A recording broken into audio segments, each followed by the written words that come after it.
are interested in applying sovereignty to Judea and Samaria. 29% are in favor of autonomy under Israel's sovereignty, 17% gradual sovereignty, 29% believe that sovereignty should be applied immediately and wholly, and 18% said they don't know, and only 7% are in favor of the establishment of a Palestinian state.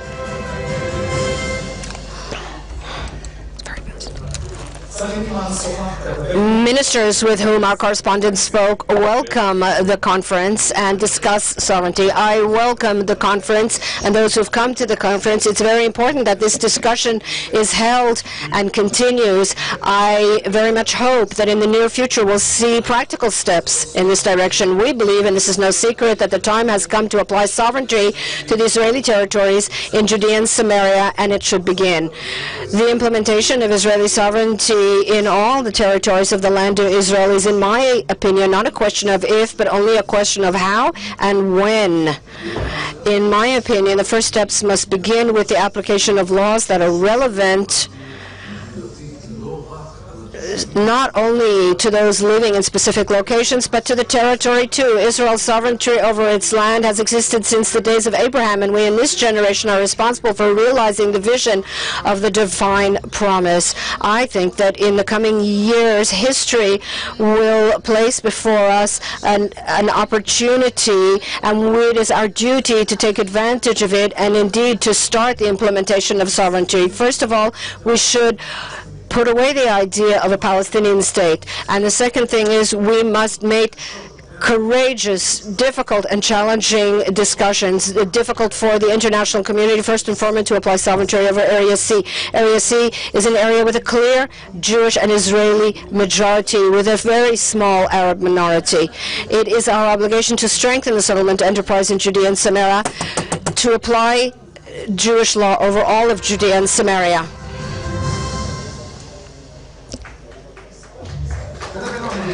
Our political correspondent reports that the idea of sovereignty is backed in the United States too. Americans who are close to President Donald Trump want to greet the attendees of this conference. And our correspondent spoke to Mike Huckabee regarding his view of this subject. To encourage you as you seek to further communicate the message of Israeli sovereignty. The areas of Judea and Samaria are the indigenous lands of Israel from time immemorial. I think it's a new day, not only for Israel, but for the United States. I hope a new day of partnership, a new day of friendship, a new day of you and Israel knowing that your friends of the United States really are with you. And I wish upon Israel peace. I wish upon you goodwill, but I wish upon you the courage to be bold and to do that which is necessary to secure your homeland. This is not land that you occupy. This is land that you own, and you have a right to live there.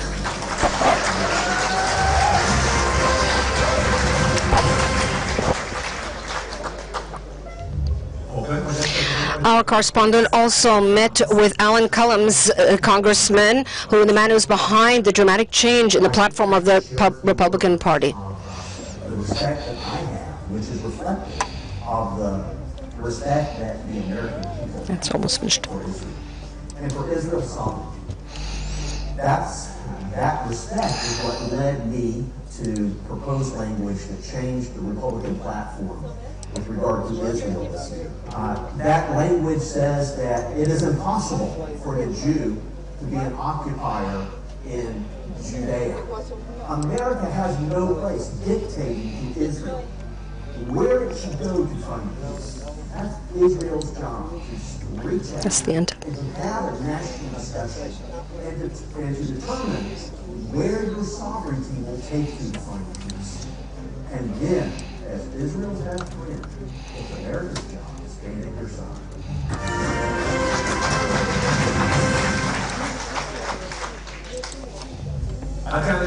That's all for now. We will continue to publish updates as they come in.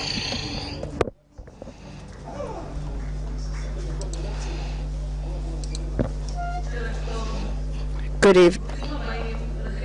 Good evening and welcome to the 4th Sovereignty Conference here in Jerusalem, our eternal capital. Honored rabbis, honored Knesset members, Moti Yogev, Yehuda Glick, all those whom I can't see in the dark, welcome to you, to the dear members of the Sovereignty Forum. Thank God we are seeing a great deal of progress these days in the movement towards the goal of applying sovereignty. In the first, second, and third conferences, we set a goal to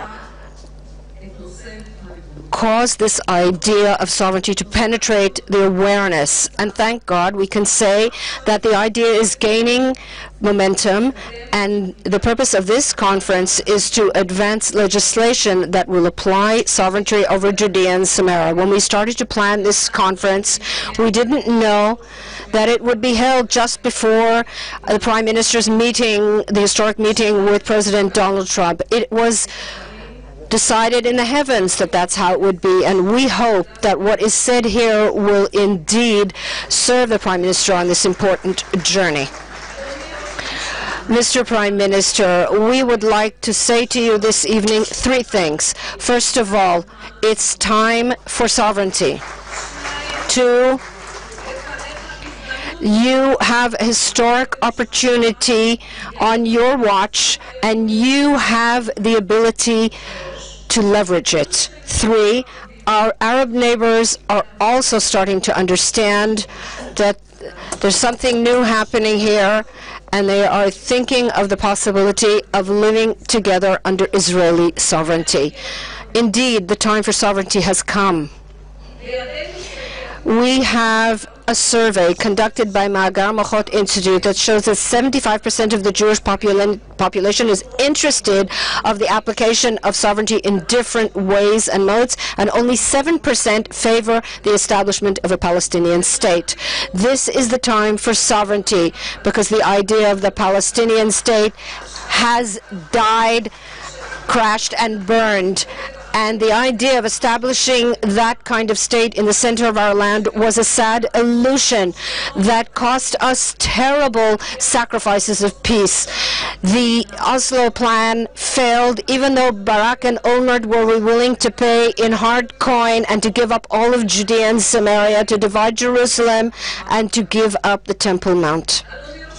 Mr. Prime Minister, indeed, this is a historic opportunity that you have. We should have applied sovereignty 50 years ago, immediately after the Six-Day War. We missed a historic opportunity because we were not prepared for that great victory. We did not have plans for that momentous time. There are other opportunities along the way that were also missed, including, for example, after terrible UN resolutions, which I won't go into here. For 8 years, Mr. Prime Minister, you stopped and prevented the establishment of a Palestinian state. And you also worked against the Iranian plan, and without your work we would be in a very bad situation. You managed under very harsh conditions to succeed, and now history has brought us a new American administration of a president who sees reality as it is, who knows who's leading global terror, and who views Israel as a major ally. Together you will be able to restore to the world its compass, its moral compass, the compass of justice. And the world will fall in line with that compass. It's not only in Europe is facing the problem of the refugees, and with meetings with members of the administration, they are waiting to hear what you have to say, Mr. Prime Minister, to hear what Israel's policy is, and they will honor it. Indeed, we have a new era ahead of us. Take advantage of it. At this conference, we will focus on the question of what our Arab neighbors say also. We have with us authentic representatives of the Arab population in Judea and Samaria and the other parts of Israel who want to tell us what they have to say on the subject of sovereignty. They understand that we are here to stay forever, and so are they. They are waking up from the illusion of the Palestinian state and are looking optimistically and hopefully to a life together under Israeli sovereignty, what already partially exists on the ground. Mr. Prime Minister, conclude the bloody struggle over who this land belongs to. The application of sovereignty will significantly strengthen Israel's strategic position in the Middle East and in the world. The Arabs will know where we are headed. The illusion of the Palestinian state will evaporate, and the terror that is fueled by Palestinian hope will also die down. But it is not enough to apply sovereignty. We need also to fulfill that sovereignty. We cannot leave the situation as it is today in Jerusalem and in the Negev. The central government must govern and not to make do with giving benefits and improving conditions for the Arab population. The state of Israel must set clear conditions of law and order, loyalty to the state, national service, changing the content of the textbooks, zero tolerance for incitement, zero terror. Private individual rights, yes, but not national rights.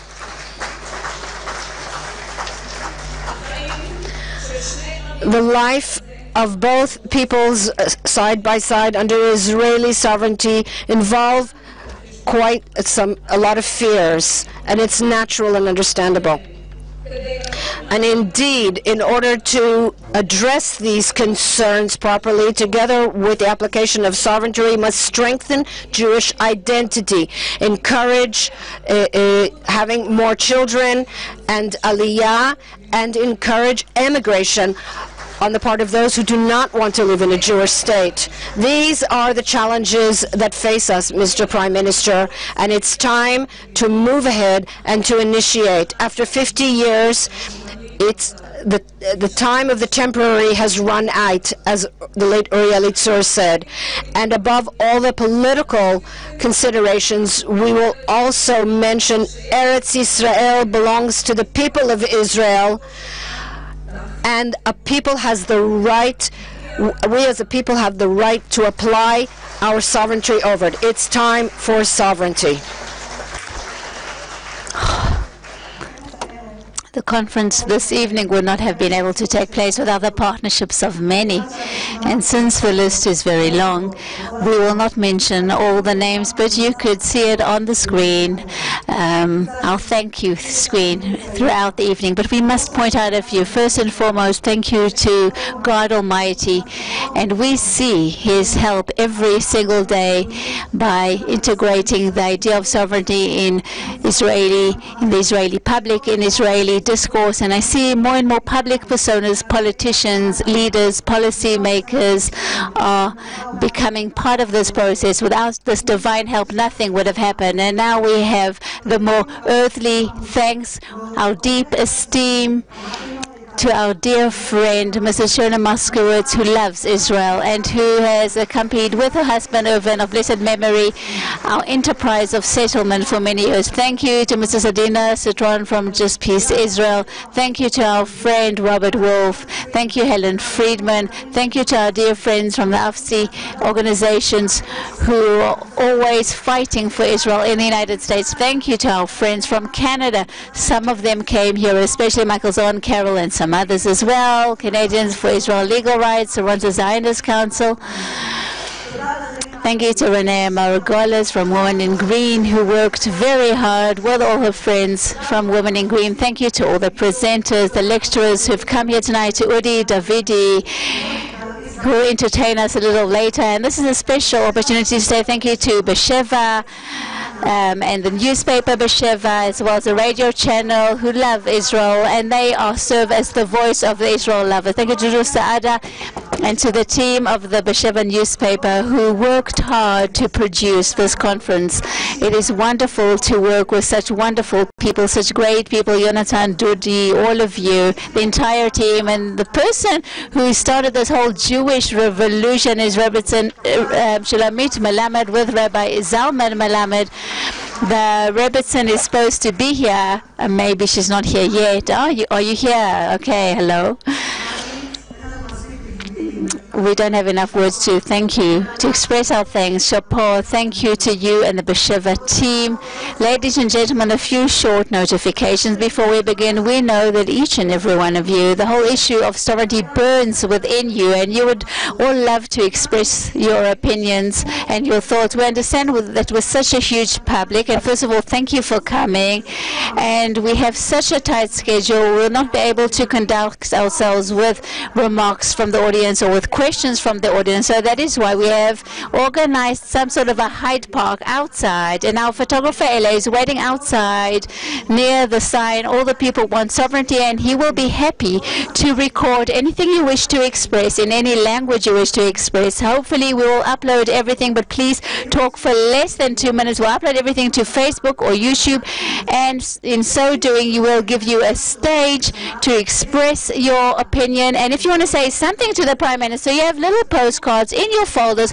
Please write down what you wish to say. Put it in the box outside. It will all be sent to the Prime Minister tomorrow. When we started off on this campaign, we decided to give the floor and the stage to all the different opinions.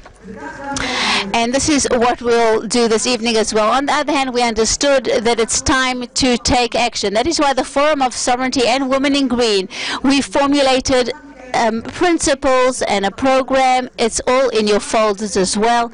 We'll be happy to receive your remarks by email. This is just an initial program, and this is a starting point. We wish to create and formulate a DEFA plan. Avram Schwartz is here, and some of the other members of the Sovereignty Forum. In the folder that you received, you also find the survey that we conducted before the conference, and you can see that most of the Jewish people say no to a Palestinian state, yes to sovereignty.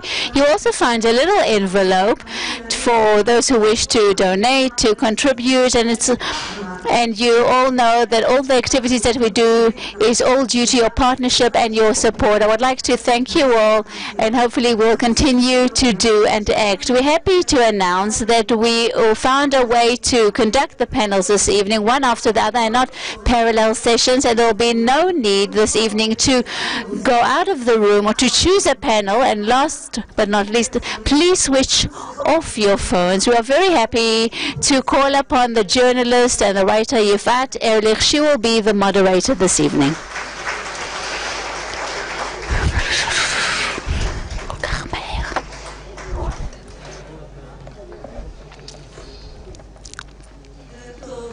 Good evening. I think we can still smell the Tu B'Shvat smells. It's a very Israeli smell. We also are very much excited for the Prime Minister's visit to the USA. We do hope that he takes the smell of those almond trees that have started to blossom and will give it to Trump with a lot of love for Israel. 50 years since we returned to these lands, and again marking the jubilee of this sovereignty, the time has come that this is our land. We convened here today to show you the vision of sovereignty, not to just sit on one laurels and not do anything, but we would like to suggest a proposal. We want to change the reality and not to be dragged by it. There are a lot of hues and colors to sovereignty, and there are different opinions and voices, but I do want to say that I'm very much moved to be standing here after two great women, Nadia Matar and Judith Katzover, who spoke. And these are women who instill inspiration. They move things forward and have moved things for many years. Maybe in the past they were looked upon as the Meshuggahs, those crazy women. Today everybody follows them in wake of their vision, their dreams, because of their courage, because of that ability to lead, to push forward, to promote, to be devoted and dedicated. I'm very much moved. I think it's a very big merit for me. Thank you so much.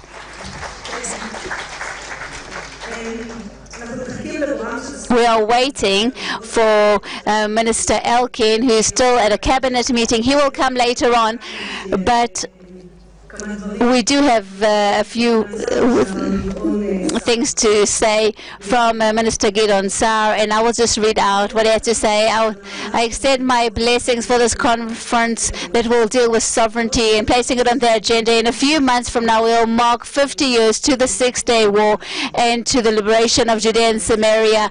The time has come to place on the national agenda this vision of applying sovereignty on Judea and Samaria, especially the series. I think this approach reflects our political views as well as our obligation to the thousands of citizens living in Judea and Samaria. But we have to conduct ourselves with great wisdom and responsibility and gradually. But we cannot do this without taking a decision that this is our objective. Yours sincerely, Minister Gideon Saar. And now we will really begin. And I would like to call upon Mr. Ze'ev Jabotinsky, who is a philosopher and who continues the ways of his grandfather, Ze'ev Jabotinsky. And Mr. Jabotinsky is going to talk about sovereignty from a legal perspective, that is, from the perspective of international law. Thank you so much, Mr. Ze'ev Jabotinsky.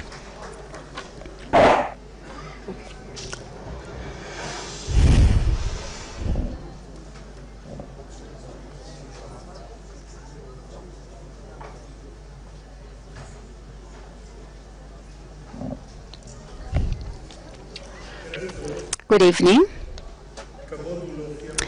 It is an honor for me to talk before you, and the topic that I've chosen to speak about is the topic of who has that right to sovereignty over the state of Israel according to international law. Why did I choose this topic?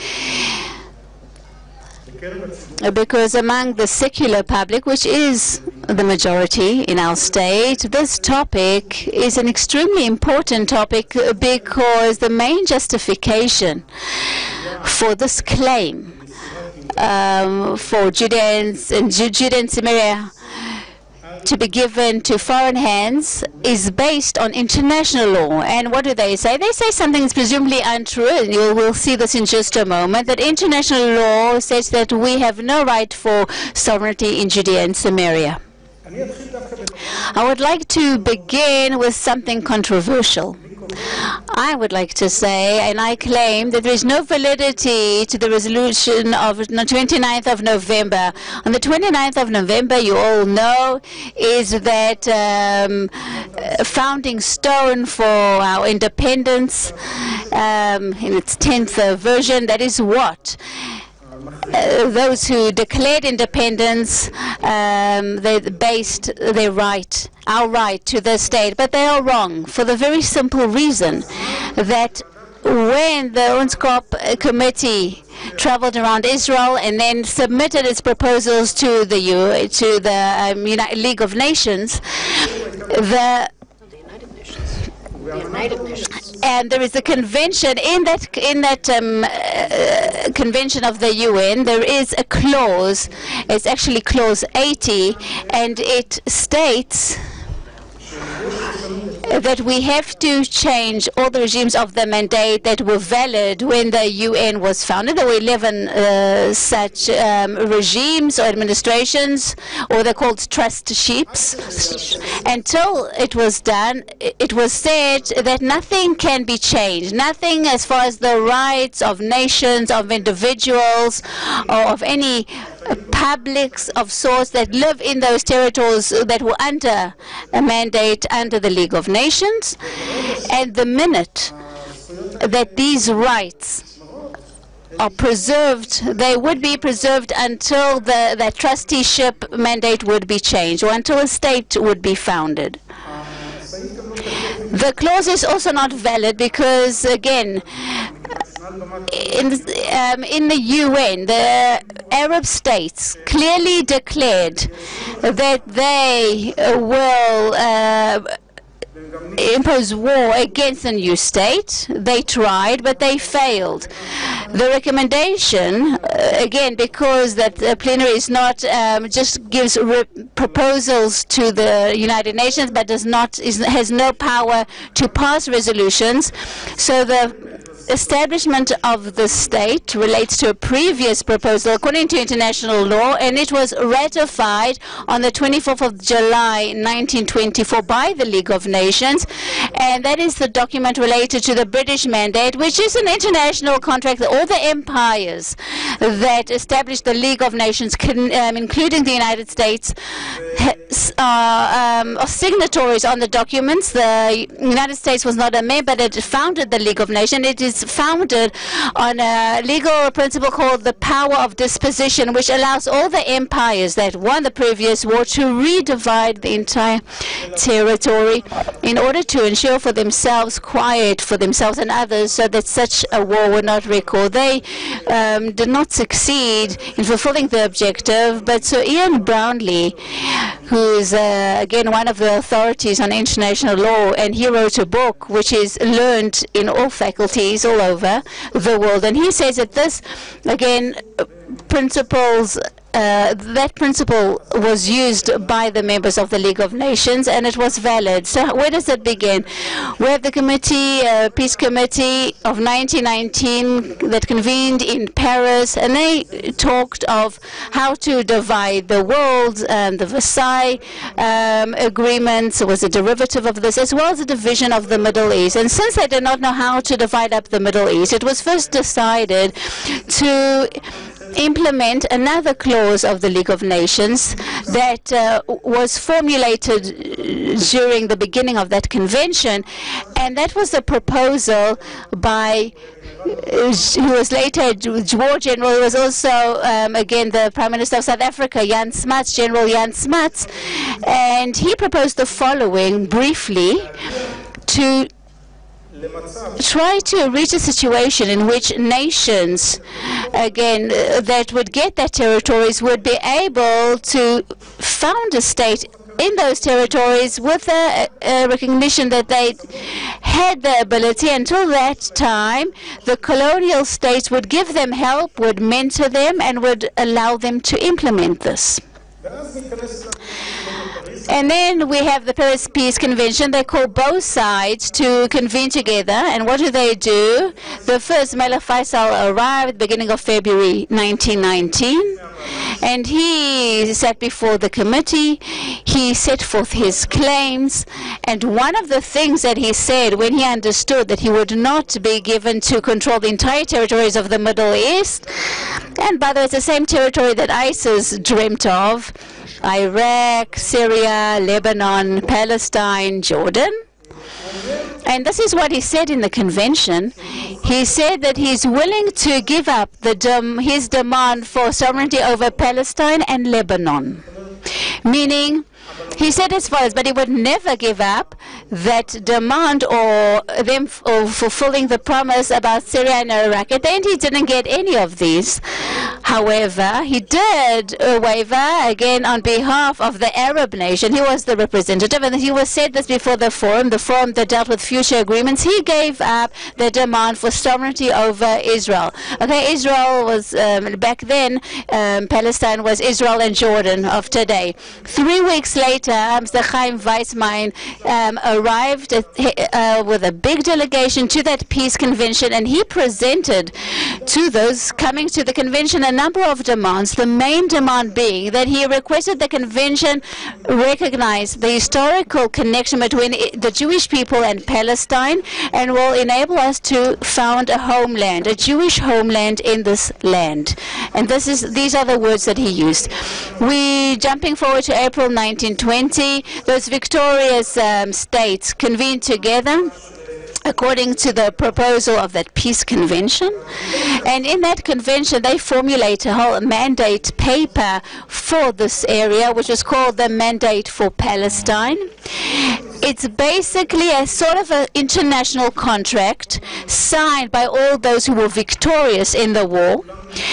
They all helped formulate it, and this convention fine-tuned the final chapters and the little nuances. We don't have much time, so we can't start discussing the different nuances that were added.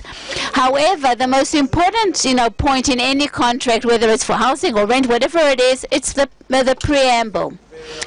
And in that preamble, in that introduction, the third clause says as follows: we again recognize that historical connection of the Jewish people with Palestine, and in its right we allow them to found their new homeland in this territory. And again they said this resurrection. That means that they understood that there is already a connection, and we are renewing the right. It's not a new right that we are inventing, and that is the difference between this mandate paper and the other mandates over Syria and Iraq. This document, when one reads it, presents a very clear distinction between civil rights and religious rights of all the residents of the lands, with no difference of origin, and political rights. And it actually gives political rights only to the Jewish people, and says that the representative that is a Zionist movement or the representative of the Jewish people, and also demands the establishment of a Jewish agency, for those who don't know why the Jewish agency was established. And the San Marino Convention in 1920, convened after the Arabs tried to undermine it, through the protests, and they tried to murder Jews. As you well know, there were riots, but there was the League of Defense of Jerusalem that was established by my grandfather, and they were not able to hurt many Jews. They wanted to hurt many, many Jews, hundreds of Jews. Only a few were harmed or hurt. That contract, that mandate, British mandate paper, was ratified 2 years later by the League of Nations. And on the 24th of July 1922, the League of Nations again votes unanimously and in favor, and places us into international law. And that is why it is part of international law till this day. Nobody opposed, nobody abstained. Now you say to yourself, the League of Nations went, okay, but the UN came in its stead, and the UN, the first thing was done in 1945. What did they do? They wrote that the UN paper or charter, and the father of that prime minister again dealt with the formulation of that in favor of those events that we are dealing with today. Just take note of that, Mr. Prime Minister. And the UN, in fact, had an opportunity, had this window of opportunity of almost 3 years from that writing of that UN Charter until the establishment of the state, in which he could realize what was written in that chapter of Clause 80, and to change that mandate to a trusteeship. The UN decided not to realize its potential. That was also a statement. Also, and lack of choice is also a statement, and that is why the UN decided not to turn the mandate, to topple it over, and to preserve those principles of the mandate. Till when? Till 8 hours before the termination of the British mandate. Ben-Gurion declared the establishment of the state. He declared 8 hours before the mandate, and not 10 minutes before. And why? Because it was Friday, and he had some partners who would not have liked it, so he declared, he announced that he was establishing the state 8 hours before. So the British had that opportunity, that window of opportunity of 7 hours, and decided not to realize it. They could have said, we are going to delay our departure. We'll go to the UN, we'll change it to a trusteeship, and then we'll take all the rights and we'll change the entire system of rights. The British chose not to do this, and at 12 o'clock they departed. They left Palestine because maybe they miscalculated. Maybe they thought the Arabs would be victorious and it would all end with that war, and it would be the end of the discussion in the matter. But they were wrong, and that is why it was a British choice as well. Furthermore, the United States, again, there's a resolution of the two houses of Congress in the U.S. again, in both sides of the Congress, both parties, resolution 3122 Large Fish that basically adopts all the matters that I mentioned before. Again, verbatim, but they basically say that all the rights, civil rights, political rights, national rights would be given to the Jews only. This was submitted to the President of the United States. The minute there is such a resolution from both houses of Congress, it is submitted to the President. He signs it, and that is the law. The law has not been annulled till this day. It might help our Prime Minister. I don't know, but maybe he should take it with him to when he goes to U.S. The United States is also written on the Anglo-American Convention. It took a long time to ratify it, and the reason why it was even executed was that the United States was not a member in the League of Nations because the Congress and the Senate objected to this, but President Nixon wanted to preserve his rights in Palestine as one of those leading, the empires that led to victory in the First World War, and that is why that Anglo-American Convention was signed. In that convention, it was decided that the whole British mandate, part of it, in any case, that every word written there, including everything that I mentioned, is included in this document as well. And that went to the American Senate, which is the ratifying body to ratify any international resolution. And the minute it is ratified, it becomes part of the internal law of that state. That is why the UN is actually is obligated twice. Britain once.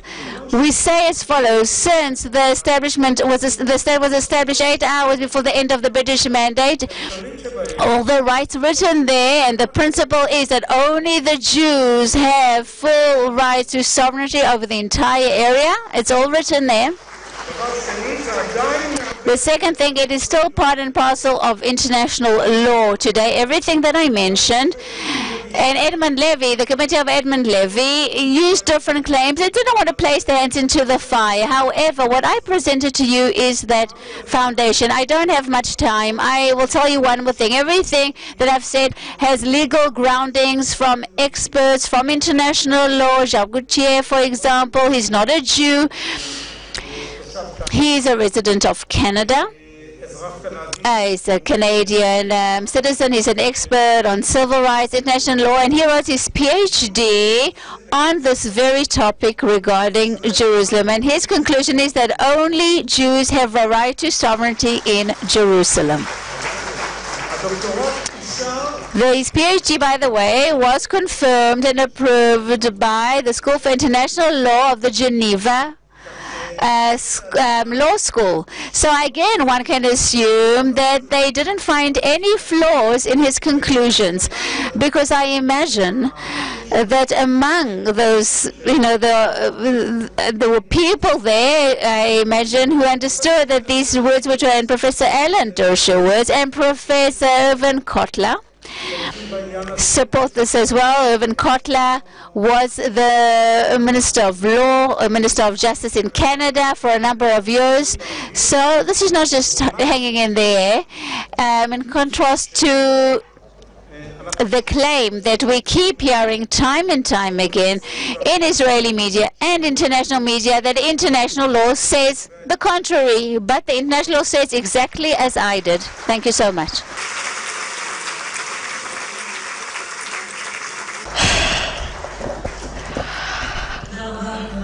Thank you to Ze'ev Jabotinsky. We're moving on to the next speaker. He found himself in the eye of the storm and continued to navigate the ship with courage, determination, and love. Rabbi Avi Gisser, the rabbi of Ofra and the chairman of the Mishpatei Eretz Institute, experienced together with all the people of Israel in difficult times in Amona and Ofra. But perhaps it may have been for the best with the regulation law, and it may be a springboard to sovereignty. This is the time and the place to embrace the people of Amona and Ofra for their heroic and inspiring struggle and for their love for the land of Israel. Rabbi Avi Gisser.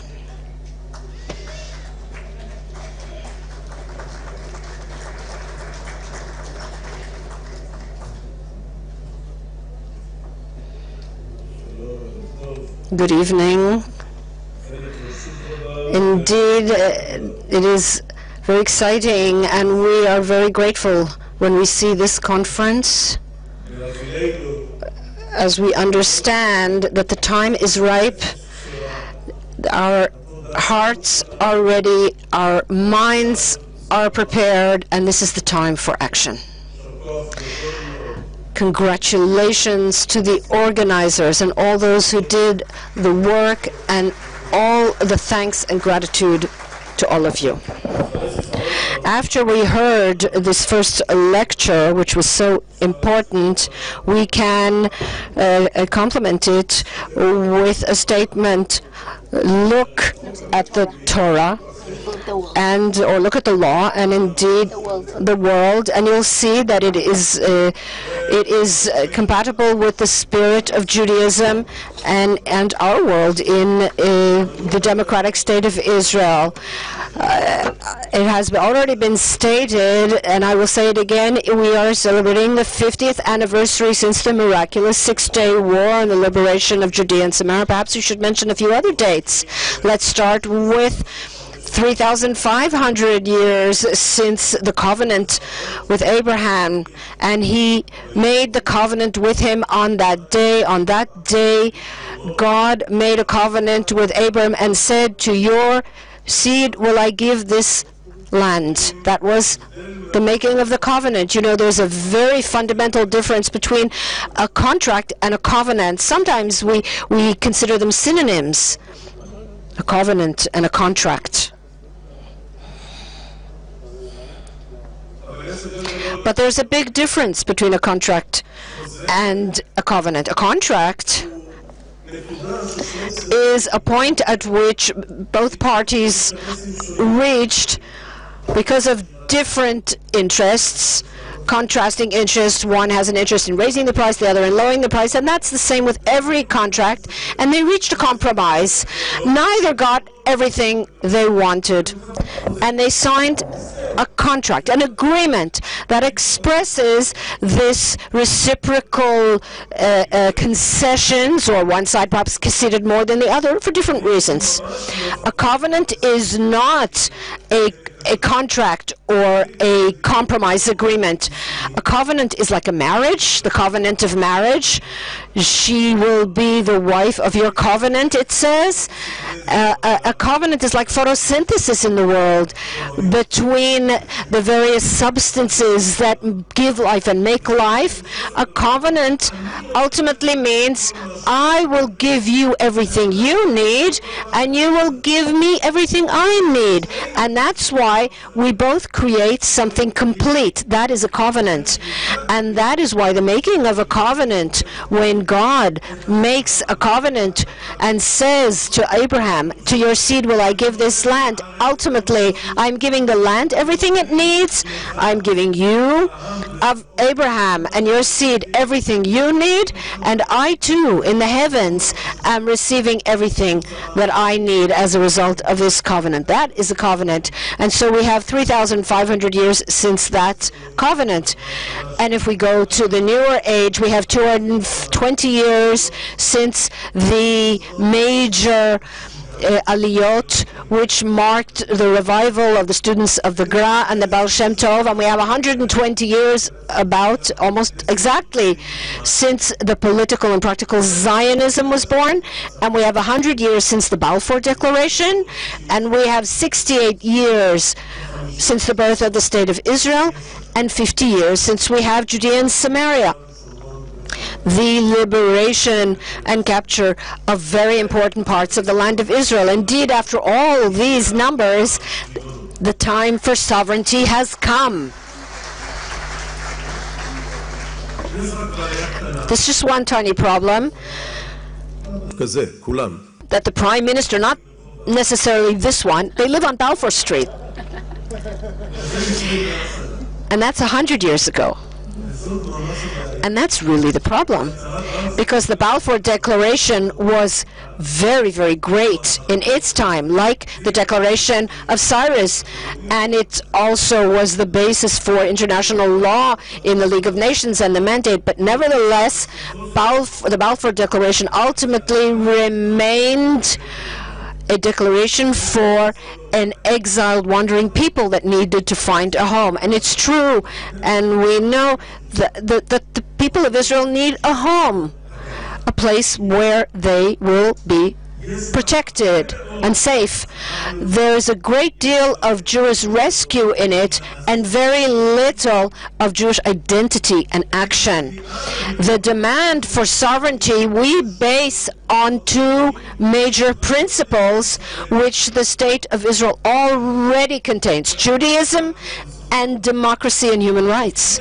These two principles, and here we will once again mention, not for the last time, on the contrary, on this evening, my dear, good friend, teacher, our friend and member of Ofra, the late Uri Elitzur, who I think founded in his final years the basis in the public awareness, the morality of sovereignty based on these two principles, on the fulfillment of Judaism fully and of democracy fully, of morality and justice and human rights. Because sovereignty, according to Uri Elitzur, brings with it civil rights and human rights and full rights for the Arab individual living under our sovereignty. And it has already been mentioned, that which is self-evident, and Ribono Shel Olam, the Lord, is the sovereign of all the earth, and we, as His chosen people, we are faithful to our sovereign mission in this world, which is the demand for morality and justice. God presents Himself in only one place as He who loves, in the Shmona Esrei prayer. It says, Melech ohev tzedakah u'mishpat, a king, a monarch who loves justice and law. And so on that basis we demand sovereignty. And the basis, this so important basis for the demand for sovereignty, should of course rule out the vision or the illusion of the two-state solution. And let us set out a number of points. The two-state solution is primarily based on fear. Fear, almost racist fear. You saw just 3 weeks ago, a month ago, a huge campaign on billboards, which was immediately removed because they realized the disgrace of that campaign of the left that sought to energize and advance the two-state solution, which was entirely based on they're frightening us that there are Arabs living here. They're trying to scare us that Arabic will be spoken somewhere. They're trying to scare us that we will have Arab citizens in Israel. Fear. Fear that is ultimately not just a security fear, but just remove them from my sight. I don't want to see them. I don't want to live anywhere near them. And I say to you that here in this room is the most tolerant and the most respectful and the most and the people that most recognize the rights and needs of Arabs to have an egalitarian, just, civil lifestyle. We're not afraid, because the fear, once again, comes from that diaspora drive to find a ghetto with high walls, a kind of a more sophisticated Balfour Declaration for the Jewish people in the land of Israel. We are not afraid. The two-state solution is based only on fear and, of course, on racism. And that same awful image of a villa in the jungle. We will build a villa in the jungle. He who builds villa in the jungle will be like South Africa in the end. There too, there were a lot of villas in the jungle. And today, all the people that lived in those villas, either they're armed to the teeth or they've left South Africa, because you cannot remain forever a villa in the jungle. It runs counter to common sense and morality and justice and history. And because we have a covenant, so I'll go back to that principle, and for the benefit of the Arab people too, the people of Israel will give them what they need in the land of Israel too. That is for the benefit of all the nations and all the citizens living in Israel. The second fear, or the second principle upon which the two-state solution is based, is the removal of responsibility from this area. And that's the same idea of villa in the jungle. I don't care what's happening outside the walls of the villa. Let them kill one another. Let them murder one another. Let them oppress freedom. Let them oppress women. Let them take away freedom of choice. Let them have a regime of terror like in Gaza. I don't care. It's not us, but the Jewish people can't do that. The Jewish people don't have the right to entertain such thoughts. Abraham received a promise and a covenant. Through you, all the nations of the earth will be blessed. And that was said to him when he was commanded to come to the land that I will show you, and I will make you a great nation, and you will be blessed. And through you will all the nations of the earth be blessed. In other words,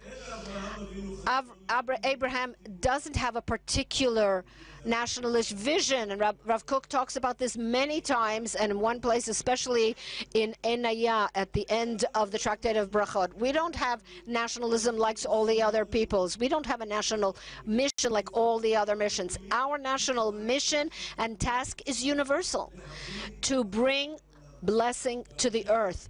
And that is why the children and descendants of Abraham and God arranged it so that other sons would be living here one way or another. We can't say why and how that happens, but we have the descendants of Ishmael, who is also descended from Abraham, and we have a duty to bring blessing to all the descendants of Abraham, certainly of Abraham, Isaac, and Jacob. And perhaps a third pillar underlies the very problematic pillar, underlies the so-called two-state solution. The third pillar is the removal of responsibility from our Judaism, and that's the scariest thing. Why? Because we want a Jewish state. So how can we keep it Jewish? There won't be any foreigners in it. There won't be any Arabs in it. And that will keep us from assimilating, and that will keep us from a lot of other problems. And security problems. There won't be Arabs, so there won't be terrorist attacks. That was thought to be a very a racist idea at one time, but that's what underlies the idea. But the idea is indeed to remove responsibility from my Judaism. I will remain Jewish, and my son and my children will marry Jews and grandchildren, and they'll remain Jewish simply because there won't be anybody else here. And if there is, there'll be very few of them, and there won't be a competition for a marriage or anything like that. And that is escaping your Jewish responsibility. A person, the more Jewish he is, the less he is afraid of losing his Jewish identity when there are people who are not Jewish around him. Why am I so frightened to be a Jew who observes the commandments, who is God-fearing, or at the least filled with active Jewish identity and an identity that is devotive and is creative? If I know what my loyalty is to my identity, why should I be afraid of others? And that's why I'll tell you a story from the days of the disengagement. At that time, I participated in a number of panels in the Israel Democracy Institute, and they talked about that the disengagement would strengthen the Jewishness of the state. How? By the fact that we won't have anything to do with, we'll have less to do with fewer Arabs. And I suggested to them, was just, I was kind of toying with a theoretical idea. Let's see if this is a serious argument. I'm willing to give up territory in return for Judaism. At first, everybody was surprised. What do you mean Judaism in return, territories in return for Judaism? Territories in return for peace, that's passé already. It doesn't, that doesn't make sense. It's, for many years, people realized that. But what do you mean territory in return for Judaism? I said, okay, let's pass a serious Shabbat law. Something that involves the whole state. We'll close all the commerce, we'll close all the shops in Tel Aviv, and all many other types of laws and that, in order for us to have a clearly Jewish state, that the Jewish state is growing stronger. You're talking about strengthening the Jewish identity of the state, or the Jewishness of the state, and other examples of that nature. At first they said, that's an interesting idea. You think that that could work? You think that could support that idea among religious people? I said, yes, I think at least it would show that Judaism is important to you. The idea came up and fell after one or two discussions. No one is willing to strengthen Jewish identity in practical terms through laws or committed Jewish identity. Of course, everybody likes Judaism, and there's a huge renaissance of the Jewish world among us. But I want you to know that some of the idea of two states is based on the fact that will enable me not to take responsibility for my Judaism, and that is why a single country under Jewish sovereignty with a large Arab minority is a huge responsibility and a huge commitment. And I have to say that we can't take responsibility for things that we're not committed to. Don't say things will be quiet and then I'll worry about my Judaism. No, you'll never find the time if you're not really committed to it. And full comprehensive sovereignty over all the land is a commitment to our Jewish foundation, because that's what the Torah commands us, and our heritage, and the return to Zion. That's what it says, to return to Zion in love out of the sources of the Torah and Judaism. That is the true return to Zion. That is moving out of Balfour Street and entering into Independence Street. My time is almost up, but I would like to enumerate a few more brief points. When we say it's time for sovereignty, we mean that we need to look up more,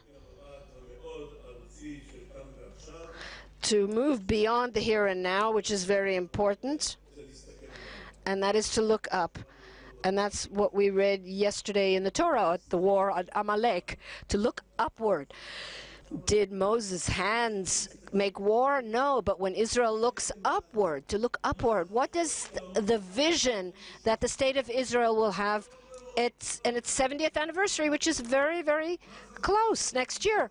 What will we have in our 100th anniversary? The vision we will have on our 100th year, from 70th year and so on, is indeed to look upward, to look at the level of sovereignty, of control, of full fulfillment, because the Zionist vision as it is today is facing many, many anti-Zionist people, from those who want a new Israel and those who are actually anti-Zionist. And if we don't set a vision that is above us, we won't be.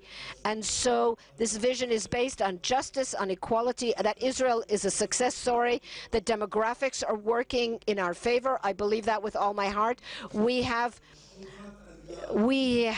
millions more who will make Aliyah from the United States until we are 2/3 to 80% here.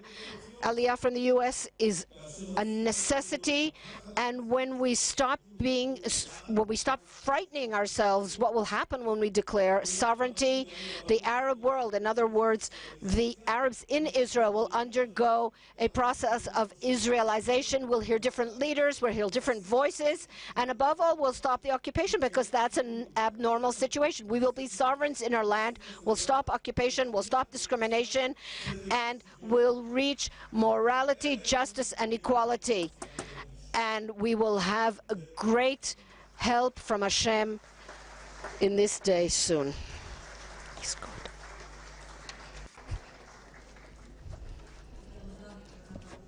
Thank you so much, Rabbi Avi Gisel. Emmanuel is the editor of the Besheva. He has an editorial. He also believes in sovereignty. He believes in sovereignty according to the Golan Heights model.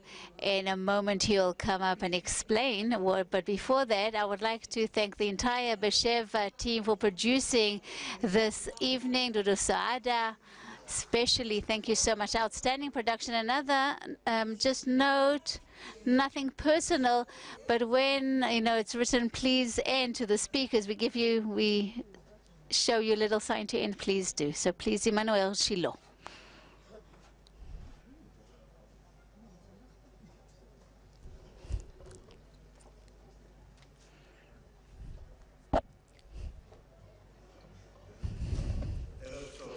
Good evening. Not long ago, we marked 35 years for the Israeli law over the Golan Heights. I was 16, but again, I remember that process. I remember the Golan Heights law. I think it is an exemplary law showing a wonderful, successful process of applying sovereignty. I think we can learn a number of principles when we come to apply sovereignty in Judea and Samaria. I think the first principle is expanding the sovereignty in stages. We aspire to have full Jewish sovereignty from the Jordan to the sea, but if we cannot fulfill everything at once, we have to move forward gradually, one step at a time. It started with a little step and a minimal step of applying sovereignty over East Jerusalem, and then, uniting the city. This was done 50 years ago. And 35 years ago, Begin took another significant step forward by applying sovereignty over the entire Golan Heights. I think the time has come to move to the next stage, and that is applying sovereignty in Judea and Samaria. And if not immediately over the entire territories, because it is not possible for different reasons, at least I believe so, and I will explain in a moment, at least over some of the territories, for those territories where it's possible. And this, again, principle of gradual application of sovereignty. We have a source from the portion of the weekly portion from the book of Exodus, and this is what is written over there. You shall not chase them out in one all at once. I will chase them out slowly, but surely, slowly and gradually, until you settle down in the land from the Red Sea till the Philistine area, from the desert to the sea. But slowly, slowly, gradually, gradually, I shall give the inhabitants of the land in your hands. By the way, from these verses, you can see that also back then, during the time of Joshua, there was a connection between demographic empowerment and conquering the land. And the second principle is to try and define a goal around which you can gain very broad support. The Golan Heights passed by 67 and 21. Those opposing, the Labour Party, the Avodah Party, had its reservation about the law but did not dare to vote against it, and they decided to abstain. But there were all sorts of members of Knesset who went against the coalition and voted for, and there were those who voted against. Today as well, we have to have a goal that will really gain very broad support. I think the reason is that what really delays this application of sovereignty over Judea and Samaria in its totality is the question, what do we do with the Arabs that live there? The first possibility that we've mentioned is something theoretical, is to annex the entire area without giving civil rights to the Arabs. This is a solution that is considered by many in Israel and around the world as something anti-democratic, not moral, some sort of apartheid, or whatever you will. It makes no difference if the objection is justified or not. This idea is not feasible internationally speaking. It will bring about sanctions we will not be able to withstand, and it's also not applicable internally because of the merit issue, the ethical issue, and our fear of the international reaction. So it is not feasible at the moment. The second possibility is to annex the territory and to propose to the Arab residents Israeli citizenship.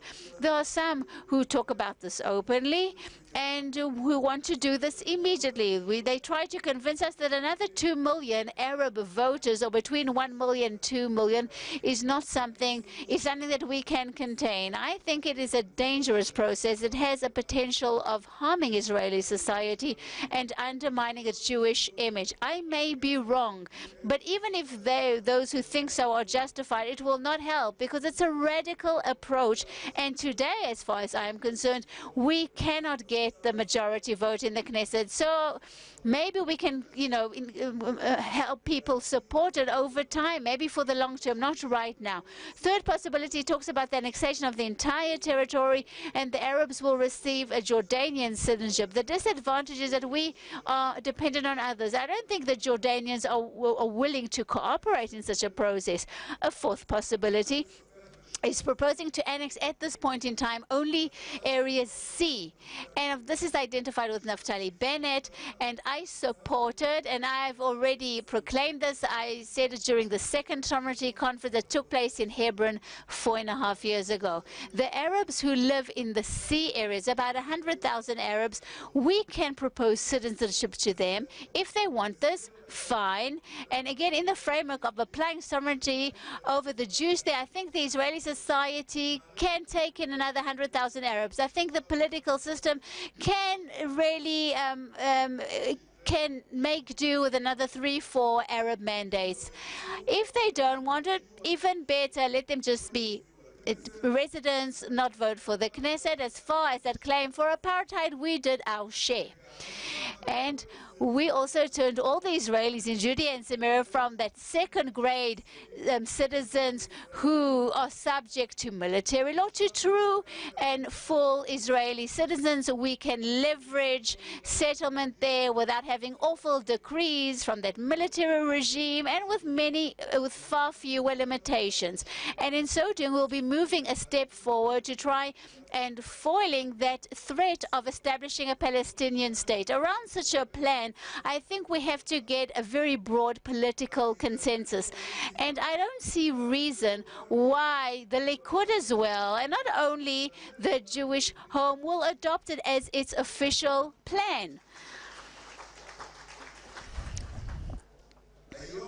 Today, with the new American administration, I think this has a chance. If we were only to decide that we would focus on it and unite around this at this point in time. So ask about, what about, Nablus? What about Bethlehem? Our Bethlehem, as Neria said, have we forgotten it? No, God forbid. We said this is all about stages. We are moving forward gradually. After we base this very important stage of sovereignty over the areas of the sea areas, I think we can unite around this.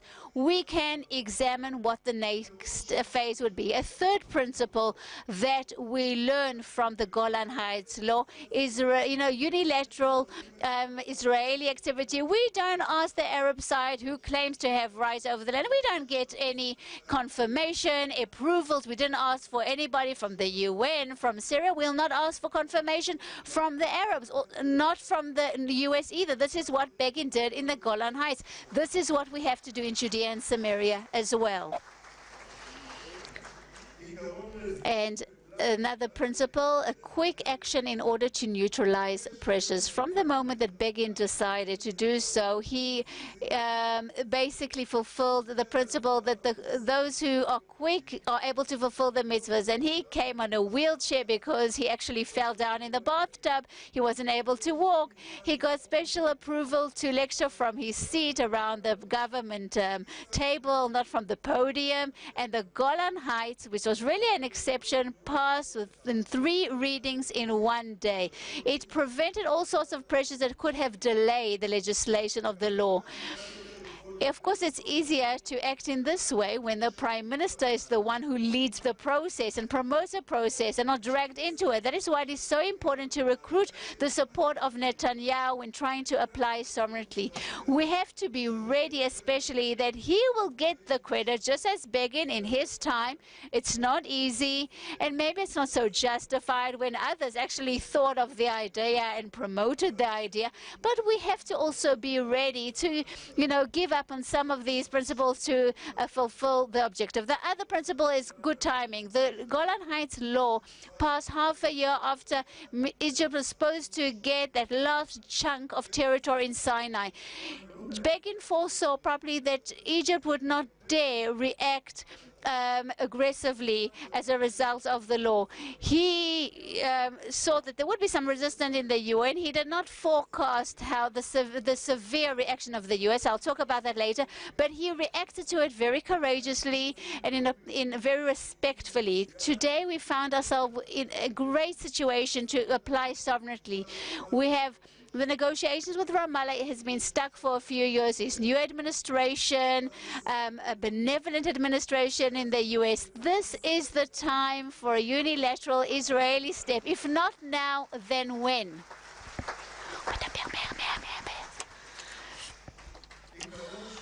And the sixth principle, to be ready and alert to international reaction that can be very acute and very severe and painful. After the Golan Heights law passed in the Knesset, the UN took the Resolution 498 that said that the annexation has no legal recognition. The Reagan administration, which was considered to be pro-Israel, reacted with doing away with the memorandum between the US and the Israel, which was signed only 2 weeks before that and was a huge achievement by the government of Israel. Begin did not foresee this, and his reaction was very acute and severe. He invited his American ambassador and said that if the Reagan administration is doing away and invalidating this document, Begin said that we are not the Banana Republic of America, and we would not have America dictate anything to us. It is difficult to imagine a prime minister today who would dare speak to the United States using such tones. Today we foresee acute reactions in a very radical situation. A severe reaction can bring about the cancellation of the legislation and the application of sovereignty. But David Ben-Gurion already announced the third kingdom of Israel in Sinai and then retracted. Let's hope that we would not bring ourselves to such humiliating situations, but it could be that the very severe international reaction may cause that a long time will elapse until we are able to annex further territories. That is the main reason why I object to the initiative that is headed by a number of people that I greatly appreciate to apply sovereignty on Ma'ale Adumim, because I think that before having Ma'ale Adumim, first we'll have Ma'ale Adumim stop. Menachem Begin applied sovereignty. This is the seventh principle, to annex the maximum possible. This is a continuation to what I said before. Menachem Begin applied sovereignty on the entire Golan Heights all at once, not on the east of the Kinneret and then on Katsarin and Hermon and then the south part of the Golan Heights, on everything together. That is what we have to do today. We have to do the maximum, because taking tiny and cautious steps again is not suitable for the international reality in which we function. That we may think, we have good causes to think that we'll find obstacles if we take tiny steps. Definitely from the UN, from the Arab side, from maybe even on the part of the Americans. The fact that we are talking about partial annexation, symbolic annexation, will not again mitigate those resisting. It could be that in wake of the severe reaction, Israel will be wary to continue the process and will avoid further annexation for many years. We might have to contend for many years with the sort of ripple negative effect that will come in the wake of this annexation. If we will have to suffer sanctions and condemnation, it might be again a reaction to some other strategy which will change their reality and will completely foil the establishment of a Palestinian state. This is what Begin did when he annexed the entire Golan Heights all at once. It was a significant step that was worthwhile, that political price he had to pay.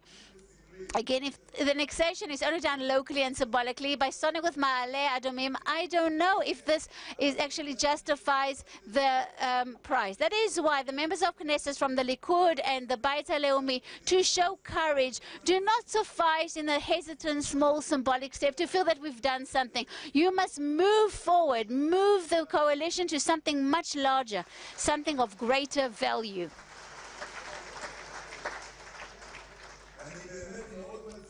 I really do propose that we invest all our effort to try and explain to the members of the Likud that Ma'aleh Adumim is not enough. We have to apply this to all of the areas, although Naftali Bennett was the first who said this aloud. If we are not able to get a full coalition support, more so than just a symbolic step, we have to make sure that the area annexed first will at least be such that its very annexation will be a significant achievement in the long term. It's difficult to see such achievement by simply annexing Ma'aleh Adumim. Even the Palestinians and the Israeli left understand that if the Palestinian state is established, Ma'aleh Adumim will not be part of the Palestinian state and will be connected to the state of Israel. So if we annex only a specific place, we have to give a priority to the Jordan Valley. On the one hand, this area was settled by the left governments, and there is a large consensus. Like those settlers with the, with the kippot and with side locks living there. On the other hand, we don't know that it will be part of the state of Israel in the case of an agreement with the state of Israel, or if there will be a Palestinian state, or if there will be a unilateral evacuation of certain territories. Even Netanyahu didn't speak about it in negotiations. He just said there will be military presence and there will be the Israeli border. That is why applying sovereignty over the Jordan Valley will leave the Palestinian areas as an enclave surrounded by Jewish areas, and it will do away with some of the implicit threats as to supervision and limitation of the flow of people and artillery weapons. Applying sovereignty in the Jordan Valley will be a sign and symbol that Israel has claim for the entire territory west of the valley. We will reach all those territories, and that a Palestinian and another state will not be established west of the Jordan. And just my final sentences, if I may. So if for some reason there is no possibility to annex all the sea areas, and I actually believe there is such a possibility, but if for those who don't think so, at least let us make sure that during that first step there will be sovereignty not only over Ma'aleh Adumim, but applied over the Jordan Valley. So, and even if we do have to take sanctions or condemnation, we will know it was worth our while. Thank you so much.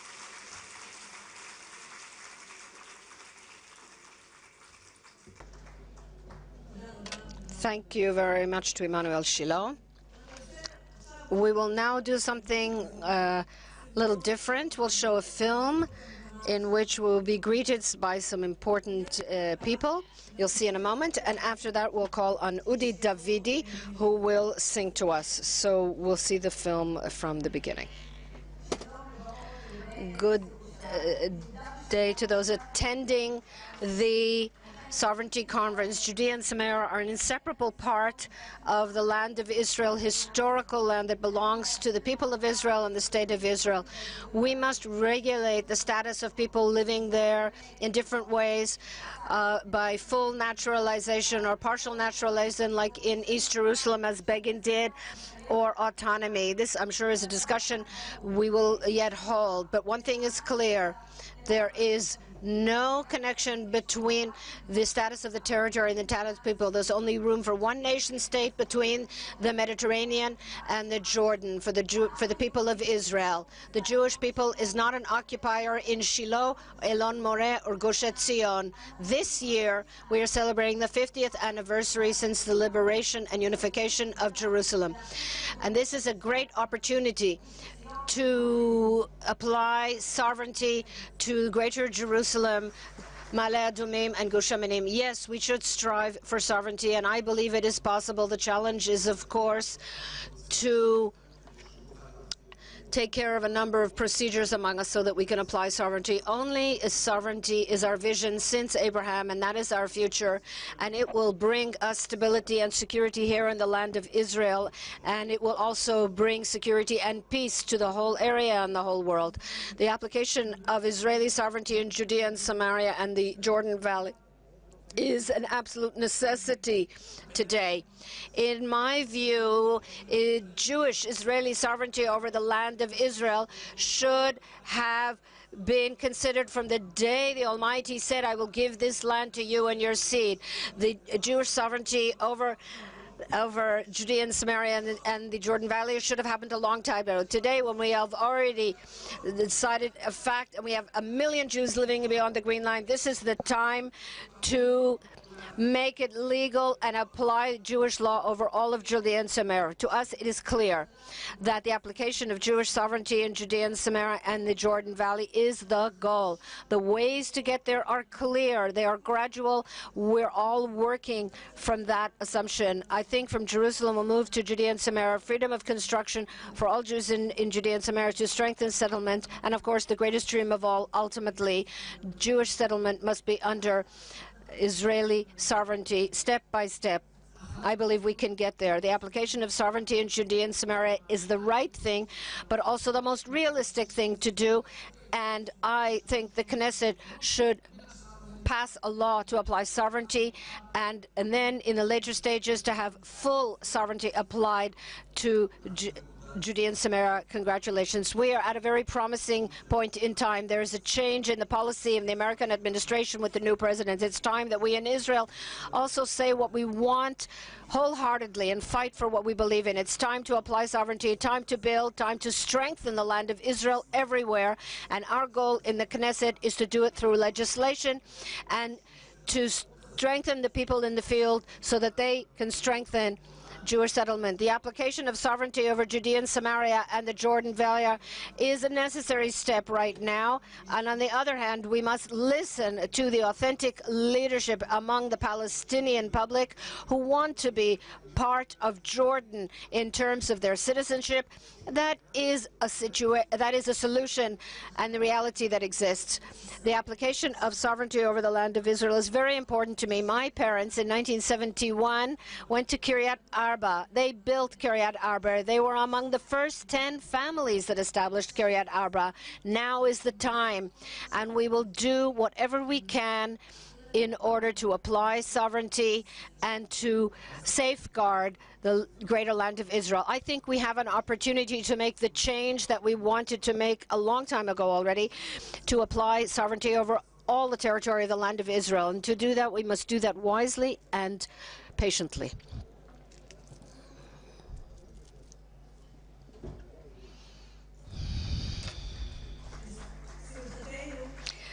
I'm glad to say that Minister Ze'ev Elkin has arrived, and he is the Minister of the Environment and of Jerusalem Affairs, and he is one of the people who jumped into the water in support of the application of sovereignty in Judea and Samaria, and is one of the best public diplomats that defends this approach. Minister Elkin.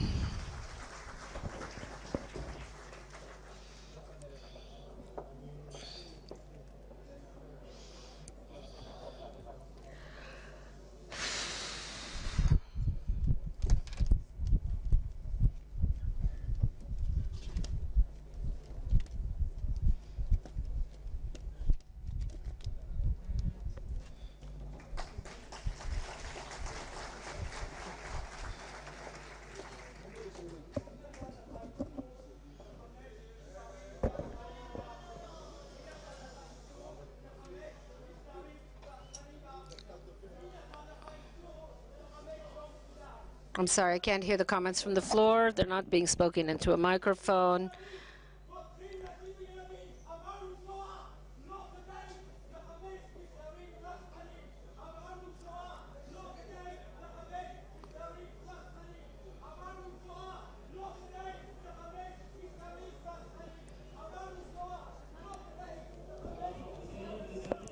Please be careful, no violence. Please treat him gently.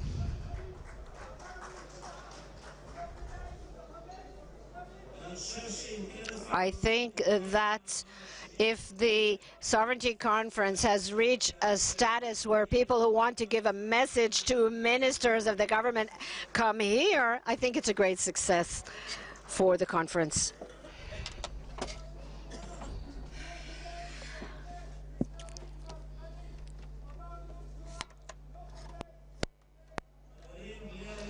Please don't use violence. And the gentleman who is speaking, I heard your message. I got your message. Okay, so you succeeded in what you wanted to accomplish.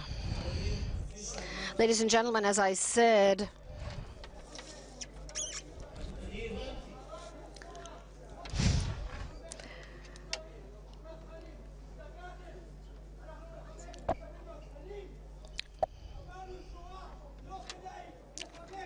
Where's the pen?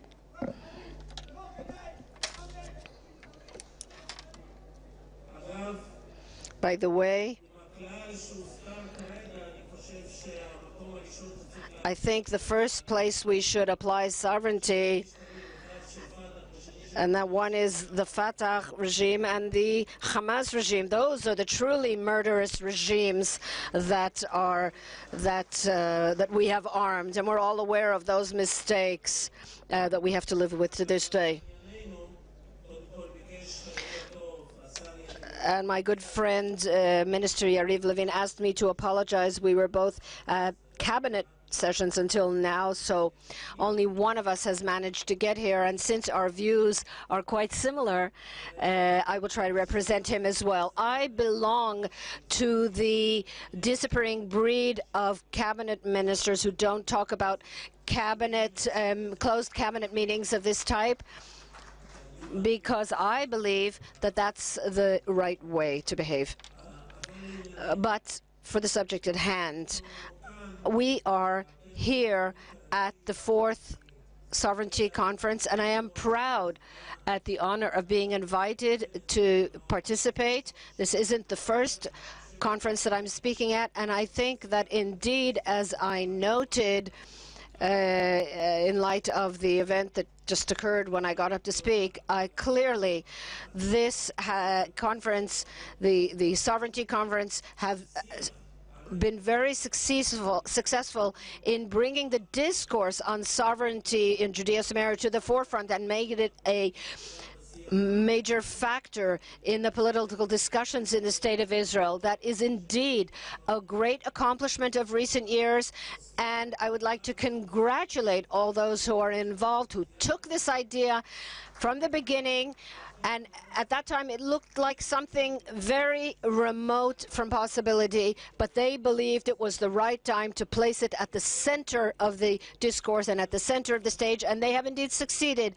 And we learned, sometimes from negative examples, that sometimes things that start at the center of discussion often brings results. And if the extreme left have succeeded, at least on the level of the discourse, in their project of a Palestinian state and the whole idea of Oslo, which began for things that were so much on the edge, they were against Israeli law, and sadly they became a reality. Happily, a Palestinian state has not, but the idea has been part of our lives for more than 20 years. So I'm a great believer here too, that an idea that is taking root in more and more hearts, we are now settling in people's hearts, as it were, and this idea ultimately will bring about practical results on the ground, because that is the fate of great ideas and of the people who advance them. So a great vote of congratulations to you for this great effort. I looked at some of the subjects. I was supposed to speak earlier in the conference, and now I'm in the middle, but I prepared my remarks for something to be said at the beginning, and I looked at the program and I saw that some of the discussion, which I would imagine part of it has already been held, was among other things over the question of what is better, sovereignty all at once or in stages. And I must say that I have a very clear approach on this matter, and I've been consistent for quite some time, and I spoke about this at the first Sovereignty Conference, and my mind hasn't changed, even though I will conclude my remarks with some words of warning, but my basic approach has not changed, and I think that the idea of moving ahead in stages is the right thing to do, and it is a revolution that has occurred in the Israel right wing, which was once afraid of taking that move and is now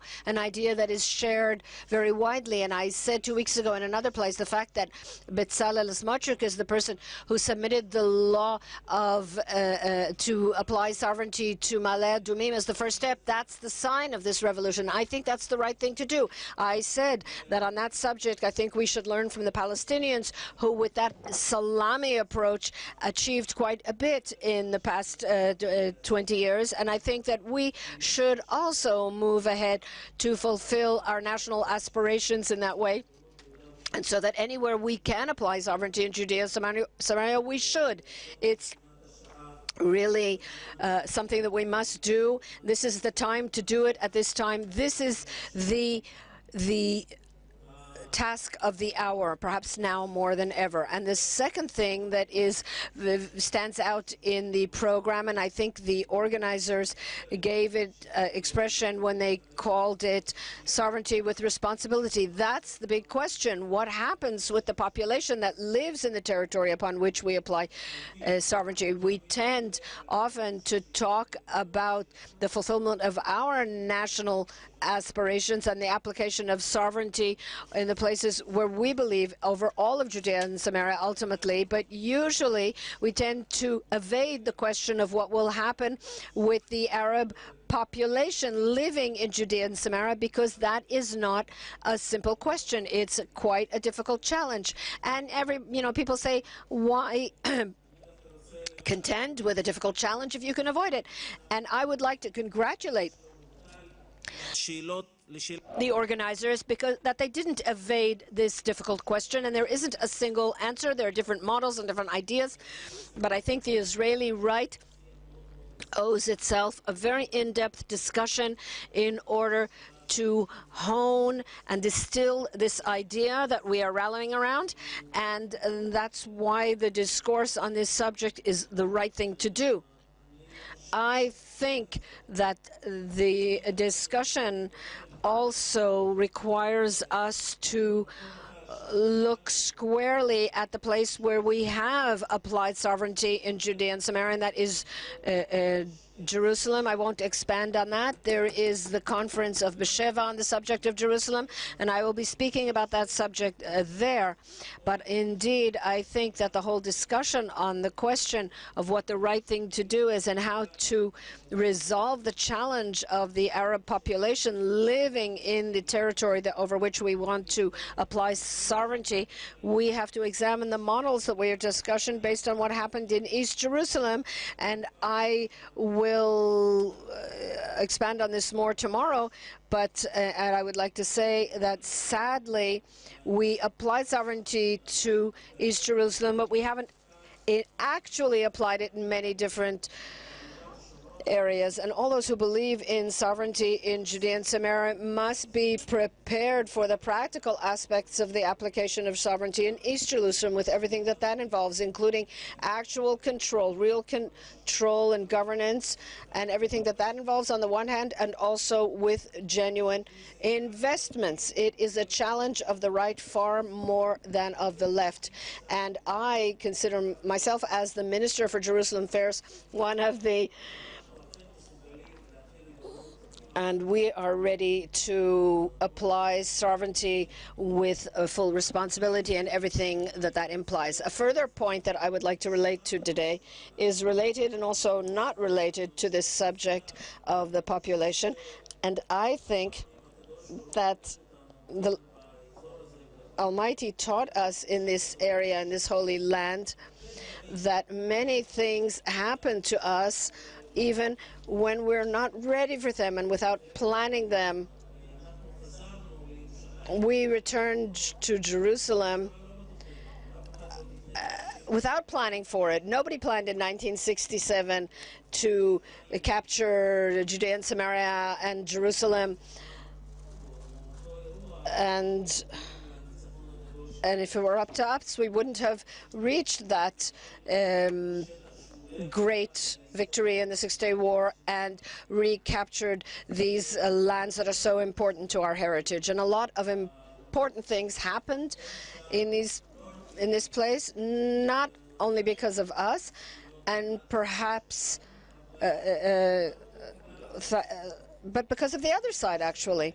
And I am among those who think that even if we are today somehow trying to evade the application of sovereignty, because it is indeed a big change and a revolution in our discourse and in our actions, and also vis-a-vis the international community, like it or not, the Arabs of Judea and Samaria will put that challenge before us big time, because in my opinion, and I've said this in the past and I say this again and again, I believe that the years or months of the Palestinian Authority are numbered, and it will not survive the day after Abu Mazen.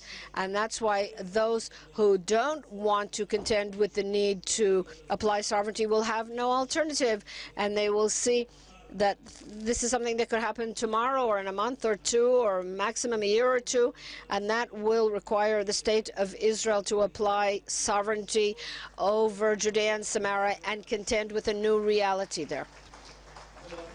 And that's why, in my opinion, the attempts at artificial resuscitation of the Palestinian Authority that we have become so accustomed to, this pattern in the past 20 years, will not succeed, and we will have to become accustomed to a new reality which will not be easy. It will challenge us, including the communities in Judea and Samaria first and foremost, but ultimately it will require the state of Israel to do great things. And to conclude,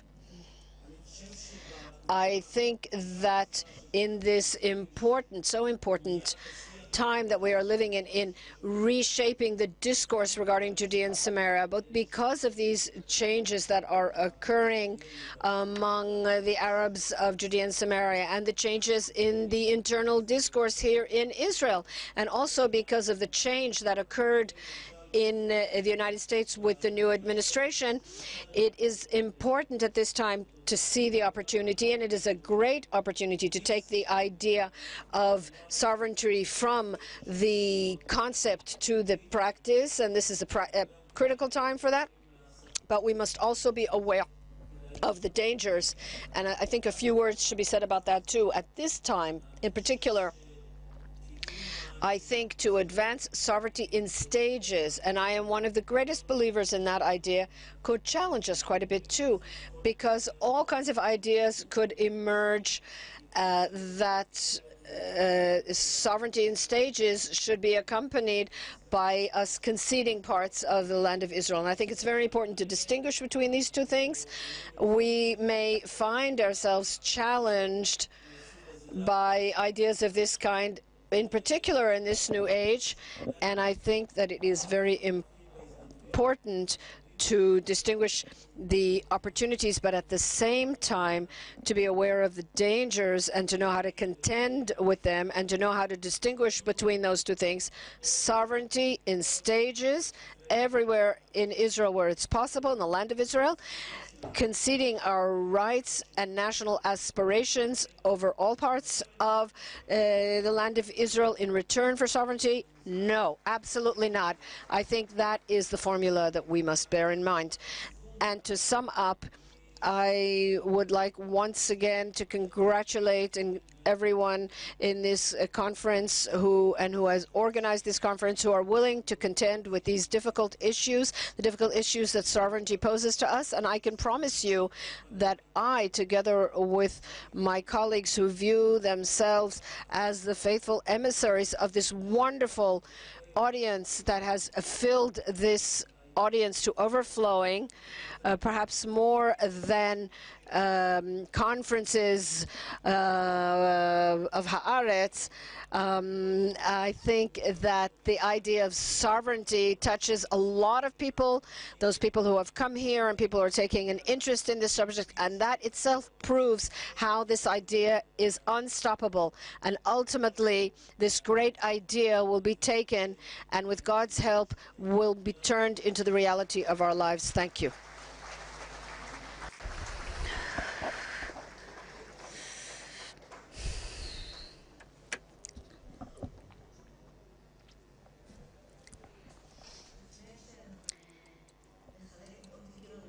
Before we give out the award of a worthy citizen of the sovereignty, I would like to extend my blessings to some distinguished guests and who have come here. We'll actually devote an entire session to them. Sheikh Abu Khalil El Tamini, Khad Ashraf Jabri, Hajib El Tarifi, Marhaba, Ahlan wa Salam, hello, welcome.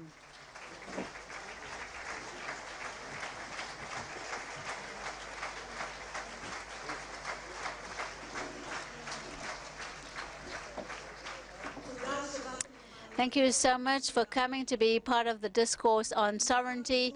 We will be very happy to hear your opinion later on, and we'll be happy to voice our opinions, and there is nothing more important than a dialogue. And now to the awards. I think we have to start with the foundation, because the Judea and Samaria is the backbone of the land of Israel, the very core of the land of the Jewish people, and we have to do everything in our power to realize the ownership of the Jewish people. It is not our only right, it is our obligation. Jewish history has imposed on our generation the great mission of the return of the Jewish people to the inheritance of our forefathers. These are big words, these are important words written by Uri Elitzur, who wrote infinite number of articles, and he was the one who led and promoted and channeled and mentored many politicians and authors and leaders to that belief in sovereignty. I would like to call upon Member of Knesset Elitzur to accept the award for the Elitzur family. He was the first to write about sovereignty in Judea and Samaria. He's always been a friend to Women in Green from 2011 to this day. Please, Mr. Uri Uriel, on behalf of the Elitzur family.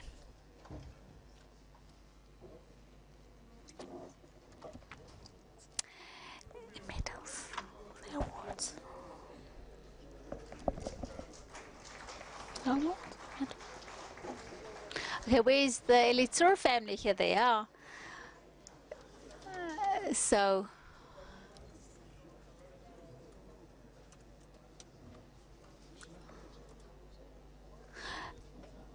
but it's also an award.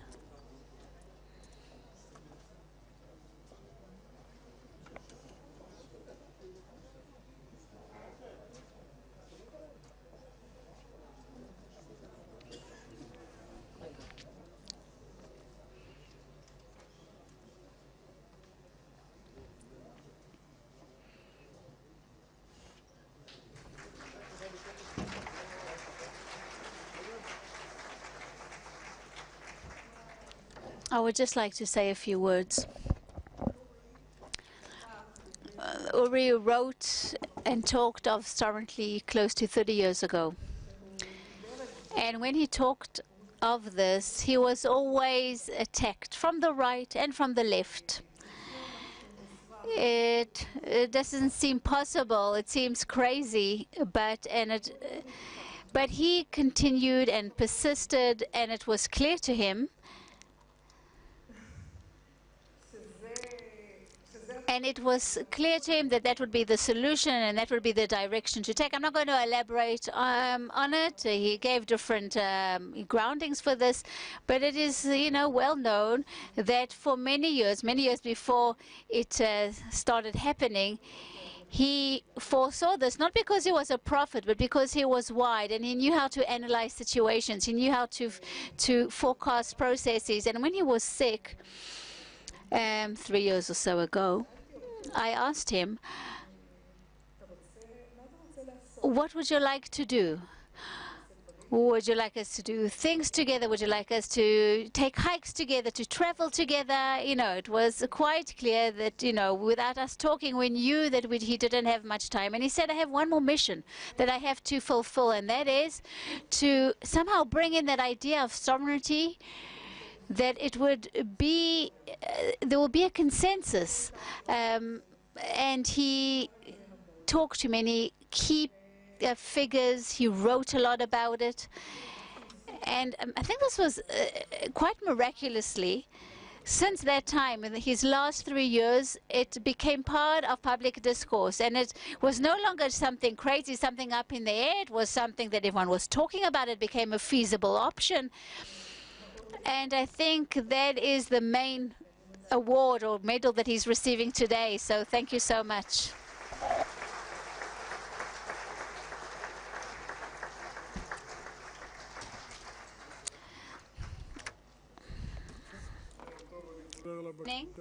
I would just like to ask again, can we just dim the lights, because we can't really see the audience. We don't need them. Thank you so much. You know, it's difficult to talk after Yael. It's difficult for me.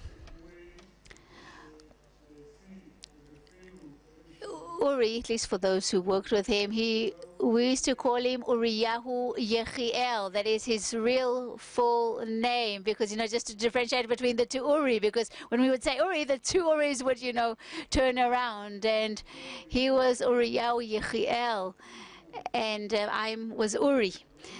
And Uri was my mentor, my teacher. He took me from Mishor Adumim, brought me to Gush Emunim in order to work in the settlement unit that he established. And I see my friend Yossi here as well, and some others as well. And we had that right. We were fortunate enough to establish dozens of settlements in the land of Israel. It's a great merit. It is a special merit. It was a special generation after the Yom Kippur War, because until that time, most of us, not all of us, slumbered. And I think that war was a wake-up call for everybody. It's very moving to be here with you today and to have this opportunity to award this medal to Yael and to her children and grandchildren. And I think there's no one more worthy than Uri, my mentor. And it is even more moving because I want to say to Nadia and to Judith and to all of you, if I may, שהחיינו וקיימנו והגיענו לזמן הזה. We are lucky to be alive. We thank God that He has brought us to this time. And using just simple Hebrew terms, and when we talk about sovereignty in the state of Israel, we shouldn't take it lightly at all. I don't, agree with you, Yael, if I may. It's not a miracle. It's all a result of hard work. And Uri, our brother, led this process. And I think we are all continuing on his path. And even if we are still not the majority, we still have a majority to apply sovereignty on Area C in Judea and Samaria. And this is exactly what we have to do at this time. Uri wrote that without Jerusalem there will be no Tel Aviv, without Temple Mount we will not be able to exist. Now, he did not write the Western Wall because he knew how to make the distinction, that very clear distinction. Because again, in the reality that we are at the bottom and they're on top, that is not reasonable, it's not logical, it's not Jewish, and it has to change quickly in our times. The reality in which an Israeli minister cannot go to Temple Mount under the directive of the Prime Minister, that cannot be. We will not accept this.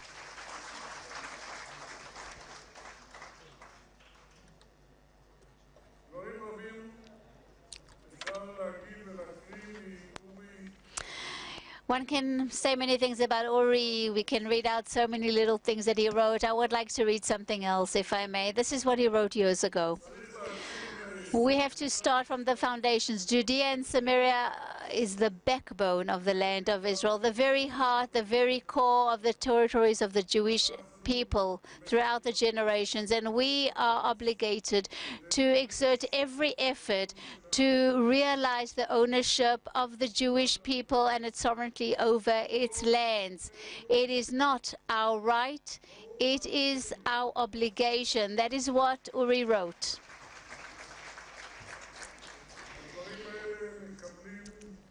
And I think these things are becoming almost tangible and feasible, and I would like to end with something very relevant. I think we would like to extend our blessings to our Prime Minister, Mr. Benjamin Netanyahu. And we will wish him, and we will We will wish him that, as is the custom among leaders and between the U.S. President and the Israeli Prime Minister, usually we like to say, don't surprise us. And in this sense, I would like to ask of you, Prime Minister, please do not surprise the U.S. President. Say to him, we have brought before you the law of Ma'ale Adumim first, and we wish and we plan on annexing the entire Judea and Samaria.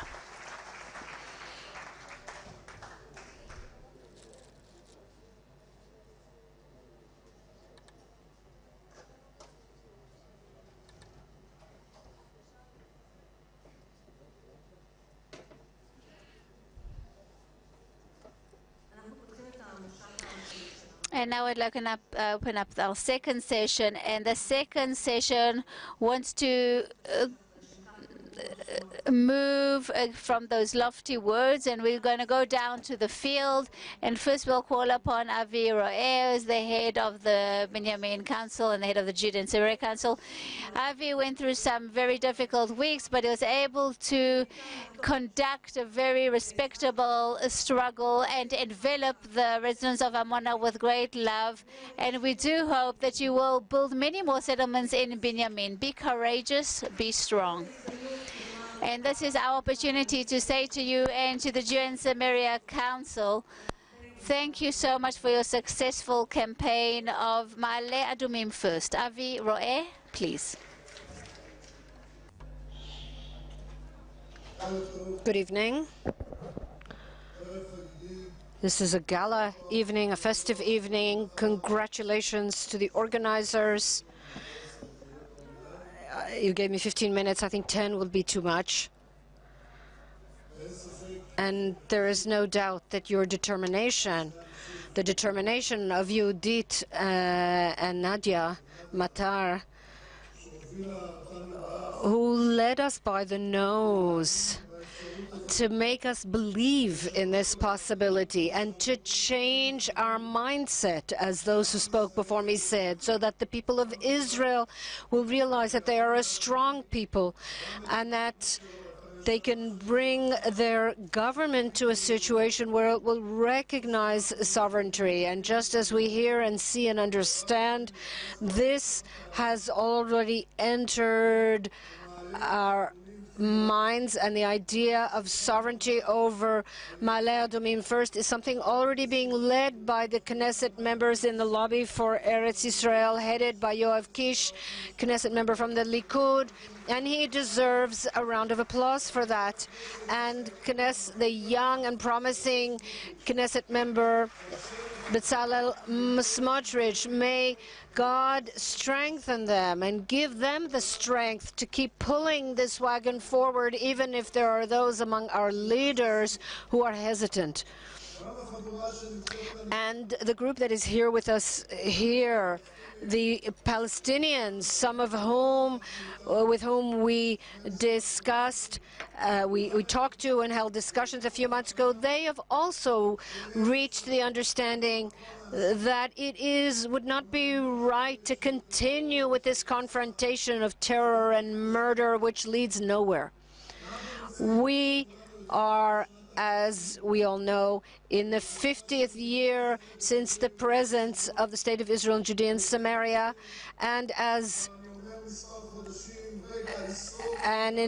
I say this is a historic moment for the people of Israel, and you will call out freedom in the Jubilee year. And this is the historic moment for the leadership, the current leadership of the people of Israel, to make courageous decisions, even if they seem to be problematic in the eyes of the world, the Americans and the Europeans.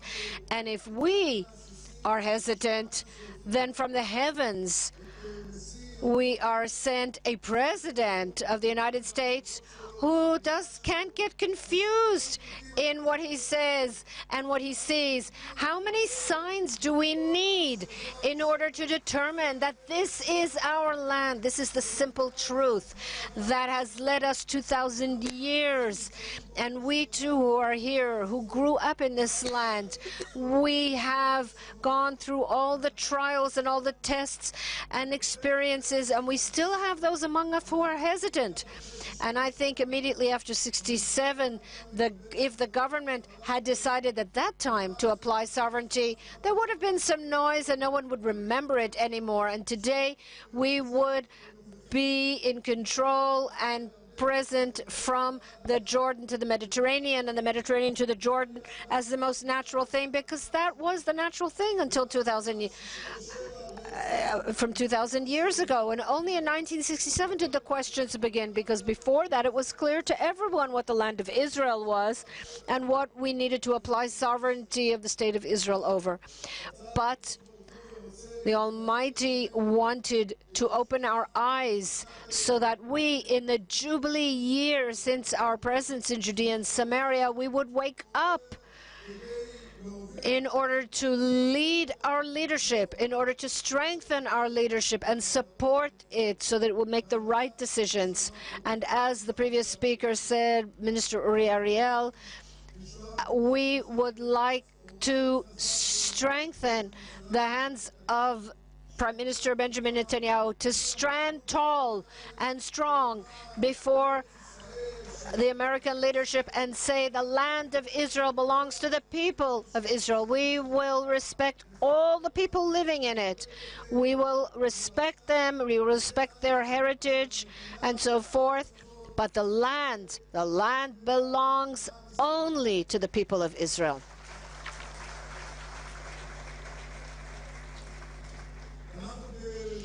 We, as the heads of the councils, the mayors in Judea and Samaria, we will help where necessary. There are other entities that are being helpful. For example, the national headquarters in the Likud, led by Shevach Stern and Nathan Engelsman. They deserve applause. And there will be a conference tomorrow in the Knesset with Knesset members and ministers in order to step up the awareness of the application of sovereignty. And we heard Elazar Stern speaking also about that. And so we need to involve as many public figures and leaders as possible from all parties, because we must always remember that the people of Israel is made up of 12 tribes, and they weren't all the same, and we must remember that. There were the children of the wives and also of the concubines, and we must remember that. And if we work on our unity and not what divides us, but rather on what unites us, then I'm sure we will succeed. So it's time for sovereignty, or sovereignty. This is the time. In the name of God we will do, and with God's help we will succeed.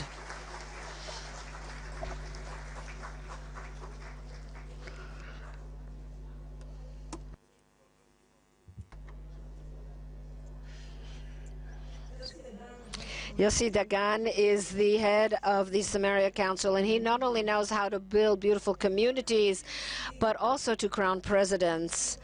Is the election of Trump a window of opportunity to realize the vision of sovereignty? Yossi Dagan.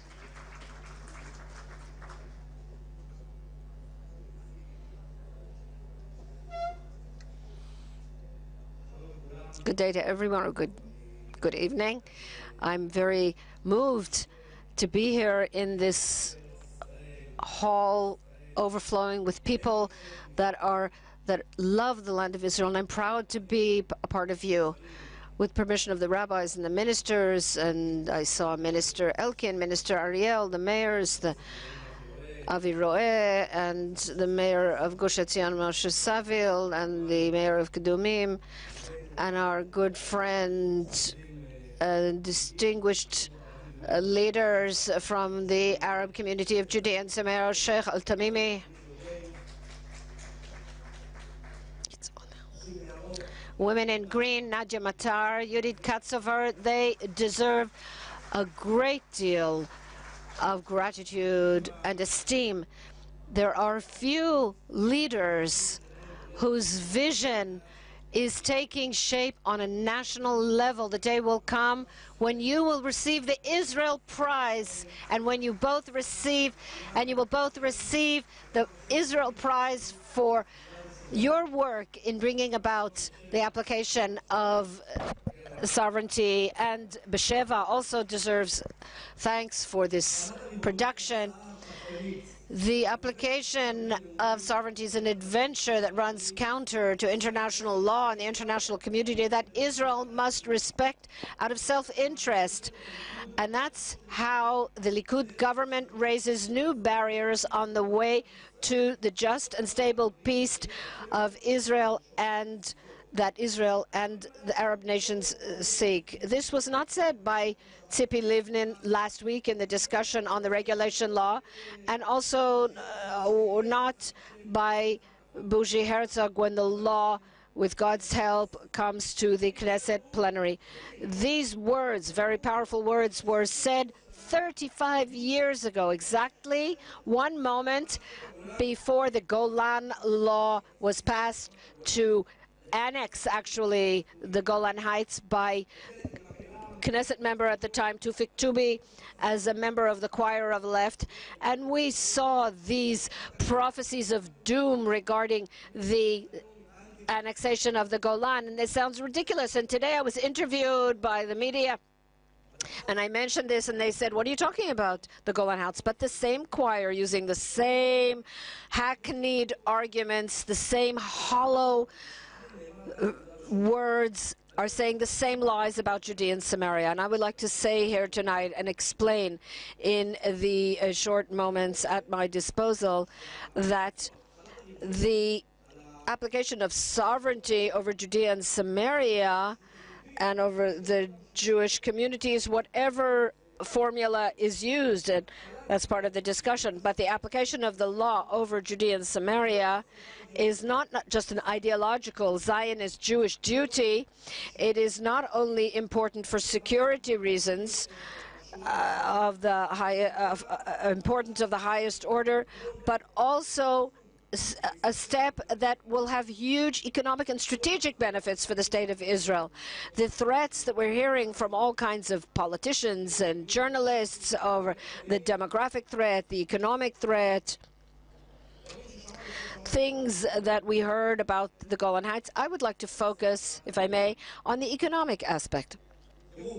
Look, there are different opinions, and I will say this very briefly. We can talk about demographic problems, and some people will answer. I've given my personal view, but even those who talk about sovereignty only Area C, we have the model of East Jerusalem. We haven't seen them rushing to get full citizenship, and I think, again, it's, in my opinion, I think we should certainly apply Israeli law to state land and to the Jewish communities. The first benefit is the matter of housing prices. We're seeing a crazy rise in prices that they're unable to halt all over Israel.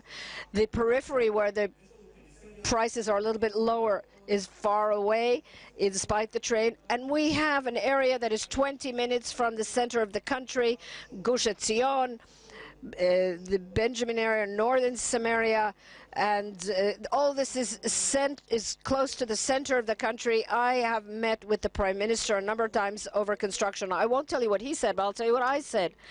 I want to prevent a Palestinian state because it endangers the existence of the State of Israel.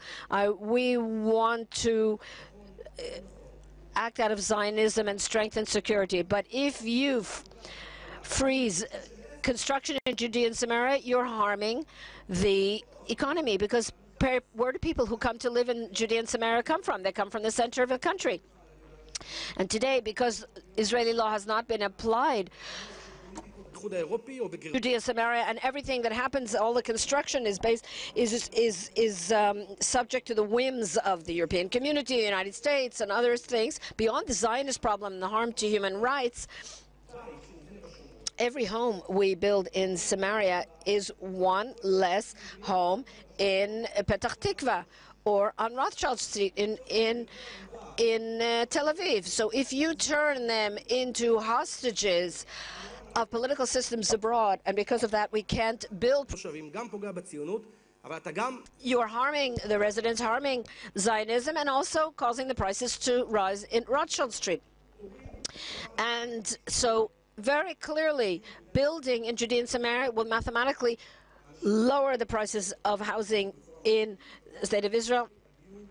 And as a result of that, the prices of housing, not only in Judea and Samaria, which have also risen, but everywhere in Israel will go down. We can see a clear correlation between the freezing of Rabin and the houses we couldn't build and the rises in prices. A lot of studies have been done on this. I won't expand on that, but it's very simple math. Building in Judea and Samaria will also bring in Olim.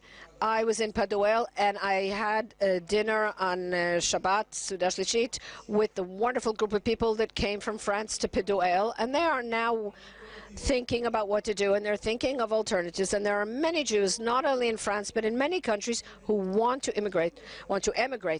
And I think you all are aware that the price of living, and certainly the price of housing, is very high, and they cause Israel to lose Olim for other countries, the US and Canada, and a drop in housing will not only solve the problem of the younger generation of Israel, and not only will improve the economic balance, but will bring many more Olim immigrants to Israel because it will be much cheaper here. One of the big problems that we have to deal with because of those political restrictions, only because we haven't applied a sovereignty, is a result of the illogical increase in housing prices. And then there's the matter of quarrying.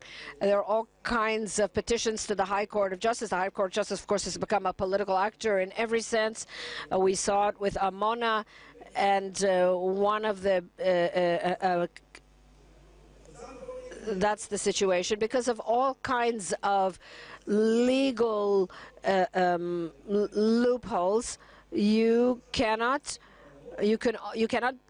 create new quarries in Israel. You can only expand existing ones, and that is direct economic damage to the State of Israel and its citizens, and also the Arabs living in Judea and Samaria. Everybody loses from that. A few years ago, I saw in Bet Aryeh, in the southern Samaria area, a possibility of oil. I don't think it will happen because anything that can be developed will ultimately not be allowed. Solar energy, everything gets stuck because of this problem. 6 years ago, there were two economic ordinances. One was a special levy on water because of the drought, and the other was the matter of solar energy. The first agreement was signed by the civil administration in 10 days. It took 3 years after petitions to the High Court, and we managed to apply it also. And the same thing was solar energy plant in Barkan, and it was stuck because of the Palestinians were working there. And we could see very clearly how normalization of life in Judea and Samaria will lead to a huge economic advantage. And if we're talking about applying sovereignty, and if we're talking about normalization and changing the approach among the Jews, the Arabs of Judea and Samaria, and among Israelis as well, and we'll be able to see a halting of political persecution of industry and of boycotts, and we'll be able to see how the matter import issues will move to Israel from the Palestinian Authority. And the two commanders asked me to briefly address the subject of the new situation we're living in. I don't crown presidents, despite what was said by the moderator, but we indeed had the privilege of hosting many people who now make up either Trump's inner circle or outer circle, and we managed to convince them against the idea of the Palestinian state. And I'd just like to say before I conclude. They say two things. The vast majority of the people that we met, that we're in contact in, and we met in Washington also, that we in Israel will change the age of Obama.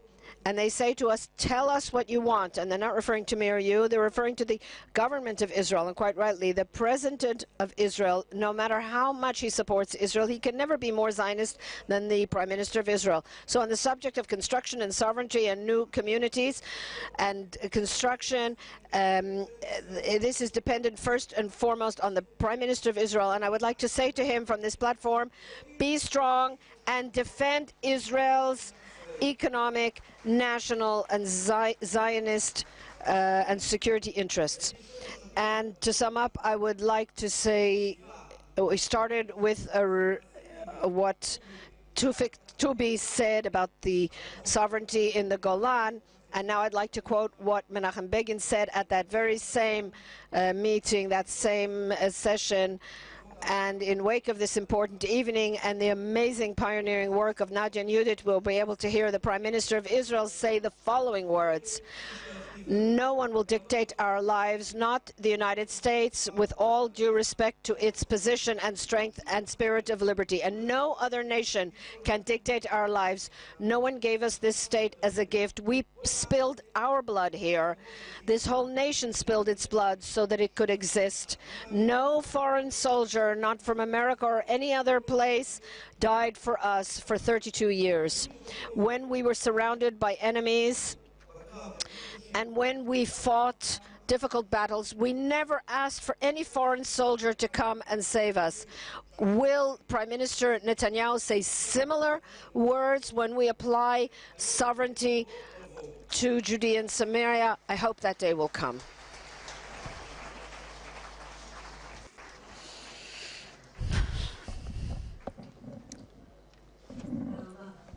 Thank you, Yossi Dagan. And Moshe Savil, who's a deputy of the head of the Gush Etzion Council, will explain how quality can turn into quantity. And we take the opportunity to wish much success to Moshe Savil in the coming elections for the council.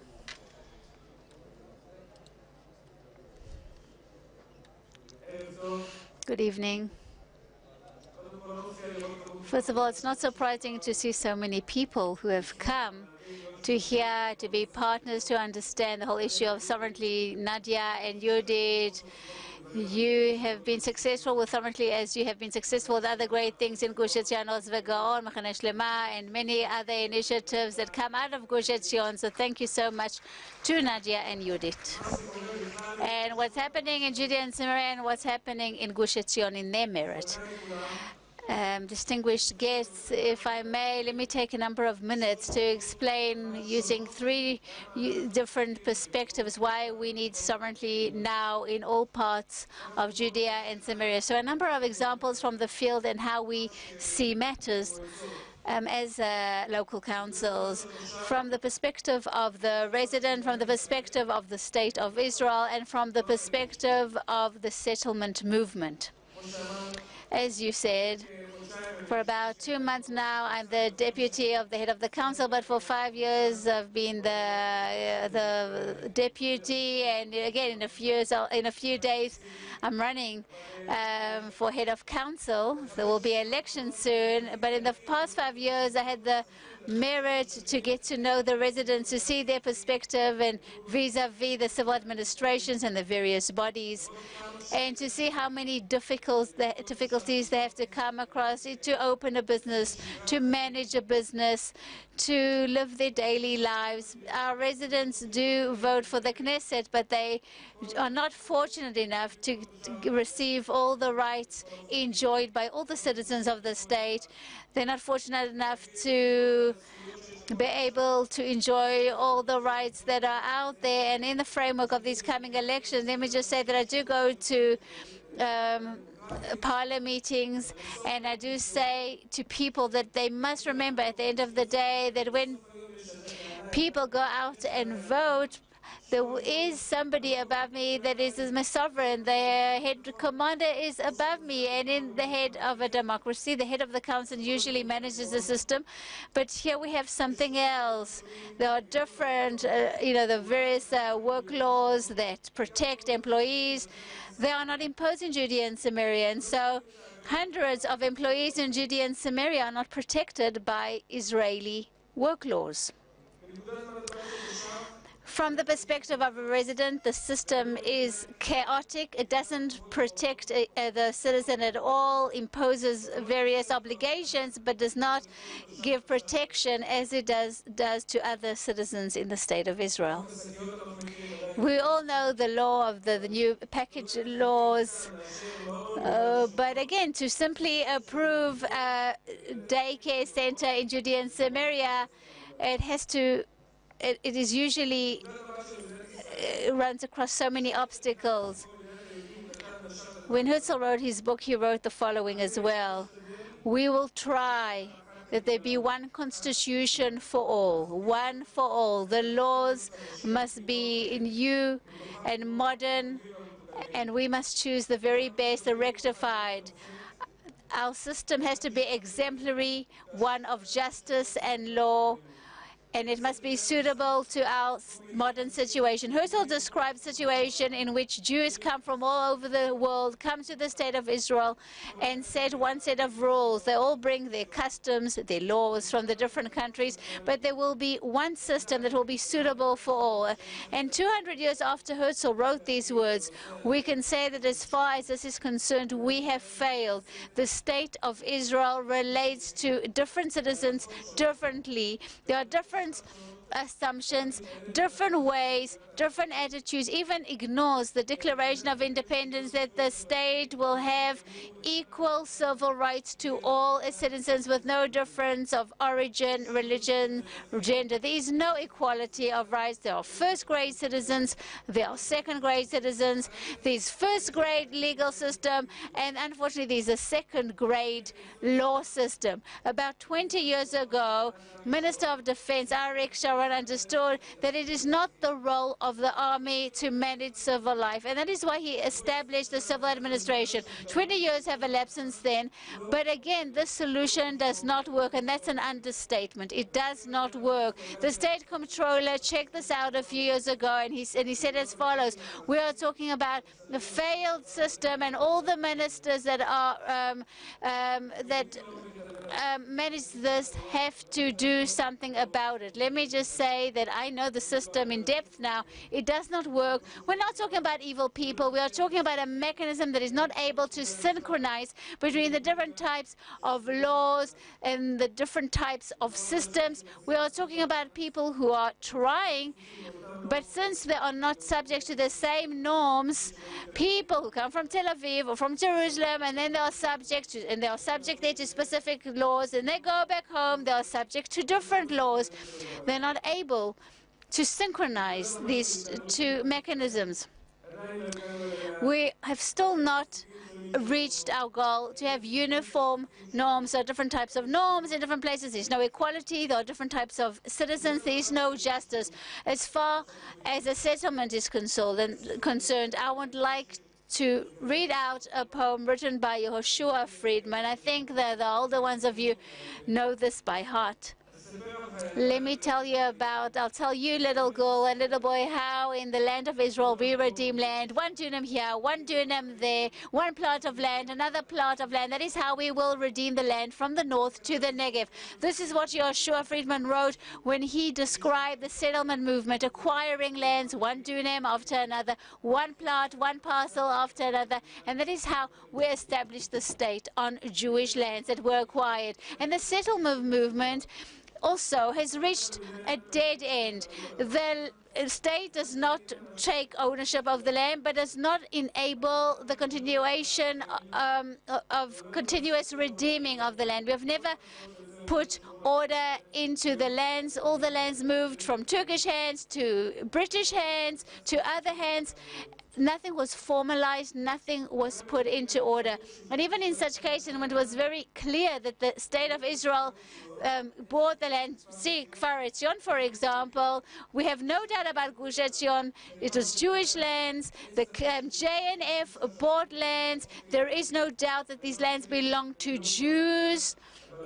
However, they didn't know how to terminate the sale. They didn't know how to emphasize the sale that was done and to register it. And the state, because the entire process and the entire registration of the territories is confidential. It is not open to the public, including a Palestinian who sold land to a Jew. That is even more complicated, and it is not open, and that is why European bodies and all sorts of radical left organizations try to find any plot parcel that was sold, and unfortunately such people who have acquired lands, who have sold lands, come across awful obstacles. From the perspective of the settlement movement, there is simply chaos out there, and all kinds of bodies exploit the situation. There is no tools for proper sales. There's no tools to prove that a valid sale has taken place, and we need something to fill that void. These 3 points have led us to some insights. There is no equality. There is no justice. We need sovereignty now.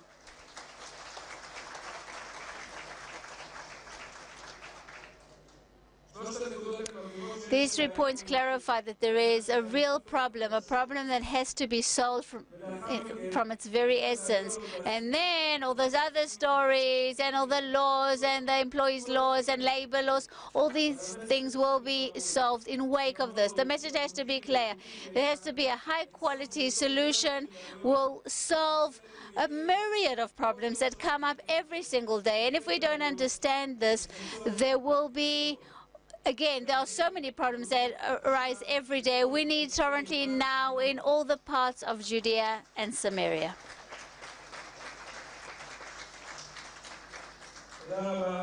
Thank you so much. I would just like to convey a clear message to the Prime Minister that sovereignty has to be applied now. We have nothing to fear. Please continue conveying this message. Let us continue to do good, and together we will apply sovereignty in Judea and Samaria.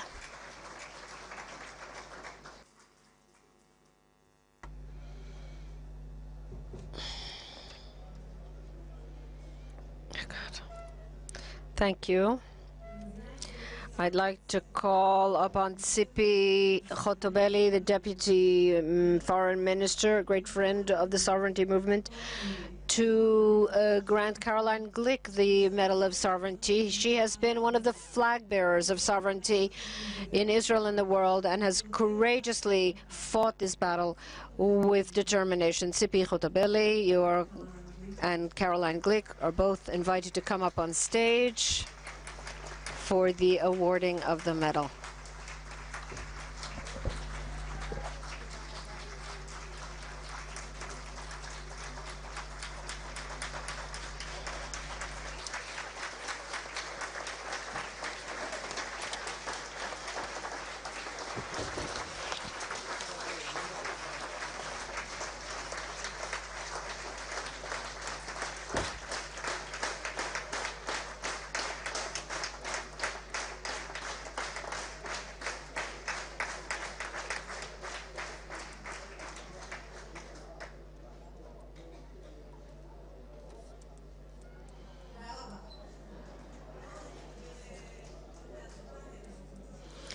Caroline will speak at the panel, and we'll hear from her then. People walk by. It is a great honor to give this sovereignty medal to Caroline, and we cannot ignore that this is a women's revolution. Nadia Matar and Judith Katzofer, who deserve a lot of applause. You are like the women in the Exodus who prepared the drums, who said, we will not make do with a small redemption. We will believe that the the sea will part and we will reach the promised land. And I promise you, you will be invited to the Knesset on the day the Knesset will pass the law to apply sovereignty to Judea and Samaria. This medal is awarded to Caroline for breaking a taboo. One of the hardest things to do in the political world in which we live is to break a paradigm, to get out of the box, and to talk and say what everyone is afraid to say. This conference is about the courage of the people of Israel to stop hesitating and stop stammering and say the land of Israel belongs to the people of Israel. Judea and Samaria are part of the land of Israel and the state of Israel.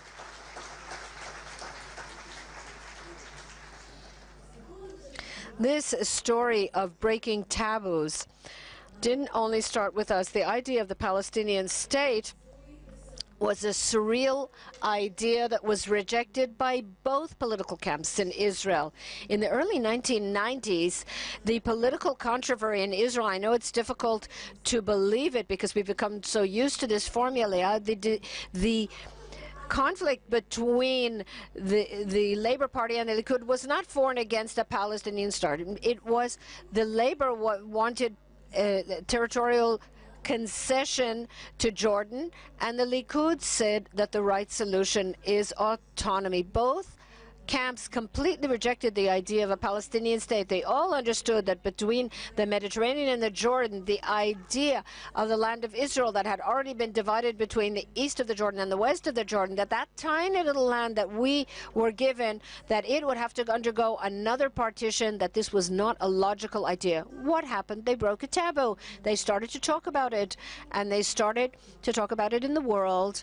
And so, slowly but surely, that idea became the only idea on the political table, as if there are no other options. Some people think that after 25 years of this idea failing, it's time to talk about new ideas. But before we talk about the new ideas, I would like to say what we lost in the years in which we didn't dare to demand sovereignty, and everything we did was to move ahead on that slow but sure path of Mapai, of the old Labour Party. We lost justice, we lost truth, we lost the Israeli story. In those years when we said to the world, look, we'll resolve it, we can compromise, we are a peace-loving people, which is true, and during those years we were not concerned with fighting for Israeli justice. And those who don't believe in the right of Israel to live in Shiloh and Eli and Hebron, and certainly to build in Jerusalem, they don't have anything. What are they doing in Tel Aviv and in Rishon LeZion and anywhere else?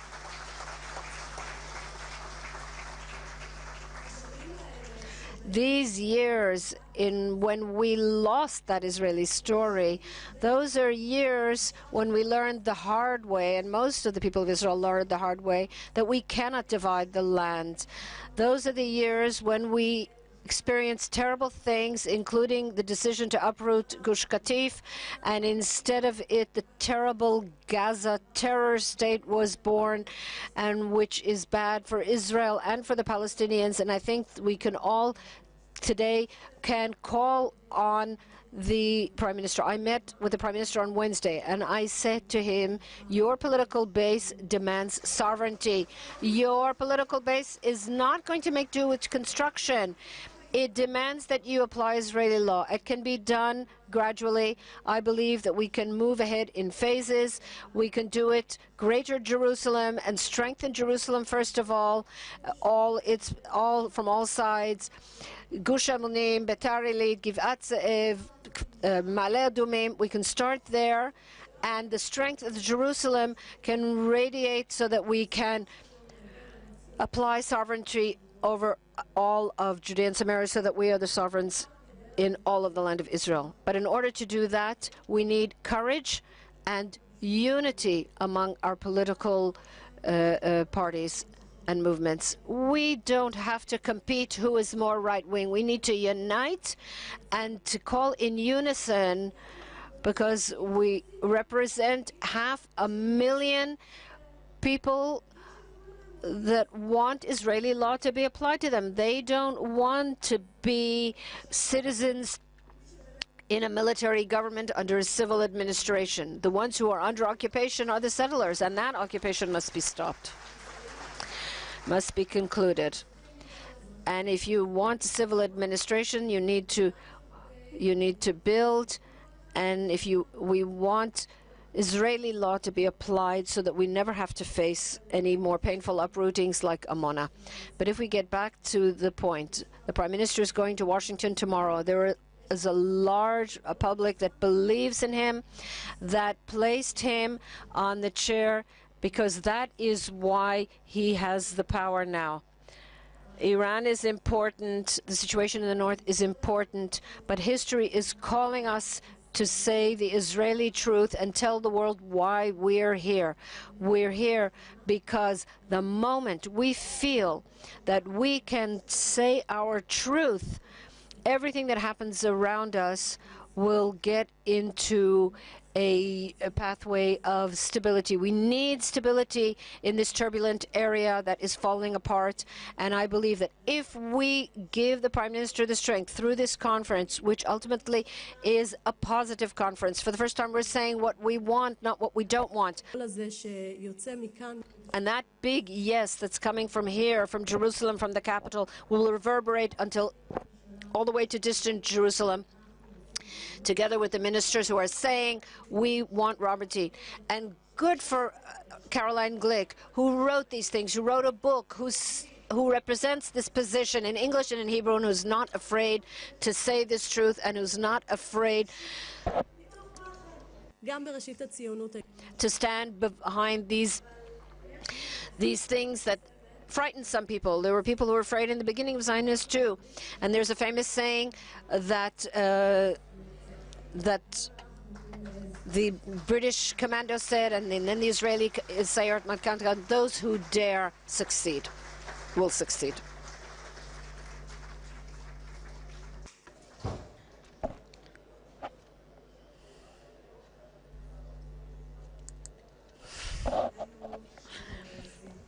And now we'll have some interesting discussion, but before that we have a musical interlude. He's a man who sings about the good land and about its soil and about its beauty. I'm honored to call the singer Udi Davidi.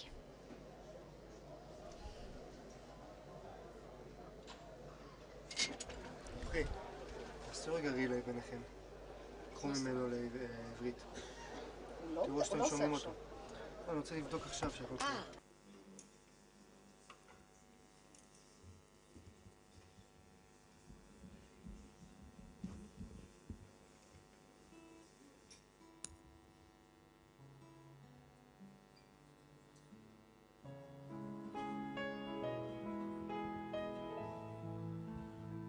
יעקב אבינו אומר ליוסף, יוסף, אני יודע שאתה קצת כועס עליי, אתה קצת מקפיד עליי שלא קברתי את אמא במערת המכפלה, אבל תדע לך שראיתי ברוח הקודש שעתידים בני ישראל לצאת לגלות.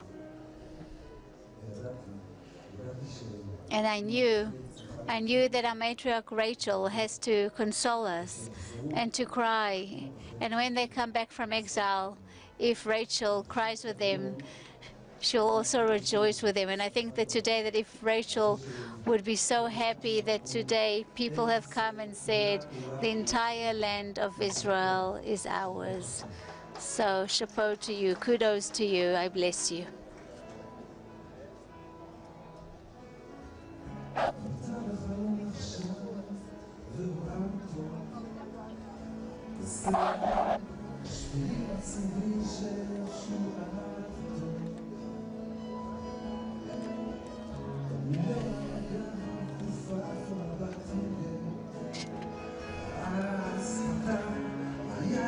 איזה מכות היו? סגרי? יכול ללכת. לא אנשים.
And the next song that we said we would sing with you is a song that talks about Geulah, about redemption. A few days ago, I traveled with my son in the car. He's 13 years old, a curious boy, and he saw that the whole way there was Hebron and Gush Etzion. The whole way there was signs, sovereignty, sovereignty. And he asked me, Dad, what is sovereignty? And I said to him, you know, we want it to be ours, but really ours. He said, but it is ours. It's really ours. But I said, no, we need it to really, really be ours. But he said, but Dad, we have our home. I said, that's true. And we have sheep and sheds that are ours. And we have agriculture, which is ours. And I said, yes. And, but they, you know, I don't know, you know, I said to him, you know what, I don't know how to explain it to you. And then a few days later, he said, you know, I saw that you're appearing at this conference of sovereignty. So how are you going to appear if you don't know what it is? I said, no.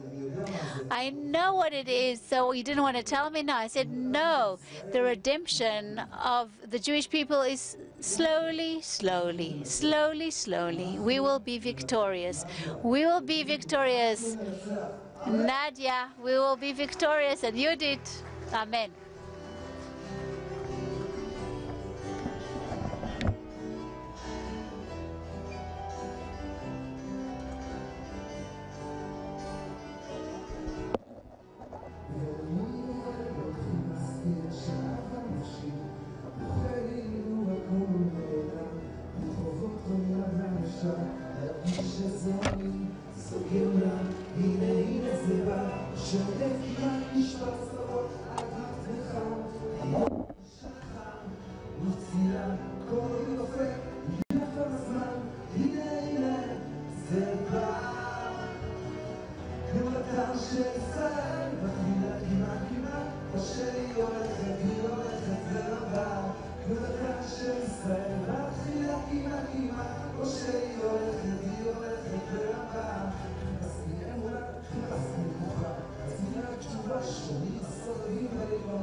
Thank you so much, Udi, Davidi. That was beautiful. We'll just set up for the panel. It will just take a minute. The first panel, the first discussion will be moderated by Shimon Ricklin.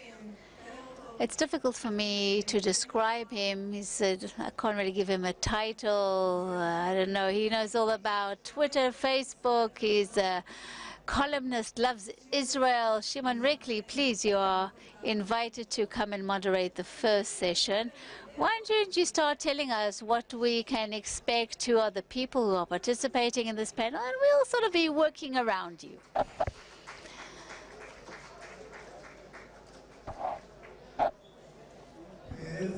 Good evening.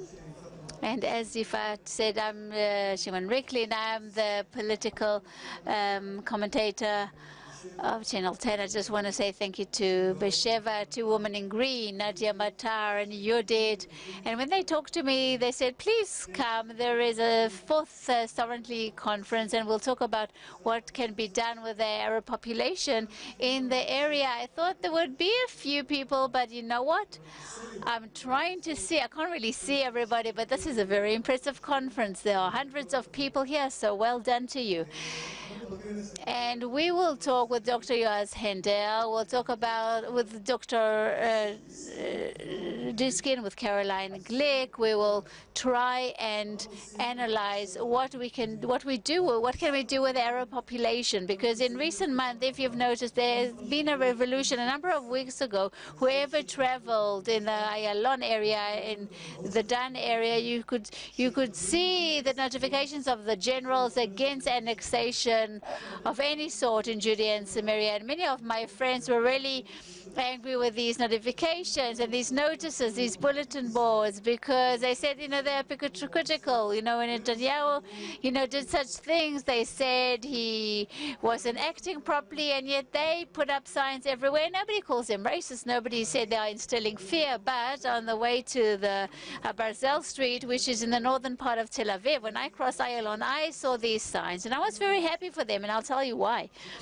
Because this is the first time in many years now that the left is becoming defensive, that the left is investing millions to try and foil our ideas. That is something that we've never seen. And we usually would chase them. We usually say, no, this is no good.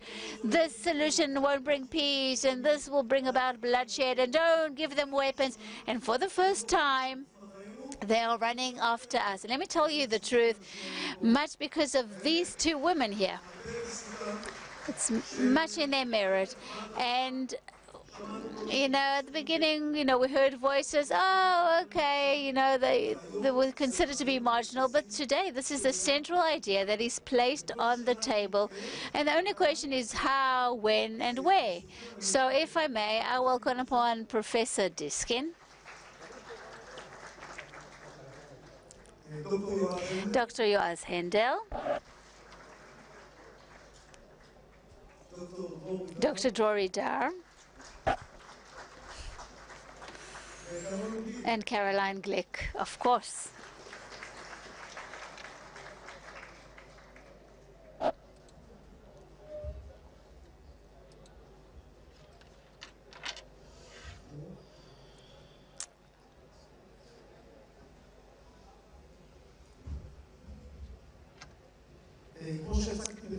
And as I said before, we would like to discuss in this very short panel that we have the question about sovereignty. As far as this panel is concerned, it's not a question of if, it's a question of when and how we go about doing this. Let me begin with Dr. Yoaz Hendel, and he's on his way to San Francisco right now, so he might have to leave us a little earlier. But Yoaz, you talk about partial sovereignty. I would be happy if you can explain to us which areas are you talking about, and what do we do with the Arab population living in those areas? Okay, thank you so much, Shimon, and thank you for those who organized this conference. I am one of those who believes that for many years, too many years, we knew how to say to everybody how they weren't good, they didn't act properly, and we always knew to say who we oppose and what not. It was much more difficult for us to say, and now we're actually marking 50 years to the Six-Day War. It was much more difficult for us to say what we do want. What we do want is a question that is supposed to be a question that's supposed to be in the very heart between left and right in a democratic state, and there were all sorts of proposals: peace for territories, territories for peace, protest, building, and so forth. But this dispute, in many senses, has decomposed, has become superficial, and by means of this process, it was so much, it was just more comfortable to disappear and not answer the question of what we do want. So 50 years later is enough time to be able to say what the state of Israel does want. And this is not connected at all to Netanyahu and Trump's meeting. It is an opportunity. It's potential for other things as well, because I'm not sure that this window of opportunity will remain open forever.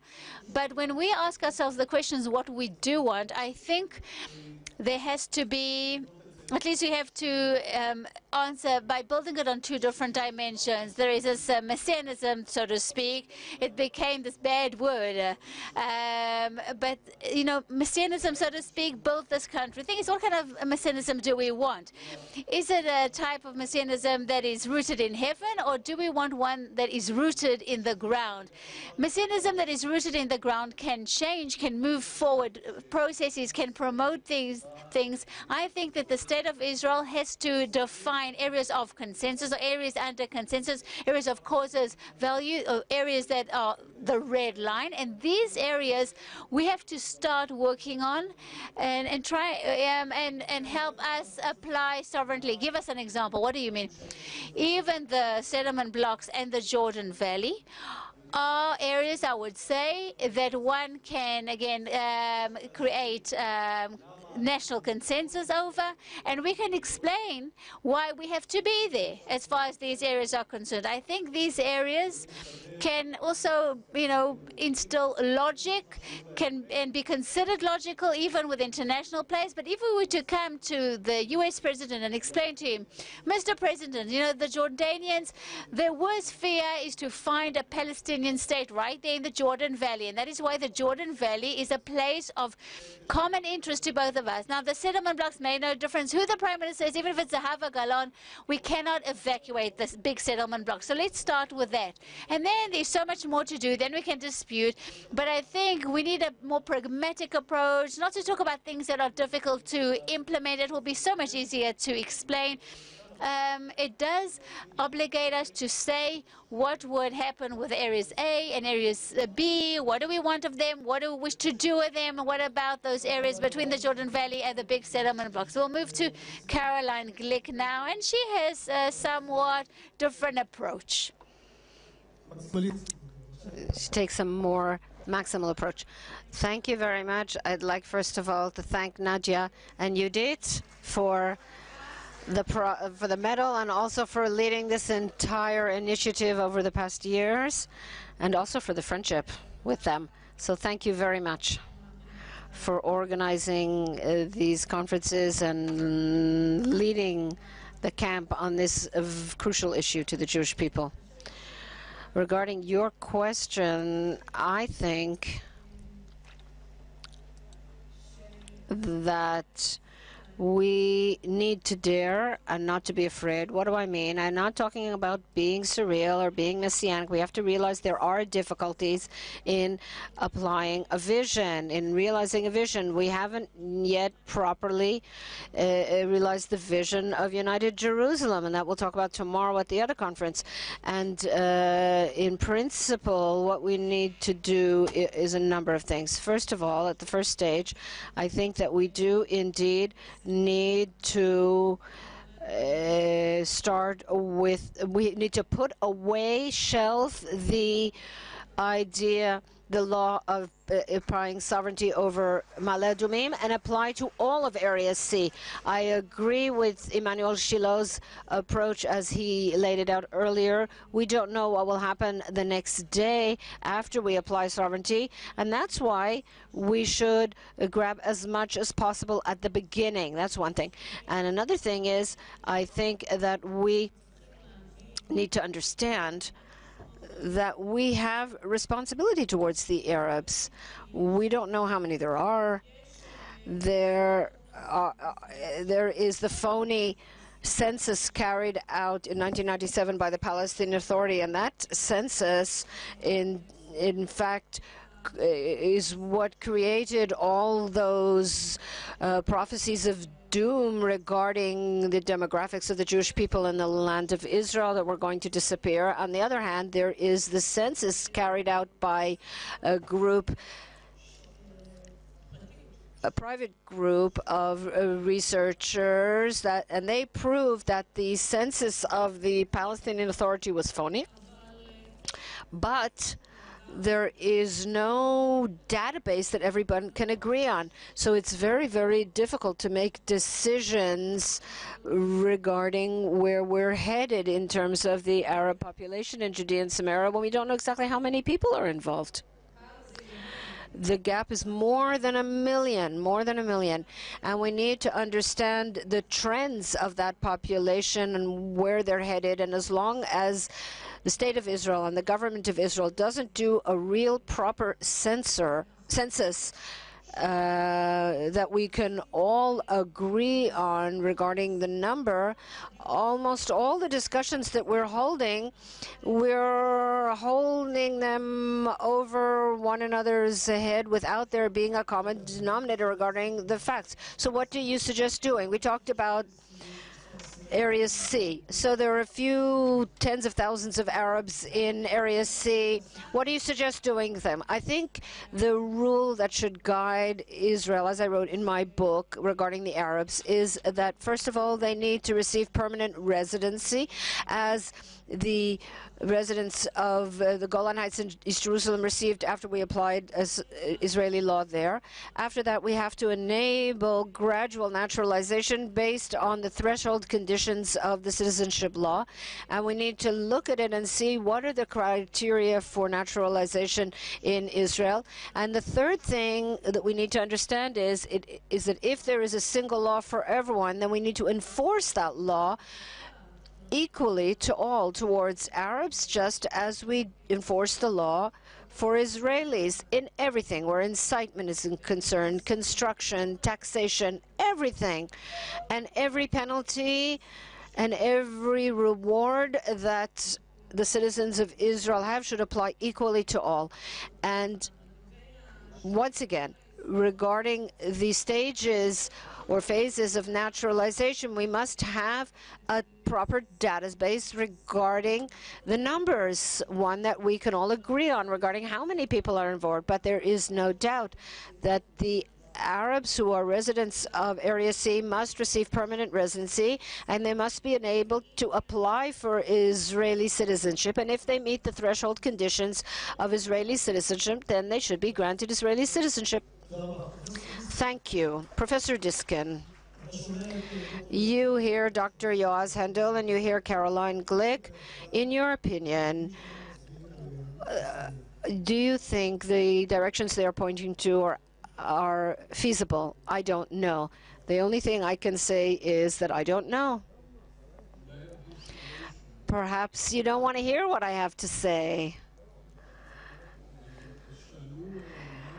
I was asked what I think about the directions or solutions. We haven't heard full solutions. We've heard directions that have been proposed here, and they were also voiced by previous speakers. And I have to say that I don't know. I really don't know what needs to be. And I'd like to tell you a story. I come from a completely different direction than most of the people in this room. And a short time after the Six-Day War, I was already 20 years old, but I was very, very young. And I heard a lecture from a guest lecturer in the Hebrew University. It was Levi Eshkol, the prime minister at the time. And he spoke about the various options. And over the years, by the way, I learned directly from Yuval Ne'eman, who wasn't given any role in the war headquarters during the war, and Moshe Dayan said to him, mark out those areas, strips of land where Arabs don't live. The concept of Palestinians didn't exist yet or wasn't common yet. And there was Yigal Allon had his solution, a security solution, including the Jordan Valley. And there was the demographic issue. So there were all kinds of ideas in the air. But the line taken by the State of Israel was the Jordanian option. So Eshkol spoke, and he spoke about that subject, among other things. And then with great trepidation, I raised a trembling finger, and who am I to ask? And I asked him, why don't you think about a Palestinian option? Why don't you think about the option of establishing a Palestinian state? And contrary to what Tzipi Chotovely said, I think that history begins long before the last 25 years. 80 years ago, there was a Peel Commission that all the Jewish leadership, not all, but most of it, accepted the Peel plan in much worse borders than the partition plan. They said, okay, Peel plus the Negev. And then we also got the partition plan. And in 1968, we're talking about 1968, we already had a very serious refugee problem. And I thought that is consistent with the position of the leadership of the Jewish community in pre-state Israel for so many years. And this was also an option to resolve the refugee problem, which in terms of demographics is nothing like the situation today, when it's much, much worse. Eshkol did not answer my question. He collected some questions and he answered the ones he wanted to answer, and he ignored my question. When he was on the way out, he stopped in front of me and he said something that remains engraved eternally in my memory. He said, as he used to talk to people my age, he said, "Junger man, young man, I wish we could do what you want to do." Now, I say to you that Eshkol was a very wise man, and he knew what it took a long time for me to understand. And one of the things that he knew was that there was no chance of true peace, no chance of true peace. By the way, the states with whom we have peace agreements, there is a reasonable equilibrium with them. They do not recognize the right of Israel to exist as a Jewish state in the land of Israel. And the Palestinians, we don't have to talk. Let's say there is the first charter, the second charter.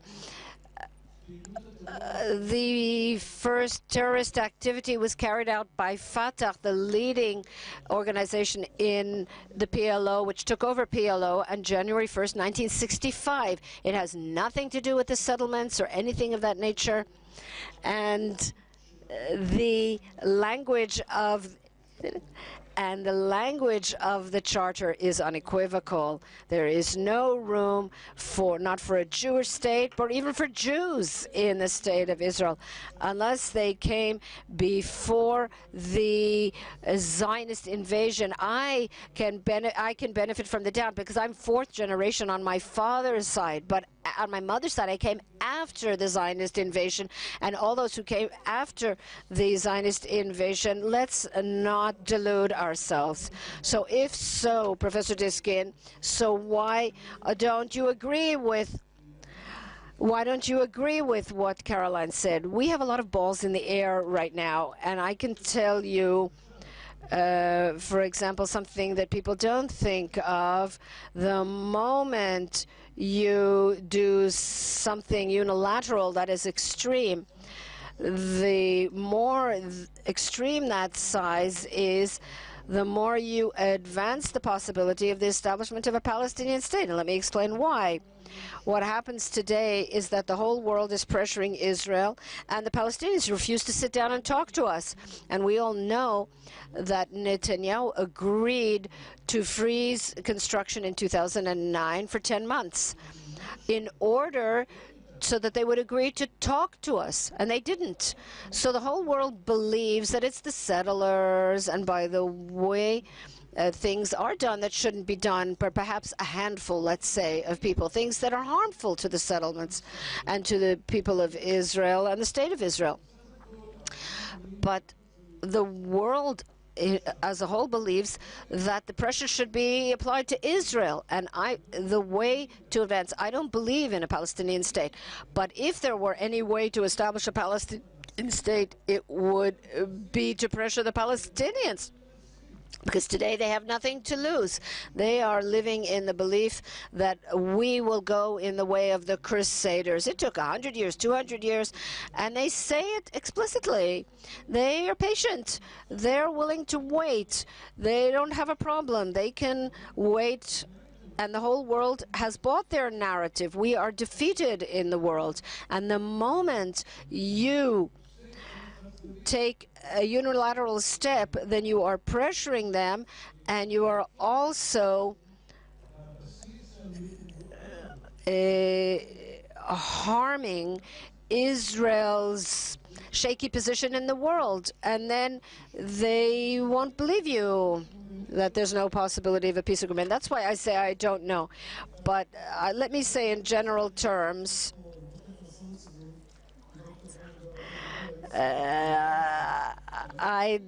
if we have let me just say one more thing. The right way is always to look for the balance, the point of equilibrium, which is the best one, first of all, for the Jews in the state of Israel. First of all. But maybe it's good for the Arabs too. But it's dependent on military affairs, on international pressure, on demographic matters. Caroline once mentioned that she was my student at one time. You mentioned it at a wedding, if you recall. A certain wedding. We were at the wedding of a common friend. You remember? And I'm happy that she learned one thing, that you have to base yourself on facts. We don't know the facts. We don't know the facts. So what you need to do is to maneuver and to keep all the balls in the air. And the truth is that we're doing it not bad at all. Look what happened in Judea and Samaria over the past 50 years. It's not a failure. They may say to you that's part of the evolution, and the next stage will be applying sovereignty. Let's hear from Dr. Dror Adar.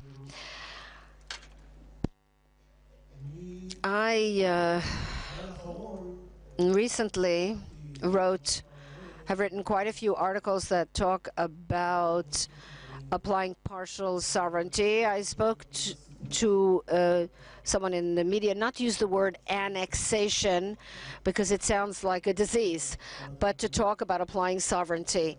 We are the ones to whom this land belongs, aren't we? And nevertheless,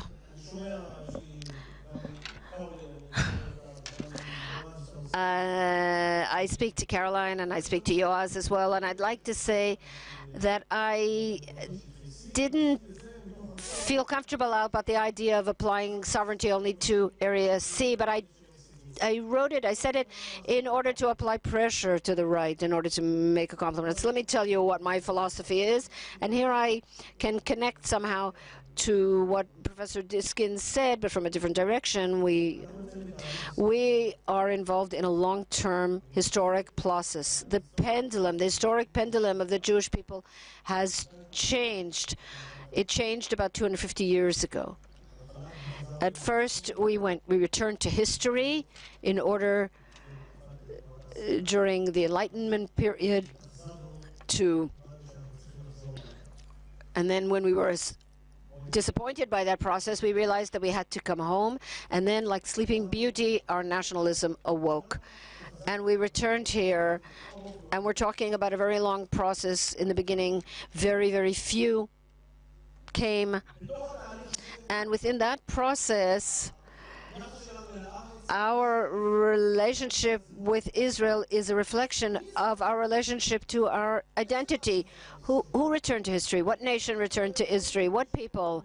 Those who read the texts, the Jewish texts from the Bible, through the Talmud and the Midrash and the Apocrypha and the Zohar and Chassidut and the Enlightenment and the Revival period. We are a people that lives in text. So who came back?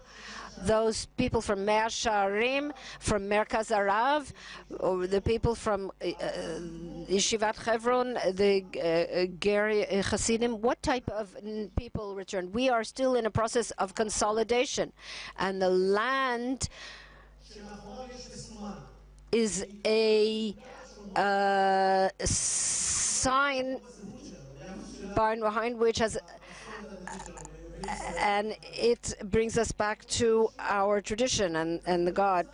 We are not consolidated. Over years, we fought with God like Jacob, and And to say nothing of Moses, there was no consensus about him either, and so on and so forth. We're constantly deliberating about our identity, and our relationship with the land is connected to that problem with our identity. Until we've decided who we are, the land also responds in the same way. And because that is how it is, our desire to force historical processes to take place is like peace now. We are trying to force, it's part of the hubris of the Israeli left, who thought that it could, in 1972, force its solutions on Israel. We are in a region which is the cradle of human civilization, and here there's a different perception of time and of what a solution is. A song in the West is 3 minutes long. How long is a song in the Arab countries in the Middle East? 30 minutes. It's a different perception of time.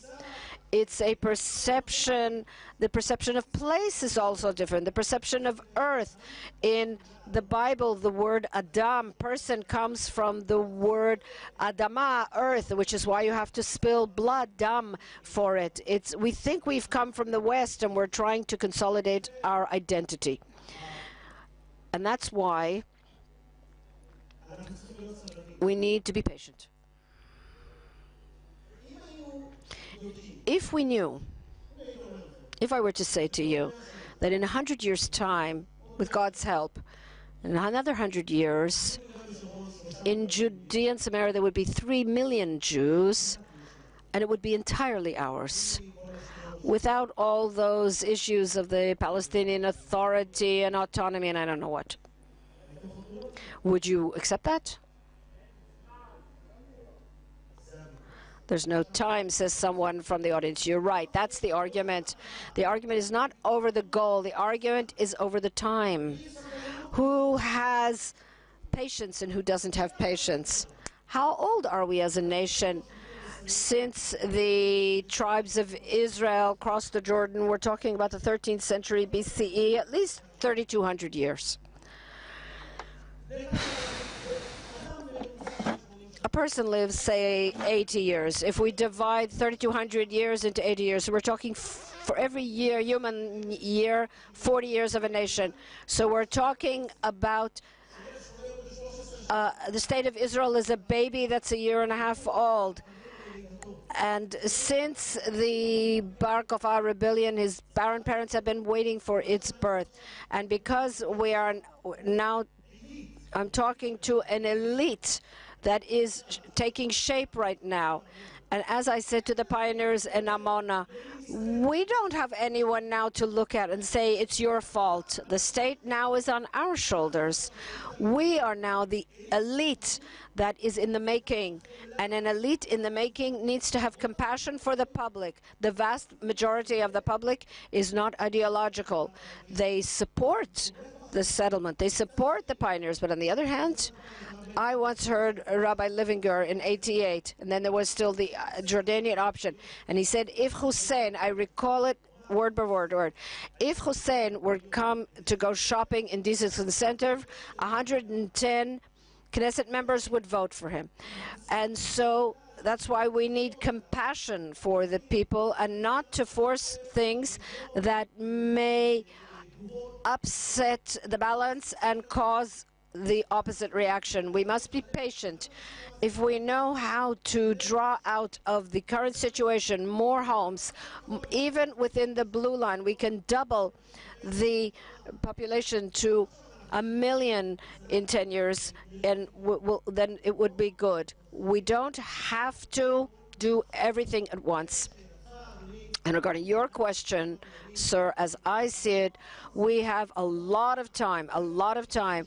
Where were we 70 years ago and where are we today? If 70 years ago my wife's grandmother was in Auschwitz and now we have more than 8 million people here in Israel, imagine where we'll be in another 100 years. Patience and faith. Thank you to Dr. Dror Edar.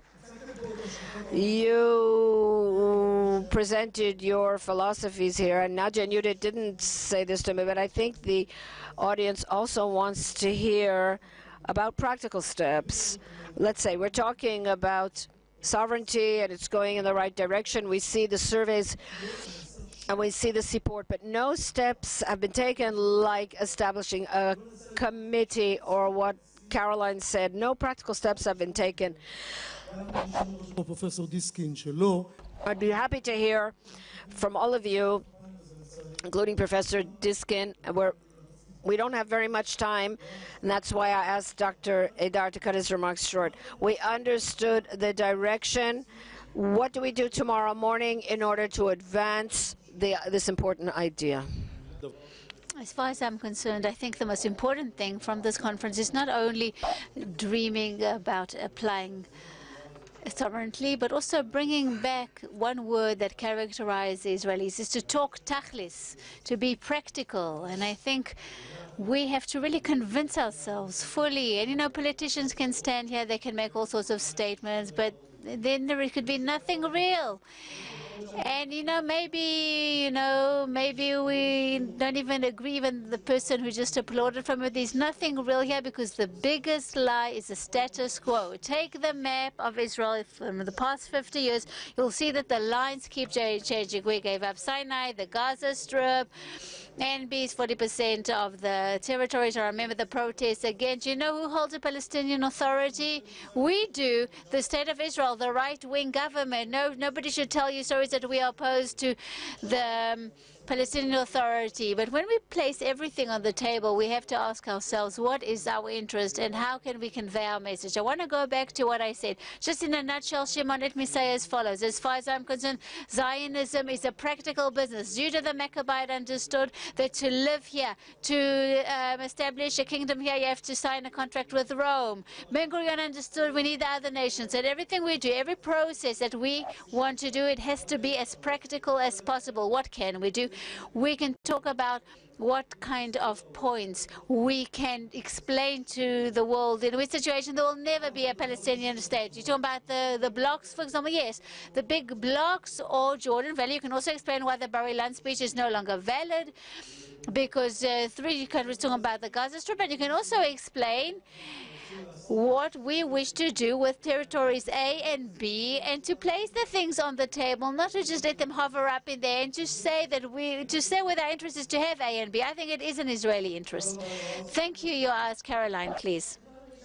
The first thing that we have to do is to know how many Palestinians there are. But before that, if you're talking about public diplomacy, the first thing we have to do is we no longer support the establishment of a Palestinian state. It makes no difference at the end how people will respond, how Muslim will respond, and his team will respond, so long the government policy is to establish a Palestinian state.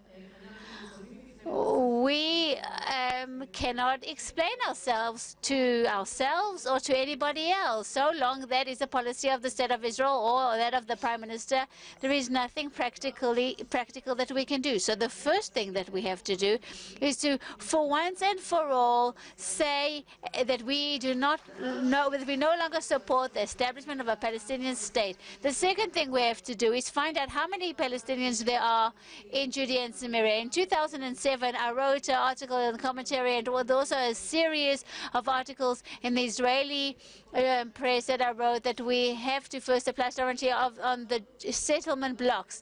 And we can say this is an application program for 10 years. We'll see what will happen with the Palestinians after 10 years. If they want peace, we might talk with them. If not, they're not. If we don't want, we will expand the settlement blocks over which we apply sovereignty. Today, I think it's no longer relevant. And the last thing that I wish to say to you, Dror, it is true. The question here is a question of time, and the eternal nation is not afraid of a very long journey. But we have to also understand that so long we keep conveying this, the message. And if we don't talk about our rights over the land of Israel and the fact that it all belongs to us, we are losing the debate. We are losing international acknowledgement. The more clear-cut we talk, unequivocally, without stuttering, and not hesitantly, that we want everything, then we will find ourselves in a much more secure position in the short term, in the middle range, for the long term. No matter what the borders are, and I'm actually all for applying sovereignty over all of Judea and Samaria and taking responsibility for the entire land. Thank you so much. Thank you, Caroline. Professor Diskin, and just leave some time for Dror as well. First, I would like to say, just pay note that I think there is a disillusionment among the left and among the Israelis in general. In the past, people used to blame the settlers for everything, including the moderate left, proposed peace and security. Today, people know we are not the ones at fault, and this was said as well. Okay, we don't want peace, we want a political agreement. And so now we're no longer saying a political arrangement, but there is a demographic problem, and as was said, we don't really know what the scope of it is, but we know it exists. So maybe we should do this unilaterally. We should just, remove ourselves from those territories. We already did it in one place, and again, you can dispute the results of that evacuation. But let me just say, just remember that we are living in the Middle East. The Middle East is a volcano of sorts that does not stop erupting these very days. And sometimes when I have good dreams, I think about the Jordanian option. And the Jordanian option can, again, be implemented in all sorts of ways if Jordan continues to exist. That is, if I may quote one righteous person, George Chabash, who used to say that the way to Jerusalem passes through Amman. Let me just describe you that if there is a demographic problem with the Palestinians, it's a Jordanian problem. It is not our problem. And that is why maybe the controller will be a Hashemite. The George Chabash can no longer be the ruler, but somebody of his kind. And of course, this reshuffles the cards. And that is why if we take any step, it doesn't mean anything. But we do have to remember that these possibilities are not just imaginary. They are more realistic than peace and security, and that the settlers are manifestation of all evil. Thank you, Professor Diskin. I agree that we have to rid ourselves not only of a Palestinian state. I think the role of intellectuals, and again, the right. Again, we don't have research centers, unfortunately, no serious research center that can raise a next generation of intellectuals. Rotem Sela is trying to do something. Just compare it to all the institutes of the left and the faculties in the universities and so forth. I think our role at the end of the day is not the territory. It's not the territory that determines everything. It's also awareness. And for years, we kept dealt with territory, another hill, but we neglected that intellectual arena. We left it to the left. And our role is to save again those values, take them out of that prison where they are imprisoned. What is occupation? Where is their occupation? What is a state, a non-state, autonomy? What is land? What is demolition, and so forth? I think we have to not act as those that after us the flood. By the way, I don't agree that Arabs have the patience. No, they have no choice. If they were able to, they would slaughter all of us. It's not that they have patience. If they could, they would slaughter all of us. We have patience because we are a very old nation. We're an ancient nation. And if we were to listen to ourselves and remember that we are part of a very long process, we don't have to finish the job, but we're of course not at liberty to not do anything. We can leave something for the next generation as well. And if we do that, we will be successful in achieving more more than we imagined today we're able to achieve. But we have to be patient. Thank you so much for your attention. Thank you, Dr. Azenda, Dr. Professor Diski, and Dr. Gal. Thank you so much. Good evening. Hopefully next year we will see some sort of progress. Thank you so much, Shimon Rickley, the political commentator of Channel 20. And I think we have reached the very heart of this evening. Doridar said a very painful statement. I don't want to repeat it, but I do think we can hold discussion, meaningful discussion with the Arab sector, something that comes from the right, actually, something that comes from within the settlement. And the panel will be conducted in such a way. It will be partly in Arabic, and the translation will appear on the screen before you. The translation of the Arabic.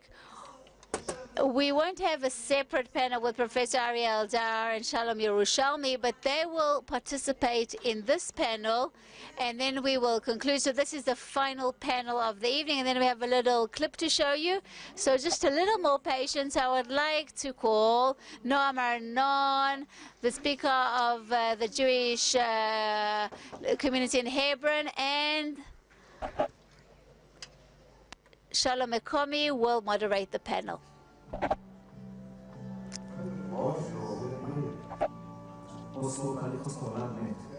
The Oslo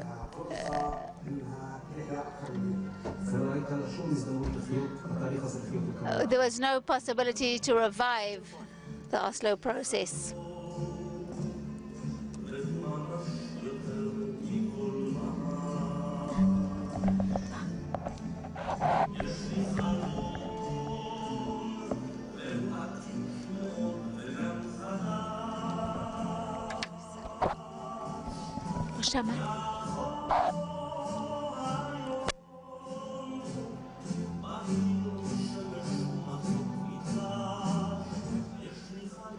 I have a dream.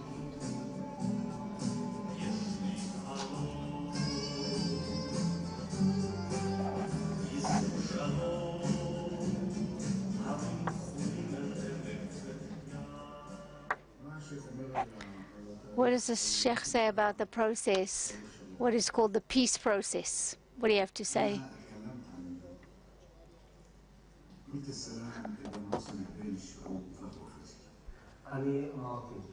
I said that the peace, if there were no peace between nations, it will fail.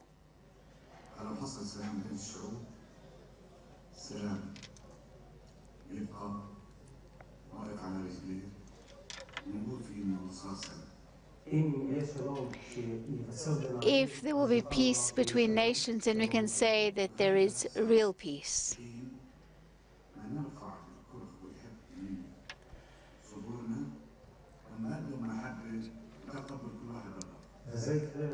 And this will happen only when we remove the hatred from our hearts and that vengeance.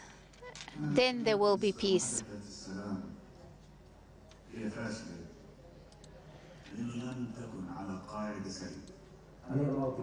I've already said that the discussions between Israel and the Palestinian Authority are doomed to failure because they are not based on the right things.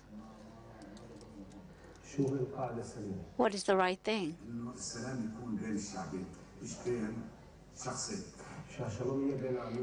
That there must be peace between the two nations and not between two personas, not between two people. Do you think that Jews and Arabs can live together in Hebron and things will be okay between them, good relationships between them?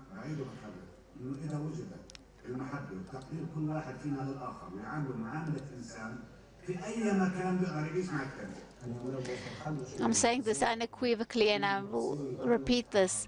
If we remove the hatred from our hearts, I think we'll be able to live anywhere together.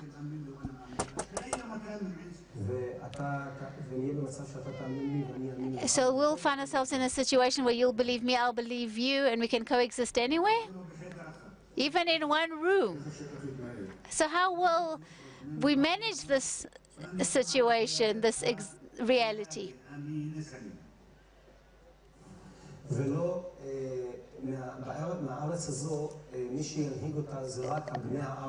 Only the natives of the land can lead the people in this land. And there are many good people, not people from the outside.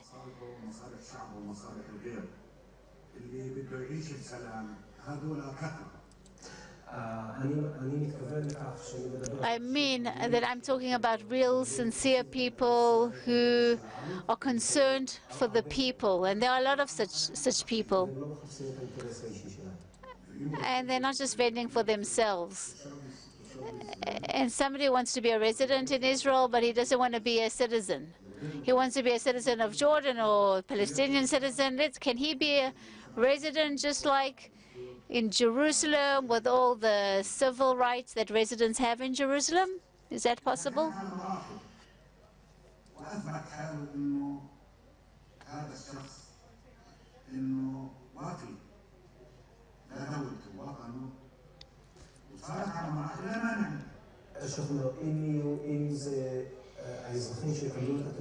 The citizens who get the ID card, just like in East Jerusalem, if they prove themselves gradually that they are loyal to the state, so there is no reason why they should not receive full rights later on.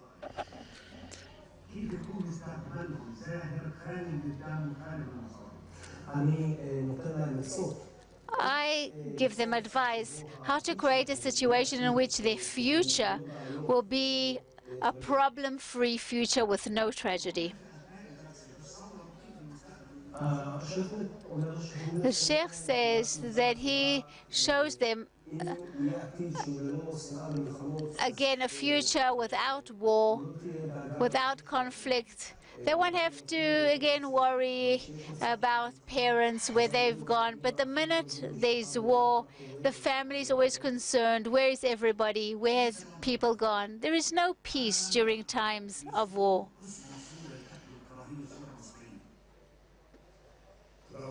Thank you so much.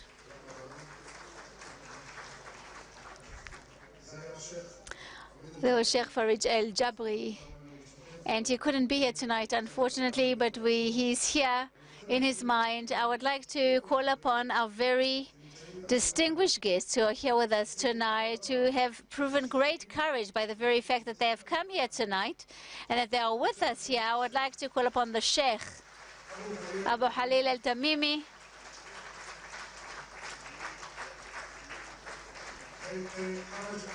Haj Ashraf Jabri,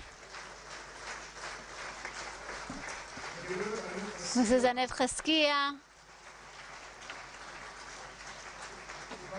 Mr. Jonathan El-Khouri, Alan Vesalam, Masa El-Khir, good evening.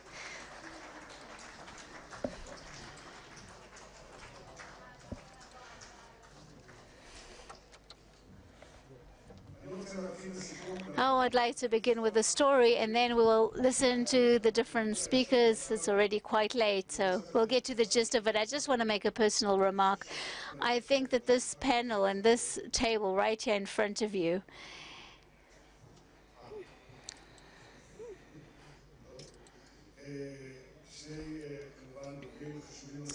two additional very important speakers, member of Knesset Aryeh Eldad, previously member of Knesset, Professor Aryeh Eldad,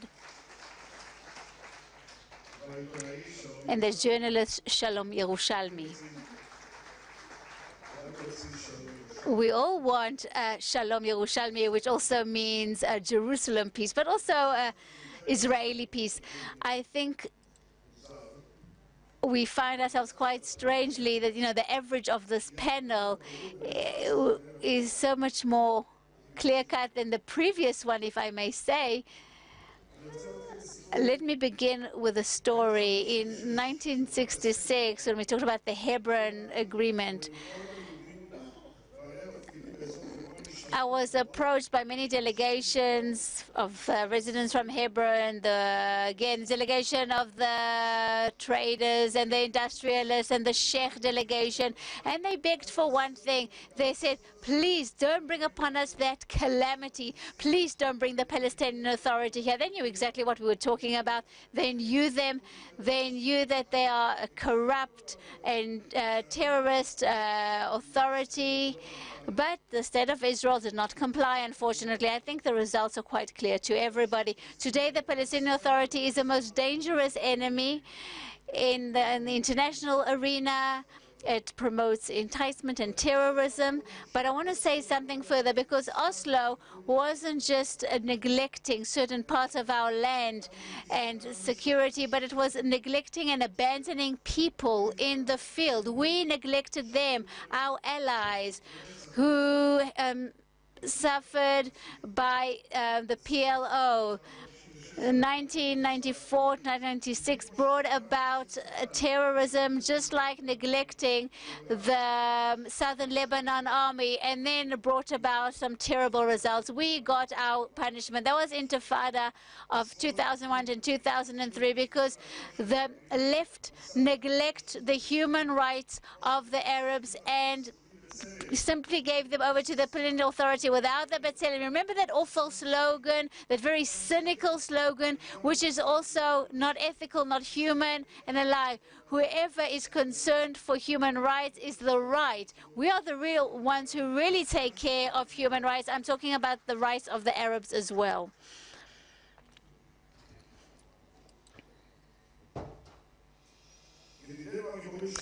Our friends, our courageous friends who've come here, our Arab leaders, Christian and Muslim, have come to say that the best way for them is Israeli sovereignty for them and their communities. They're authentic leaders. They're not corrupt, not imported. They don't want to just promote their interests. They want to promote their real community by being loyal to Israel. And we promise our friends, we will not betray you. We are not like the left. We do not neglect our allies. We do not betray our brethren.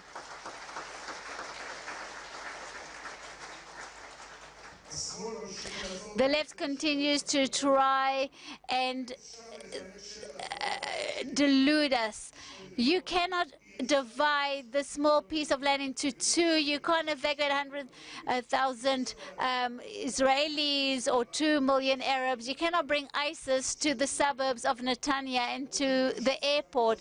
We all understand that the evacuation of Judea and Syria will bring about a lot of refugees from Syria, Jordan, Lebanon, and this will cause havoc. And we are supposed to look reality in the face with great responsibility and take responsibility.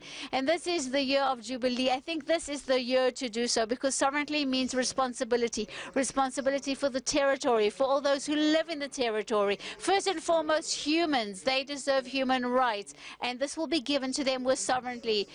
Sovereignty, again, residency doesn't mean citizenship. It will not impose citizenship. People will have to prove that they are worthy of it. But we are talking about human rights. We're talking about rights of residency, education, water, employment, and such. Let me just quote something that Ben-Gurion said. Arabs have all the rights in the land of Israel. That is what we wish to give you. And our approach is the only realistic one. I think we were right throughout. The left was wrong and misled. I don't know if they did this intentionally or not. Oslo was a terrible calamity. And today they dare to support the establishment of a Palestinian state, a Judenrein state. This is what they call human rights. This is what they call democratic solution, a just solution. Unfortunately, the state of Israel continues to tread upon the Oslo path. We call upon the government to change direction, to go back to morality, ethics, and sanity. And ladies and gentlemen, I think this is where the future lies. The real peace, real justice, human rights. The land of Israel is one geographic historical unit, and it includes minorities that deserve rights. And of course, they have no right to demolish the state. That is a true security. That is ethics. That is justice. And it will also lead to peace. Thank you so much. These were just words of introduction. And now I would like to call upon Before we hear the distinguished members of the panel, I'd like to call upon another important guest, Abunem Al-Tarifi, a very well-known family from Ramallah. I'd like to call upon him to speak, and then we'll hear all the other members of the panel.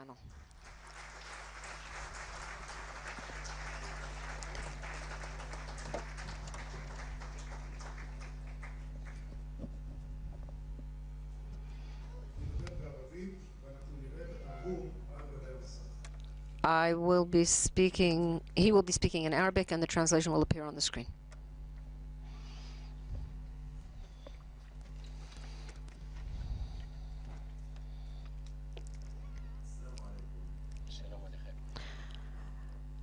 Salam alaikum. Dear brothers and sisters, we are here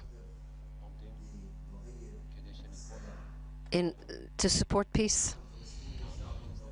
The Palestinian people wants peace, but it wants justice and equality. I agree with what you agree for yourself.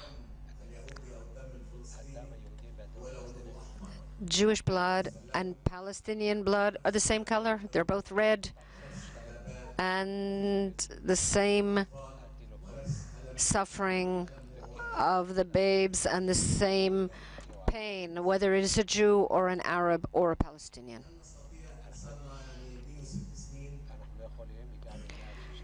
We cannot, after 160 years of struggle and war since the past until this time, we have not liberated anything. You cannot impose what you want, and we cannot impose what we want.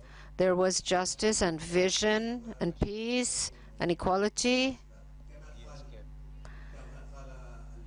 before the agreement. As those who spoke before me said, it must be the people that make peace, not the leaders. If the people want peace, if the people don't want peace, there will never be peace. It is the people that gives the votes. We cannot continue warring forever. You cannot take us out of this land. We will remain in this land. We were born here and created here. Whether you like it or not, we want to live together. And that is what is desired. Our Palestinian leadership wants peace.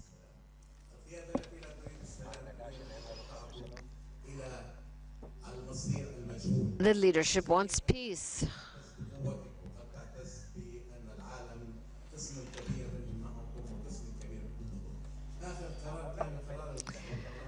The world is partly for you and partly against you, and that won't bring peace.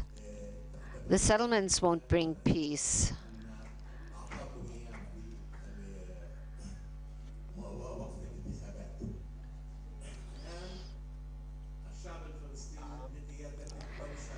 The Palestinian people and its leadership want genuine peace, and not the peace of a servant or slave to a master.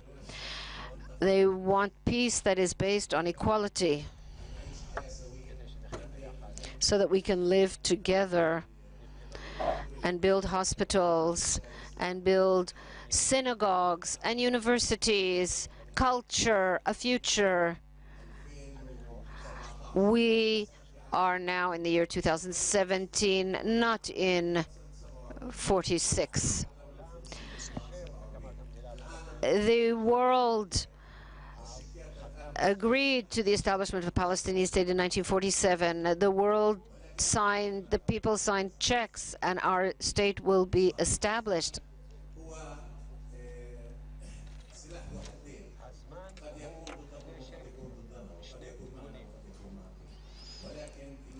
Time is a two-edged sword, a double-edged sword.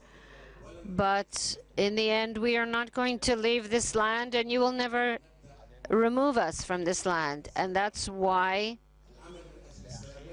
we must begin to apply peace and work for peace. One seat more or less in the Knesset. Thank you.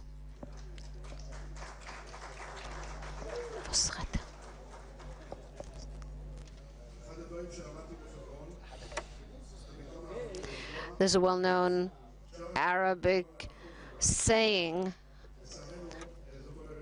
it's better to have a close neighbor than a distant brother. And we see that in Hebron, hostile leftist organizations who come to slander Israel in the world, they come a lot, but we see the other side too, the side of the peace seekers, the side with whom we are always in dialogue to resolve issues, to advance things through dialogue. I'd like to call upon Sheikh Abu Khalil al-Tamimi. Some of the people here have already heard him, know him, and he courageously leads the vision. I'd like to call upon Sheikh Abu Khalil al-Tamimi. We will just set the discussion. Every speaker will receive a few minutes in the first round, 4 or 5 minutes. And after that will be a second round of responses to the first round, which will also be about 5 minutes. And after that, we'll have a second round where people will be able to respond if they wish to questions that arose in the first round.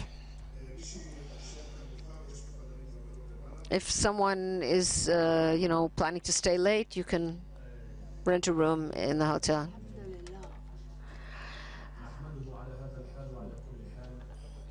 We thank the Almighty.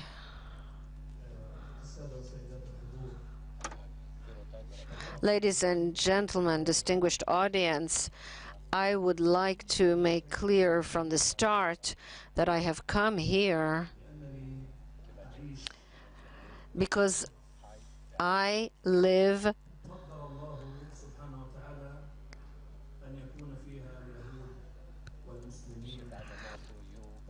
on land where Jews and Muslims and Christians live together, and we will consult one another and come with a clean heart. I am not a politician, and I have no political agenda. We are trying in every way possible to support the politicians so that they can arrive at a just solution. And we will make every effort to avoid discrimination and reach just solutions that are desirable to all the parties. In the beginning, I would like to clarify the meaning of Islam. Nature as created by God, and Muhammad said that we should relate to the people of the book and treat them well. And I will start my story with a story that will help us to understand. A Jewish woman, her name was Zaita bint al-Haris, and this Jewish woman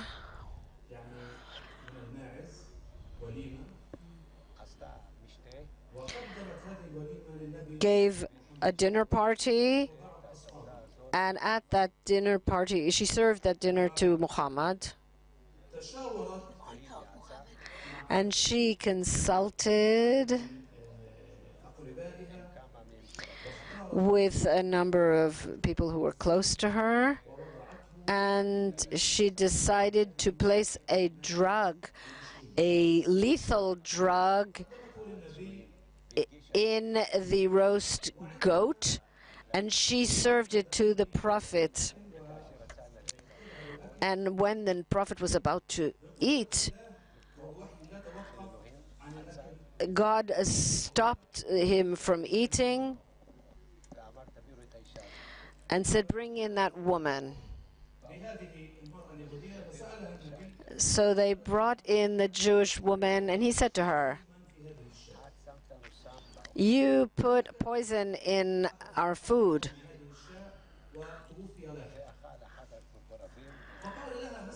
And one of the people close to him ate from the goat and died. And he said to her, "You poisoned the food."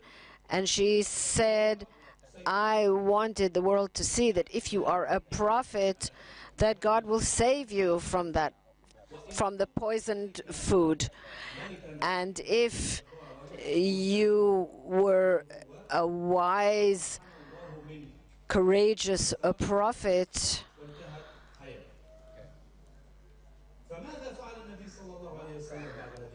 So what did the Prophet Muhammad do? He released her. And this is a true story.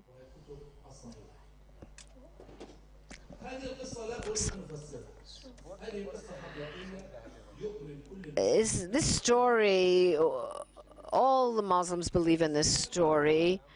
Islam, I would like to, Islam seeks to sanctify all the prophets, that they should follow in his path.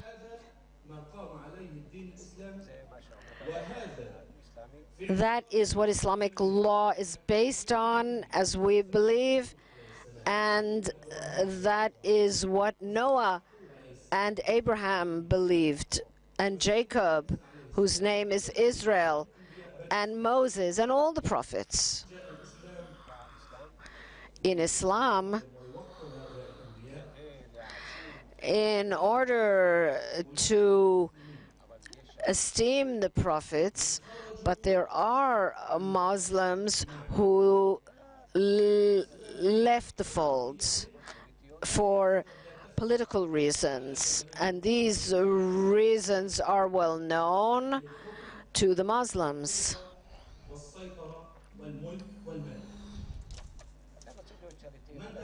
They want to have power and money.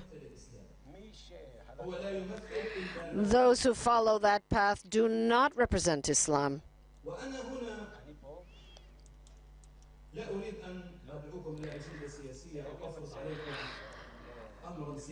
I would like to, I don't have a political agenda, as I said, and I call upon you and myself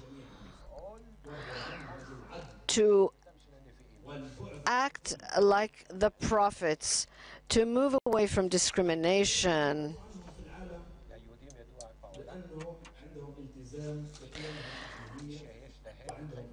and the Jews know that they have duties in their, among all the nations, and they appreciate the heritage and culture and path of the prophets. And that is why I would like to ask all of you to know that there are the 7 commandments of Noah, and these are the basic foundations, the key to the solution, because when the Jewish sages say that those who believe in the 7 Noahide laws, they will be in heaven even if they're not Jewish. And that is why, how can the Jews agree that there will be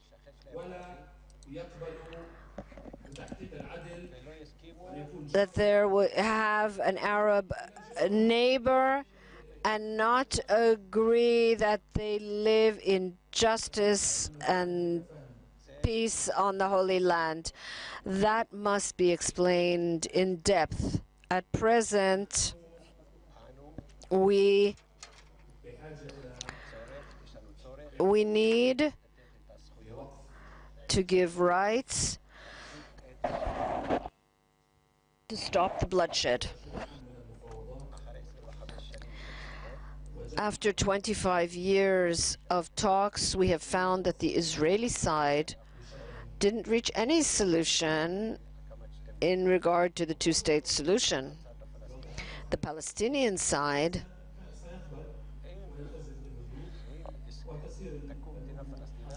if a Palestinian state is established and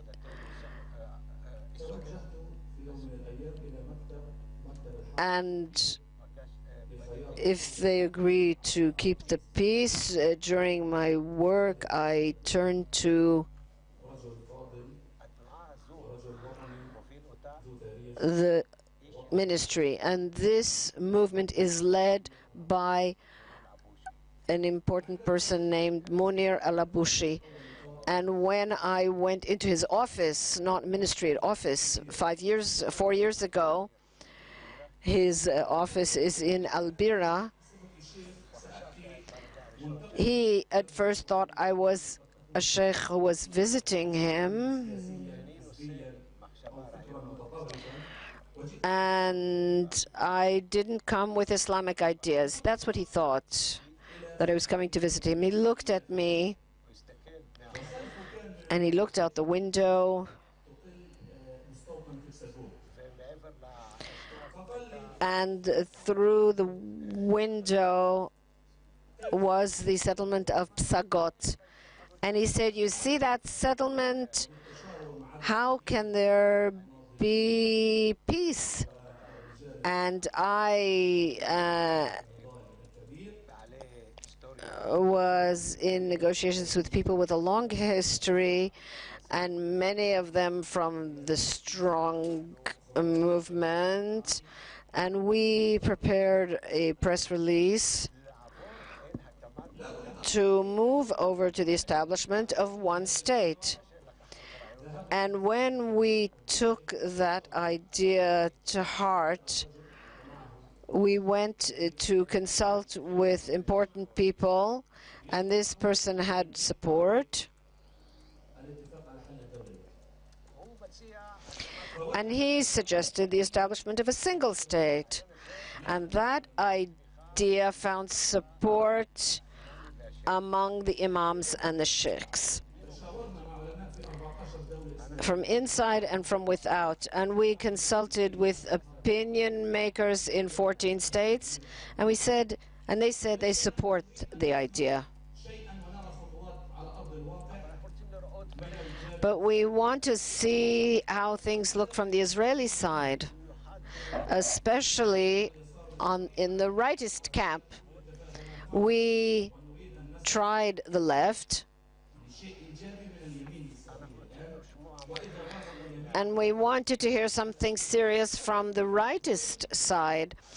And if they would agree to what we said,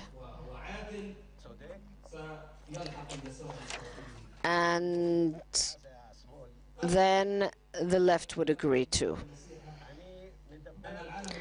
I am talking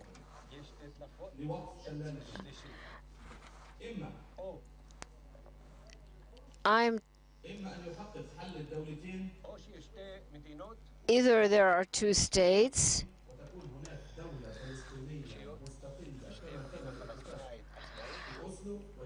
an independent Palestinian state, as was agreed in Oslo, which would have an airport and other things, or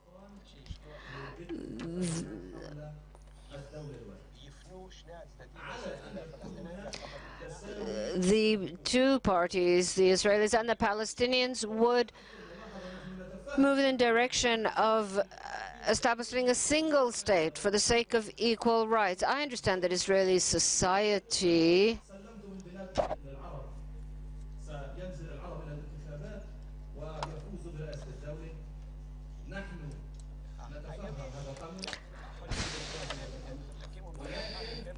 You think that if you establish a single state, you think you're giving the state over to the Palestinians. What we want to view a decision because that decision will change a lot in reality.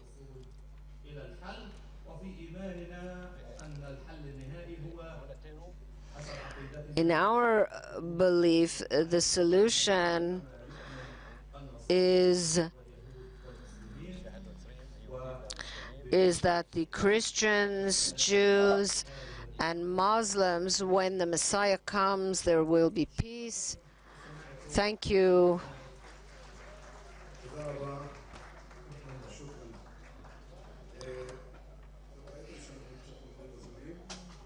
You can see we're not on schedule, but I think some very important things were said. And I would like to ask the next speakers to please stick to the schedule, don't go over time. And this is my neighbor from Hebron. We often meet each other, and we talk Ashraf al-Jabri. From a very well-known family, we saw the Sheikh. I would like to call upon Ashraf Jabri to say a few things. And Fadlak, please, sir, just stick to the time. Blessed be the Lord, and peace to all of you.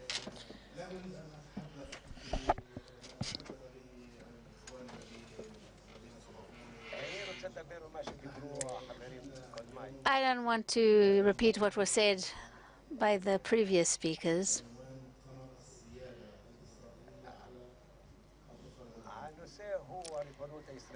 We are talking about Israeli sovereignty in Judea and Samaria in the West Bank.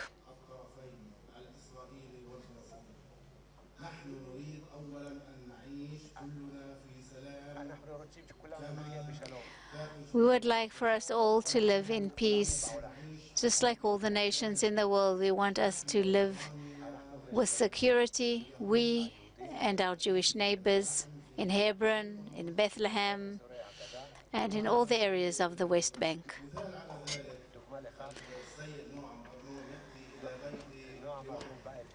I'll give you an example. Noam Arnon walked to my house. He walked on foot. Nobody tried to harm him. On the contrary, they escorted him, they walked with him.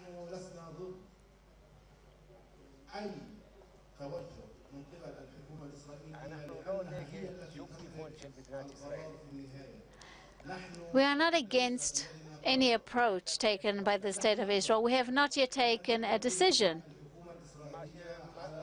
And we agree, whatever the State of Israel wishes, we agree if they wish to annex the West Bank. We agree. As to the elections for the Knesset, we are in no hurry. We will begin like the residents of East Jerusalem,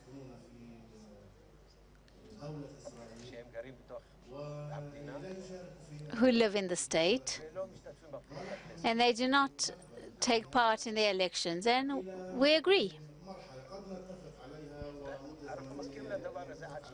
We agree to this arrangement until a certain degree, whatever it may be 5 years, 10 years. The important thing is that we bring down the barriers. If Israel wishes to annex the West Bank, what prevented it from 1967 from doing so? Just like East Jerusalem and the Golan Heights. Why did Israel not do so? Why has the State of Israel waited for 50 years? And until we've reached such a point?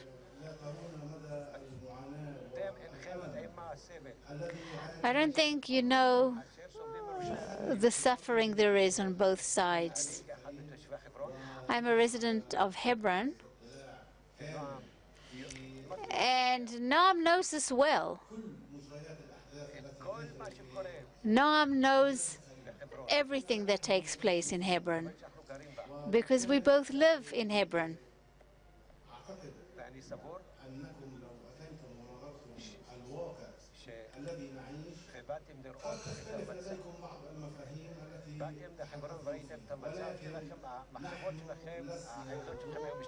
If you were to come to Hebron, I think your approach would change. We are not against the annexation of the West Bank,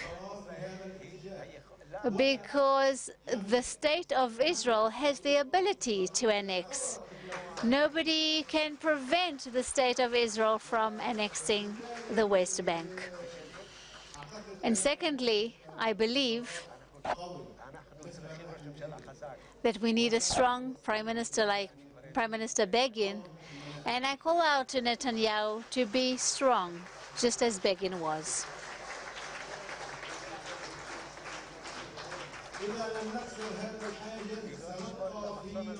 If we do not bring down this barrier, we will remain in the same situation as we've been in the past 50 years. We have to bring down this obstacle to bring true peace. And not as happened again with those corrupt people in the Palestinian Authority.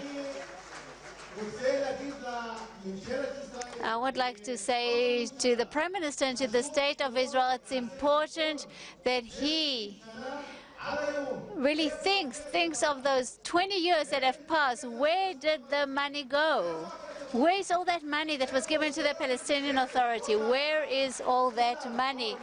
All those dollars that came from Europe, from America, and from the State of Israel. Every month they pay the Palestinian Authority.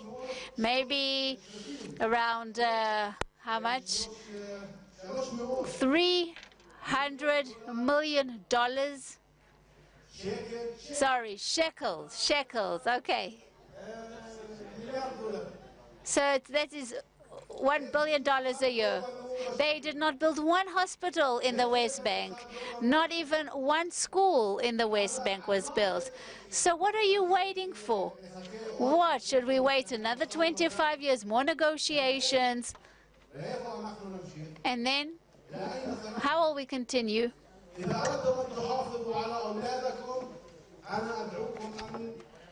I call to you to call out to your Prime Minister, call out to Prime Minister Netanyahu,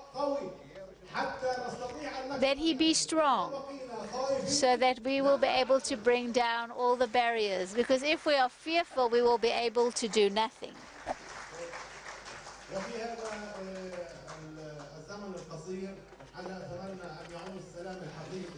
And in the short time that we have, I really do hope that there will be peace in this region, and I call to God that he give us wisdom to take the right direction, and I call out to the Prime Minister Netanyahu to come and visit us in Hebron. Let him hear from us, the Palestinians and the Israelis who live there, and let him see for himself what we want. He is the Prime Minister of the State of Israel.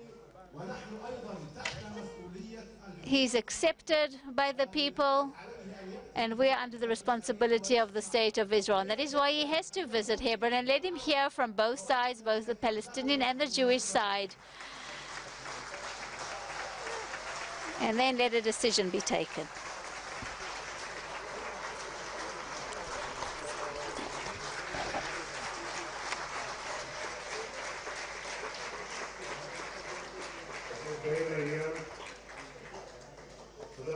Thank you so much. And now I'd like to call upon, we've heard some really interesting things. I'm sorry I had to stop you in advance, so please try and keep it brief. Dr. Jonathan Khoury, you talked about how we abandoned the soldiers of the Southern Lebanon Army, but despite what was done, we can still be a role model. So please, good evening to everybody. First of all, let me extend my blessings to all those present and all those who organize. It's a great honor for me to be here. I will really keep this brief because people can say more important things than me. But let me just again tell you from my experiences, previously a Lebanese citizen. I am a son of an officer in the Southern Lebanon Army. We came here in 1997, although Barak didn't want to open the door, and we knocked on the door, and we integrated into Israeli society. And because the Israeli society supported us, acknowledged our activities, until this day, we actually are fighting some sort of a fight that is connected to the SLA and with the Ministry of Defense, the Ministry of Absorption. And this is one of the things that I do at the moment here in Israel.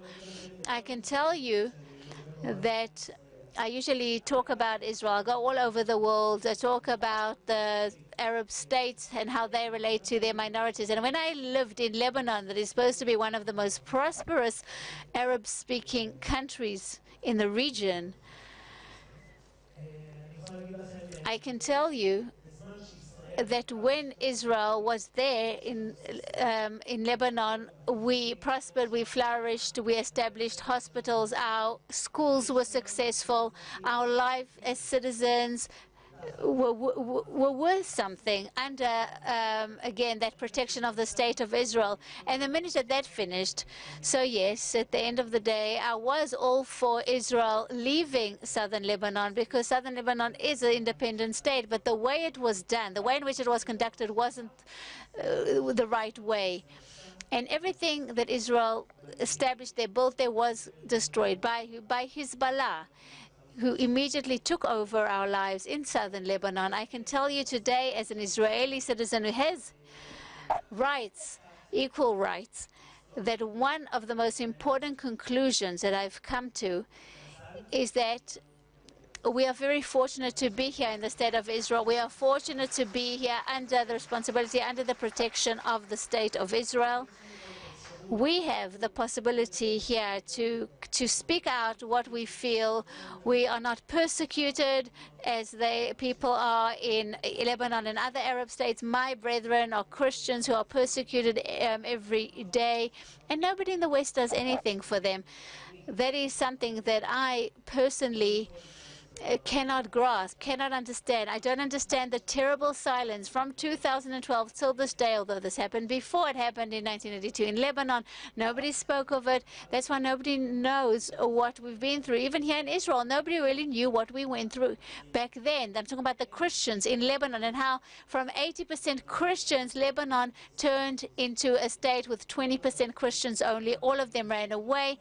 They all left. Same goes for Bethlehem, from 20% again till 1995, from the transition again from the Israeli Israeli rule to Palestinian Authority. There are only 20% Christians today. Everybody is running away. That is why I would like for there to be as many people as possible who would talk about this topic, who understand the strength that we have, the role that the State of Israel plays in maintaining human rights, in protecting our lives as citizens with equal rights, and protecting our holy sites. That is something so important, because today the various churches, the monasteries are being looted by the Palestinian authorities. In the Gaza Strip, there were a few priests that were murdered from 2008 till today. Nobody has heard about it, and we are trying with all our strength to disseminate all these things to the Israeli media, but it's not doing enough. I could tell you quite, definitely that a month and a half ago, one of the monasteries in the Palestinian Authority was looted. The priests and the monks were beaten, their possessions were taken, the monastery was set alight, and there was nothing about it in the press. I could tell you the name of it later. Nobody mentioned this, although we talked about it, we keep talking about it. This is what is most important for me to highlight. And at the end of the day, it's all about terminology, because the minute the world relates to the West Bank as the West Bank and not Judea and Samaria, then the lie will continue. Again, there are clear names of places and locations, and my New Testament and the Bible, which is part of the New Testament, say the same thing. There's no reason that I should come today and change or rewrite what was given to me, what was part of my history. And the Arab leadership for 70 years now is taking the same direction. It is with bloodshed, ongoing incitement. It's time a changed direction. This is the time. We cannot continue with this bloodshed. This is the time to do the right deed. I think it's very important to listen to these different perspectives. I think everybody understands that only Israeli sovereignty will maintain human rights, everybody's human rights. I think we heard this unequivocally coming from our speakers. I would like to call upon Mrs. Anet Chaskia. This is a very interesting story. I can't just summarize it in a few words, but she's a courageous woman. She educates about Zionism. Her children are in the army, and she could have been a member of Knesset, I think, but you can do also a lot from here. I think I could have been Prime Minister as well. Okay, so please. Good evening to everyone. My name is Anet Chaskia. I have 3 children. And my daughter was the first Muslim girl to join the IDF. And my sons also, but I don't like to keep things inside, so let me close accounts with Judith and Nadia and the moderator. They didn't mention my name. They received the dignitaries and made them coffee until one of the settlers went to make me coffee. And then, once again, I'm an Israeli. I'm not a Palestinian. I sat with my fellow Israelis.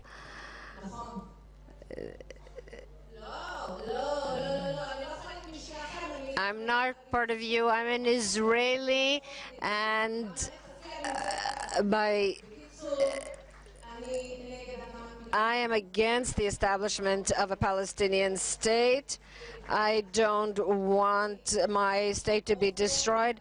I cannot forget the terror attacks of Oslo, and that I was accused of being a terrorist because I'm an Arab, and I had to pay for the terror attacks that other people carried about. And nobody cares about me, the right or the left.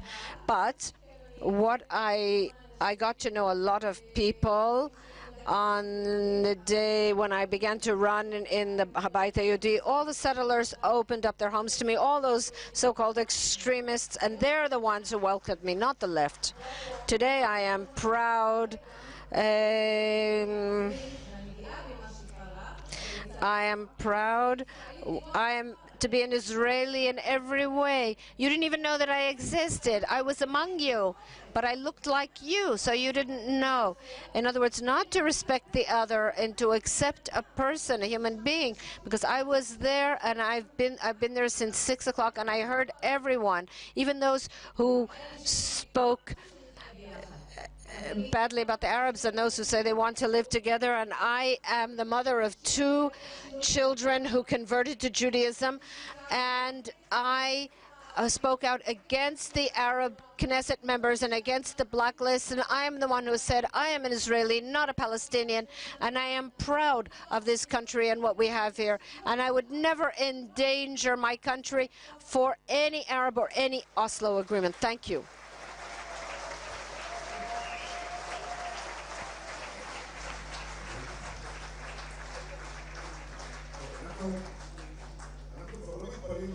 So we're not surprised anymore to hear about women who do great things.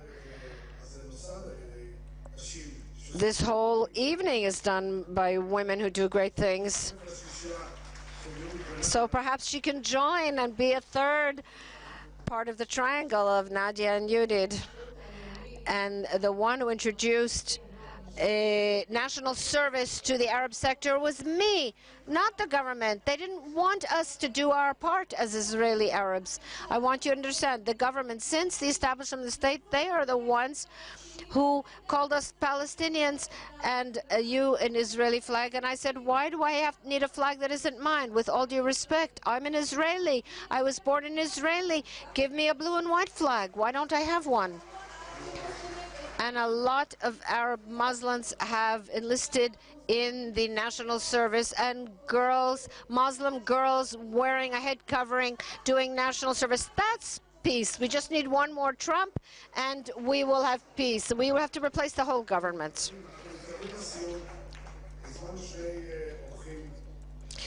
We're moving close to the conclusion, and we have two final guests to sum up. They're Jewish.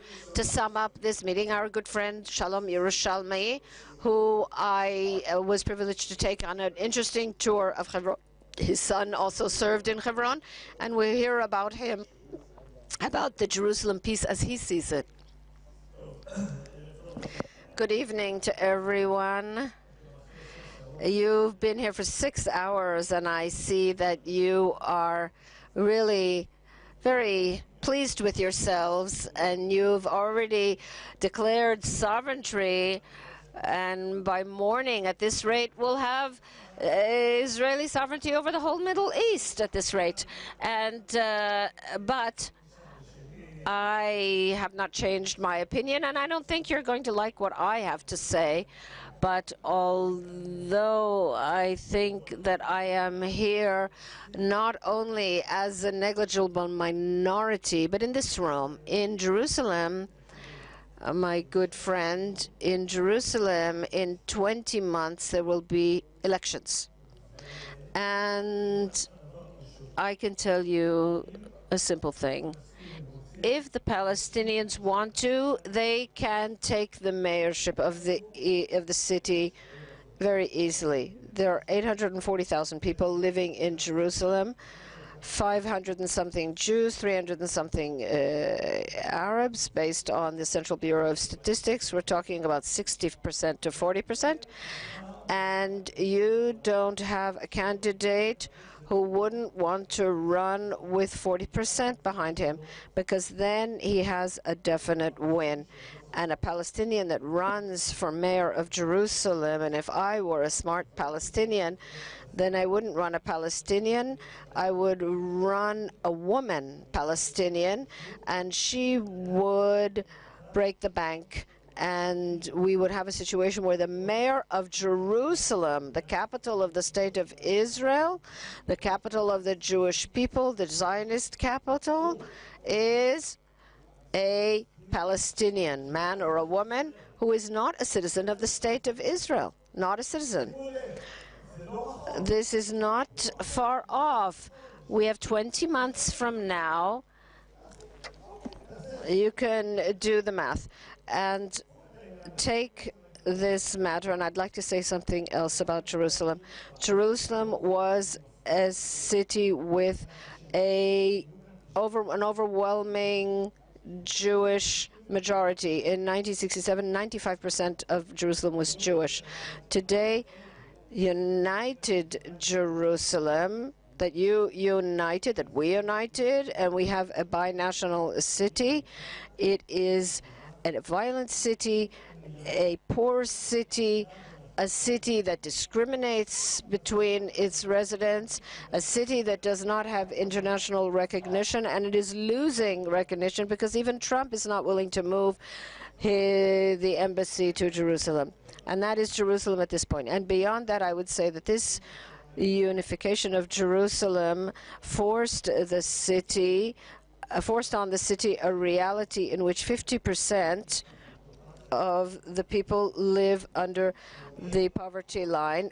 80% of the Palestinian population in the eastern city live below the poverty line.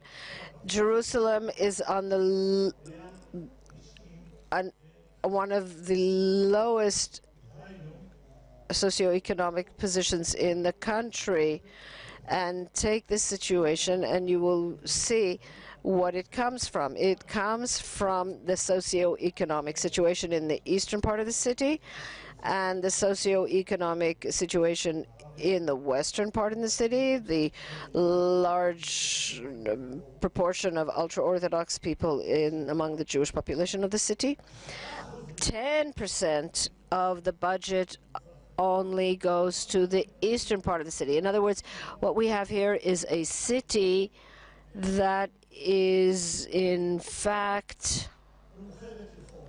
seemingly united, but in fact is deteriorating and being taken over by the people that we occupied. They're starting to occupy it, take it over. Imagine a single state, Jewish sovereignty, go home, and there's no and there's no freedom of movement. Imagine Jerusalem with 800,000 people multiplied by 10, and you will get the proportions of the binational state that you're talking about. That will tell you what the sovereign state that you are talking, that you are aspiring for. It's the same proportions. You'd say among 800,000, there are 800,000 people in Jerusalem, there are 8 million people in Israel. You want to annex another 2 million from the West Bank and another 2 million or more than 2 million in Israel itself. So you get more than 40% Arabs that you want to apply your sovereignty. I heard you already, Dror. Okay, you know what? You want to have a survey here who wants to go back to Gaza? I will tell you that most of the people in this room have not yet given up the dream of going back to Gaza. So if you say take off Gaza from that equation and you're happy, why don't you remove the West Bank also? So you're so happy to get to evacuate 21 settlements and rid yourself of Gaza, and you say thank God. You yourself say it. Okay, okay. Let's put Gaza aside. I think that I heard here Yoaz Hendel say in the previous session that the Palestinian Authority, that it's an Israeli interest to strengthen the Palestinian Authority. In other words, the Palestinian, if the Israeli interest is to strengthen the Palestinian Authority, not Yuval Yoaz, I'm talking about Yoaz Hendel, yes. So if the Israeli interest is to strengthen the Palestinian Authority, so the Palestinian Authority, the Palestinian interest must be to dismantle the Palestinian Authority. And Abu Mazen says, I am willing to put down the keys. If you don't give me a Palestinian state, I'll give you the keys myself. So now I would like to say the following. What is the meaning? The meaning of this is that we are going back to imposing a military government in the area that we are going to annex. In other words, we won't give them citizenship at the first stage unless we want to completely commit suicide. We will impose a military government like in the early years of the state, and that brings us back to Jenin and Kalkilia and Hebron. Can anyone even imagine, and the refugee camps there, can anyone even imagine what that would cost us? How much it would cost us to reimpose control over 2 million hostile Palestinians? These are not the these are Palestinians after 50 years of occupation. They won't be your friends. No way. Okay, 50 years of liberation, if you like. The welfare system. The welfare system. What is wrong in what I'm saying? What doesn't make sense? The welfare system pays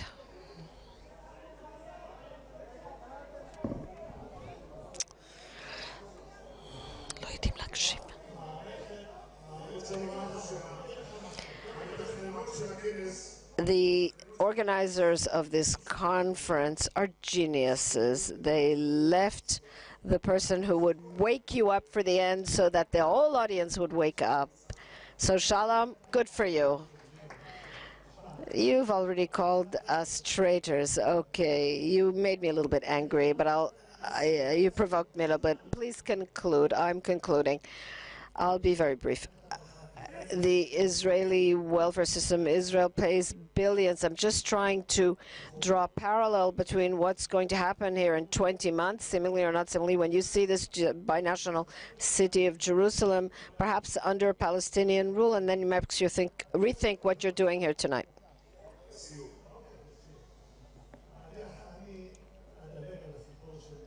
I'll skip over the whole story. I won't even get into the matter of the welfare that we'll have to pay. The sovereignty that you're talking about means a constant civil war between Israel and the Palestinians in this state, and a discriminatory regime, at least at the first stages, as I talked about. Okay. And it will cause a complete economic collapse of the whole state and complete chaos like in Syria. Chaos like in Syria. Thank you, Shalom. First of all, I have to say you've got guts for coming. All the people on the right, we are already accustomed to be a right-wing fig leaf among leftist formists and all kinds of, theaters and so on. And so good for you that you had the guts to come here. So I didn't ask you what your solution is, but I'd like to call upon former Knesset member Professor Aryeh Eldad, who will respond and sum up this very interesting evening. Ladies and gentlemen, I have no pretensions of summing up the evening because I wasn't here for a large part of it, but we heard during this session a number of very courageous people, and I would like to try to understand together with you what they told us, what these things mean. Ashraf Jabri, I can say to you what the Chaver said to the king of Kuzar. When Jabri asks us, where have you been for 50 years? Where were you when I have to hear that from him? Where have you been for 50 years? I say to him, you have exposed my disgrace, because if Menachem Begin and Yitzchak Shamir, two ideological leaders of the right, I'm not talking about pragmatists, the pragmatists that followed them, if they didn't apply sovereignty, then this is our shame and disgrace. And not only did we not apply sovereignty, we didn't even demand sovereignty in any international forum, in the UN or in the Quartet or in the European Parliament or the White House. The State of Israel didn't say that we demand sovereignty over the land of Israel. It's time to at least say those words, if not to actually do it. And so it's very important what we heard here from Sheikh Jabri.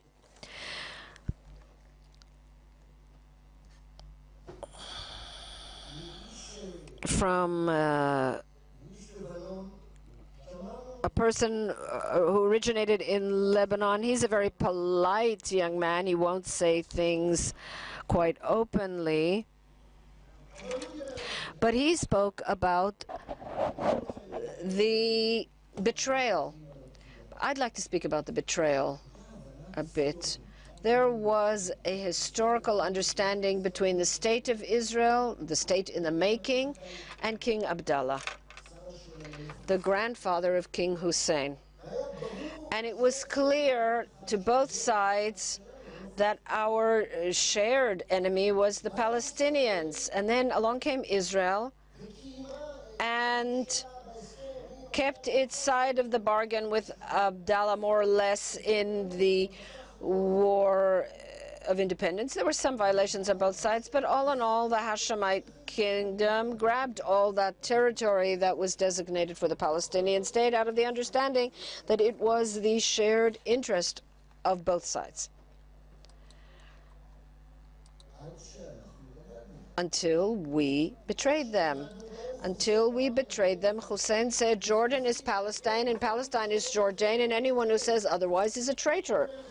He said it in an interview to Al Hayat Al Jadida in the 1980s. But we betrayed him because we brought in Arafat. We imported him from Tunis, and we said, you are the legitimate representatives of the Palestinian people. We betrayed them. What do we demand of the Arabs? If we betray them and we bring in and appoint over the courageous Palestinians living here the terrorist organizations, we announced that the terrorist organizations are the terrorist organization is their official representative. And Madam Al-Khazkiya, who could indeed be a prime minister, I have no doubt, she spoke about the fact that we ignore them. Another defect of ours. She is a courageous woman whose children serve in the IDF, and she says, we are not Palestinians, we are Israelis. May there be more people like this courageous woman in Israel. Shalom Yerushalmi spoke about racism. In other words, he didn't talk about racism. He spoke from a position of racism. Excuse me, I like you very much, but when you say the Arabs can elect a mayor in Jerusalem, that means that the Arabs are all the same. They all think the same, not like Jews who are divided and rifted into different groups and parties. No, the Arabs, they will all decide that the Arabs will but the day that happens, it will be the day after Messiah comes, and there will already be a temple on Temple Mount. So are you in favor or against, says Shalom Yerushalmi? Are you in favor of an Arab mayor or not? I'm against an Arab mayor in Jerusalem, and there will never be an Arab mayor in Jerusalem. And you know that the manipulation that the Arab does when they can't argue territories for peace, and they start trying to frighten us with territory for demographics. We're not afraid of demographics anymore.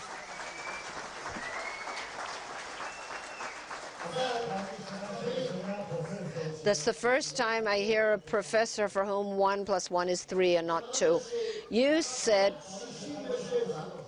just said that 1 + 1 is 3. Up until 1967, we lived in a wonderful city, Jerusalem, in 90% Jews. In the ghetto, in the Warsaw Ghetto, we also had a majority of 90% Jews. Here we have an independent state with a clear Jewish majority and not a binational state. You want a racist ghetto only of Jews. The left is afraid of the Arabs and hates the Arabs. It's unbelievable. It's not true. I would like to just say 2 things by way of conclusion. I'm being told to sum up, and in 2 minutes this will be considered an illegal demonstration. 96 years ago, Jabotinsky wrote on the Iron Wall. He published it in Russia. What we are seeing here today are perhaps the first harbingers of understanding of the Iron Wall among Israeli Arabs. There are Israeli Arabs who understand that they will never be able to defeat us, that there are no cracks in this wall, and they'll have to live with us in peace. In the 1930s, there were 2 large families, the Nashashibis and the Husseinis. The Nashashibis wanted peace, but nobody cared about what they said. And the Husseinis murdered them in the beginning of the Arab revolt in 1936. The question is whether the courageous people sitting here are relevant, and we hold the key. If we apply sovereignty in Judea and Samaria, they will win. If we continue to drag our feet and not apply sovereignty, the Husseinis and the Arafats will win, and the war will continue forever. We have an opportunity to apply sovereignty over the land of Israel, and we must not miss that opportunity. Thank you very much.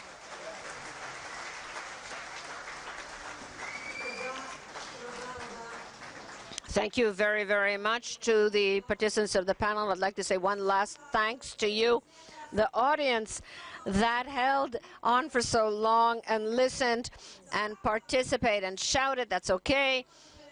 And bravo. And there's just a brief film clip and Hatikva, and then you can go home. Good evening to you. The application of sovereignty in Judea and Samaria will continue to keep you up to date.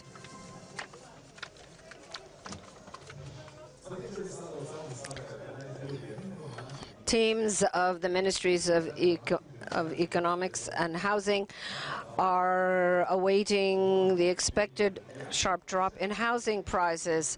Our economic correspondent is talking about a drop of 20% in housing prices already in the first 2 years, and as the application of sovereignty continues, we'll be able to see even more encouraging results. The Ministry of Housing has further reported that the inclusion of the Arabs of Judea and Samaria in the construction industry will be very favorable, and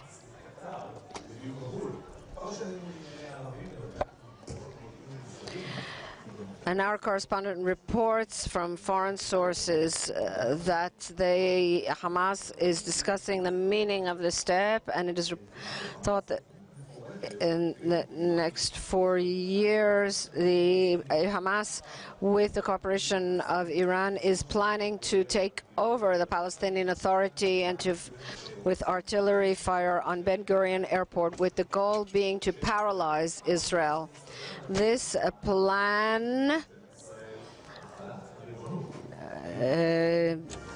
collapsed with the application of sovereignty over Judea and Samaria. And this concludes our special edition with a verse, and you will take the land and settle it, because I have given you the land for you to settle the land.